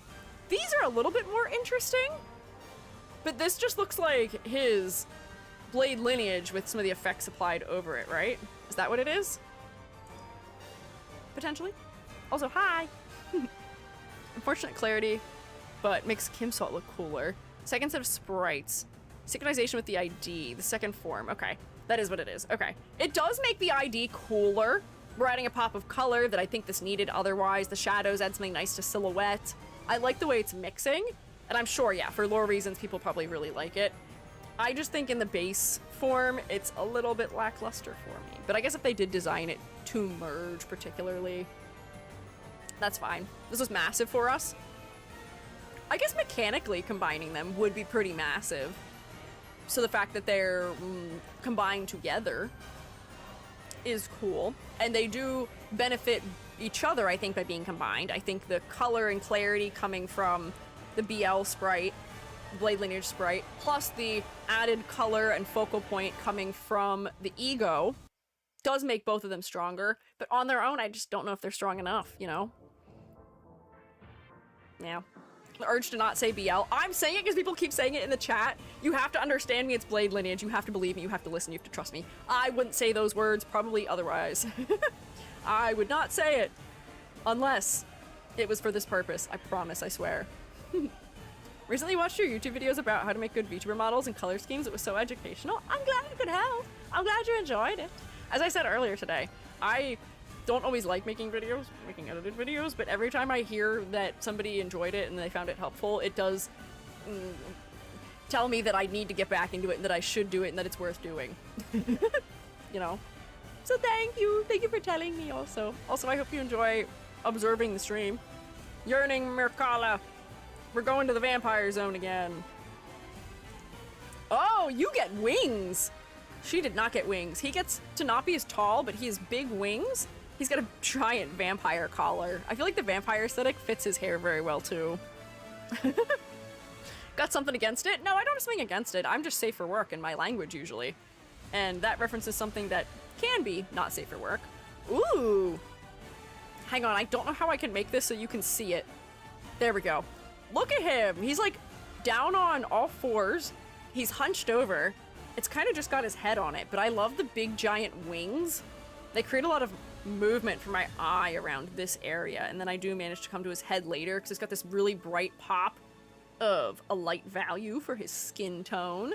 This is cool for silhouette reasons. Very bloody, very thorn-y. This works. Boys can't love during work hours. You know what you mean. You know what you're saying. Boys can care about each other and be in love. But that's it. You have to be appropriate. There's safer work ways. And that's all they're permitted. At work. And in the Squiiji stream. There's a thumbs up. Anyways. Anyways, thumbs up. I feel like this one can come like there maybe. And now that we've done this, I'm like, well, so many of these I feel like are like not as interesting as the egos I've looked at now. Like that one's not. That one can stay. This one's okay. That one can stay. That one can maybe stay. Yeah, those can stay. Okay. I may just have to reorganize some of them in their order. I can't stop laughing. Don't laugh at me, Brooks. Don't laugh at me. Leave me alone. 400 Roses, abnormality that made me read the novel Camilla. Or Camilla. Everyone's favorite machine is next. Steam Machine. Okay. Close that. Crush Bound Past. This will be our final crit for, or not crit, our final ranking for today in like perfect time. Perfect time. It's almost 6 p.m. and we're on the last one. I couldn't have timed that more perfectly. I was exactly as locked in as I needed to be, and this tells me that I did need to go on a tangent about D&D and Star Fox. I was right to do it. Oh, I like that they shaped the outer edge of this one like gears. That's clever. It works better when it's on a dark background like this. That's fun. Frame in a frame. One of the few Abnos that doesn't have a circle frame. Yeah, I immediately noticed it. I clocked that instantly. Ooh, big giant wood and metal steampunk arm. Cool. Ah, because it's a big giant steam-powered wooden and metallic creature. I hear voices. That's an ominous thing to say. There's voices in the sound, in the music. Her giant wooden steampunk metal arm and came running. Hi, Billy! What are your thoughts on giant metal wooden steampunk metal arms? Robo-mersault. Yeah, I think that's what we're gonna get. So this guy is just a steampunk contraption, which is rather interesting. Very steam-powered. I can see the smokestacks on it. You had done Myrrh for IDs before. So are you not gonna be able to do Gregor? No! No, we'll get to Greg, because today we did Greg and half of the egos. Or slightly less than half of the egos. By that metric, we only started the egos an hour into the ranking. So with that extra hour, I imagine we'd be able to get through all of them next time with the added time. I think we'll be okay. Song is good. All vocals are in Korean. I see. So wooden, so gigantic, so steampunk. Might be metal. Don't know. I can't confirm. Maybe. Could be. I'd believe it. Oh, I didn't read anything about it. Hang on. Go back. Read your deets. Tech animation is good for storytelling. Okay. Let's see. What are the deets? Let's see. It had a different code. It seems to be capable of manipulating time. Oh! It's got similar design elements to a metronome, which is interesting. Associated with the metronome, yep. Tubes are vacuum tubes. They are instead Nixie tubes? This seems like it's mostly in-universe elements. Maybe a reference to something from Steins Gate?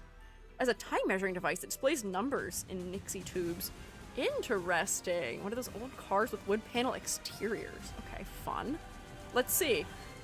Crush Bound. Ooh, whoa, okay. He doesn't even fit in the frame. Hang on, let me move him over. Hello. Now this is how you do a suit in an interesting way. You add crazy steampunk contraptions on top of it that make the silhouette interesting and add some browns. I like that he's wearing a bolo tie also. Very horizontal, yeah. He's got some hair elements. He's got a big, giant weapon, which doesn't technically count as a part of his design. Maybe? Is it a part of him? It seems like it is just his arm. Interesting. Yeah, I guess he's the one doing the crushing with his whole arm that does kind of resemble a steam train. Do you see that? Here's the front of the train, and then it goes up to the smokestacks. These gears are almost like the wheels, and then this little lever looks like the bit that like attaches the wheels to each other. I almost said tires. Trains don't have that. Nixie tubes are a type of vacuum tube. I see. You counted his gauntlet before, I think. Okay. I kind of count it. Whoops, I just minimized everything. How did I do that? That was terrifying. I thought my computer crashed. How do you minimize every single thing on your computer all at once? Okay. Oh no, I minimized the other one too, so now we've got double Gregor. Gregorception, not Gregor, double mersaltception. There we go, we're back. I fixed it. Double salt. More salt, even, maybe. It's solved, don't worry. He's back. Oh, and then he gets like some sort of eye covering that also has the tubes in it. The way the wires almost feel like a destroyed angel's wing is kind of interesting to me. And then it just makes the shoulder portion even bigger, it seems like. This one's fun. Oh, and it's got fingers! It has fingers! I couldn't tell that before from the way it was posed. Huh. Interesting. I guess it is physically a part of him if it is attached, so I'll count it for that for silhouette reasons. This is cool. An interesting way of making a steampunk character. Just attach the whole freaking train to them. 'Cause why not? Why not? There's a button in the bottom right of the Windows bar that minimizes everything. Is that what this is? Task view? No. Bottom right. I don't know if mine has that, but maybe it does and I just don't know what it is. But yeah, this is kind of cool. I enjoy the super duper uber exaggeration. The brown adds some interesting undertone to it. It is kind of black, white, a color of metal, but that is what steampunk is anyways. So like, I won't put it at the top of thumbs up. I'll put it kind of in the middle, but it passes. Interesting silhouette. Clarity is mostly okay. I can see his hair surprisingly well because they keep framing it against stuff that's fully black. And his hair has enough lighter values in it in the highlights that I can see it. His head is focal here. Whoops, if he wasn't being Mike Wazowski'd. His head's focal here because it is brighter. Whoops, hang on. I've got the wrong things open. There we go. Because it's brighter in value than anything else. He's got his practical knee pads on. Lots of asymmetry. Yeah. Yeah, it's fine. That's about it. Bottom right-ist has show desktop. Maybe that's what they mean? Bottom right-ist. My bottom right-ist is 6 new notifications. Unless I click the date. When the corrosion attack... Wait. When the corrosion attack time kind of breaks? Huh? As in, he breaks time with it? Interesting. Being a Mersalt fan means this is too moe. Or this too is moe? Really? Do you think worm salt is moe? To the right of the date? The tiny thing there? Mine is 6 new notifications. Makes it seem like the screen freezes. Oh, that would jump scare me. I'd probably think my device was crashing. The corrosion animation is cool. The whole screen glitches. Let's see. They have a video down here. Do they show me? Oh my god. Blast my ear out. Oh my good god. Ow! I'm so sorry if that got you also. I have a limiter on my sound, so it probably didn't blast your ear out like it did mine, but whoa. Jump scared me. Oh, was it not enough? There's a limiter on it. Oh my god. Oh, it's just the acquisition. Wow. Evil and rude and unkind. I am so sorry.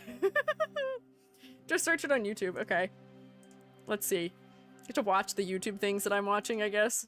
Oh, it's just my channel. Whoops. Okay. So this is called Crush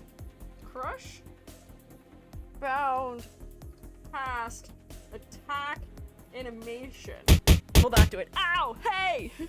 Hey! Don't hit me. It's not my fault. I didn't mean to. I did not mean to. Crushbound past ego animations? I guess this will show it. This will be a good way to end out. Oh, I'm gonna have to go into a different room so you can see the whole screen. Let's do that. Hang on. Here. And then we go like this. And we make it capture these. Oh, it's playing. Stop that. Don't do that to me. Wait until I'm ready. Wrong one. What's happening here? What are you doing? Go here. It's not listening. My overlay is mad. Fun fact, out of all the sinners or characters in Limbus Company, Mersalt is the character with the most down bad fans? Really? That is interesting to me. Huh. Okay. Sure. I'll believe you. Otis fans disagree. He has pecs. Sure. I would have thought it was someone else, maybe. Agree, I'm a Mersalt fan. Mersalt fans are genuinely crazy. Okay. That was Otis for sure. Alright, let's see his animation and I'll wrap up for the day. Yep. Oh, it did freeze. I thought it was the video freezing for a second. He's talking, but I can't hear him. I think it's too quiet. Oh, he's just describing what's going on. Interesting. Oh, and there's a bunch of text that, like, went over it, too. Which I guess is maybe telling you the damage. Oh, it is freezing a bunch. Which I guess is maybe intentional? Perhaps? Oh, and he's gonna overclock, too, whatever that means. Oh, I wonder if the person who's recording it... I wonder if their device is getting overloaded by the animations. Oh, I like the perspective shift for the animation. That's fun. For a 2D sprite, especially. Oh, is that it? Is that what you're talking about? That's much more pronounced. Intriguing. Rojin fans are shy compared to Muir and Otis. Interesting. Quite minimal. Big Punch. Yeah, Big Punch did work. Oh. Outing me for the things I'm listening to. Listen to Bonzo and Haka's cover 1,000 times or 1,000,000 times. It's good. I didn't watch these though, but I think this may be related to the fact that we're looking at Limbus Company. I have listened to this probably 1,000 of the times that it is listed there though. Listen to 1,000,000 times, 1,000 times. Do me a favor. It intentionally freezes? Yeah, it just seemed like the device may have been freezing. It's hard to sort of tell with those things. But yeah, Abner presents obsessing over small details while ignoring the big picture. Abner related, that's about the opposite. I see. But hey, good progress today, honestly. I'm proud of us, and by us I mean Yeah, us. I'm proud of me for being focused, and I'm proud of all of you for us having a very pleasant time here today. Thank you for joining me. If you would like to join me again, I'm going to be doing art fight attacks on Friday on stream. My partner will be joining me, probably playing some kind of game as like co-working backgroundy noise for me, because it's easier for me to draw when I'm not the only one talking. I get very distracted. So I'll be making some attacks against the Shroomates, potentially, for art fight on Friday. And if you're here for the usual Limbusing, come back next Wednesday, because that should be our final time visiting the Limbus company for now. But thank you for hanging out with me. I have learned that I can raid, especially on these days, so I guess I will be doing that probably. Meet the robot, thank you for following, also I appreciate it. Let me see about sending the YouTube Shroomates somewhere. Thank you guys for hanging out though. If I full screen this, then I can do the thing where I can send you somewhere. Let's see. How do I do it? Yep. I'm still new to it. I've been streaming for 2 years, and yet I'm still figuring this all out. I could do it I could jump scare Edda. You know what? Interesting. I might be jump scaring Edda. Edda's doing dailies in Final Fantasy XIV. Go say hi, maybe. Thanks? Of course. Let's do maybe a little bit of rotation. Let me get a raid message for you guys to take with you. YouTube Shroomates. Nope, not that one. Hang on, which is my raid one that is the regular emotes? Is it just raid 1? I can't remember. Is this one? Yeah, that one. There we go. We'll Shroomate raid Edda and say hi. There we go. Bye. There we go. Bye, YouTube Shroomates. Thanks for hanging out. I will see you either Friday or maybe Monday or maybe next Wednesday. Who knows? Bye. Ooh. There we go.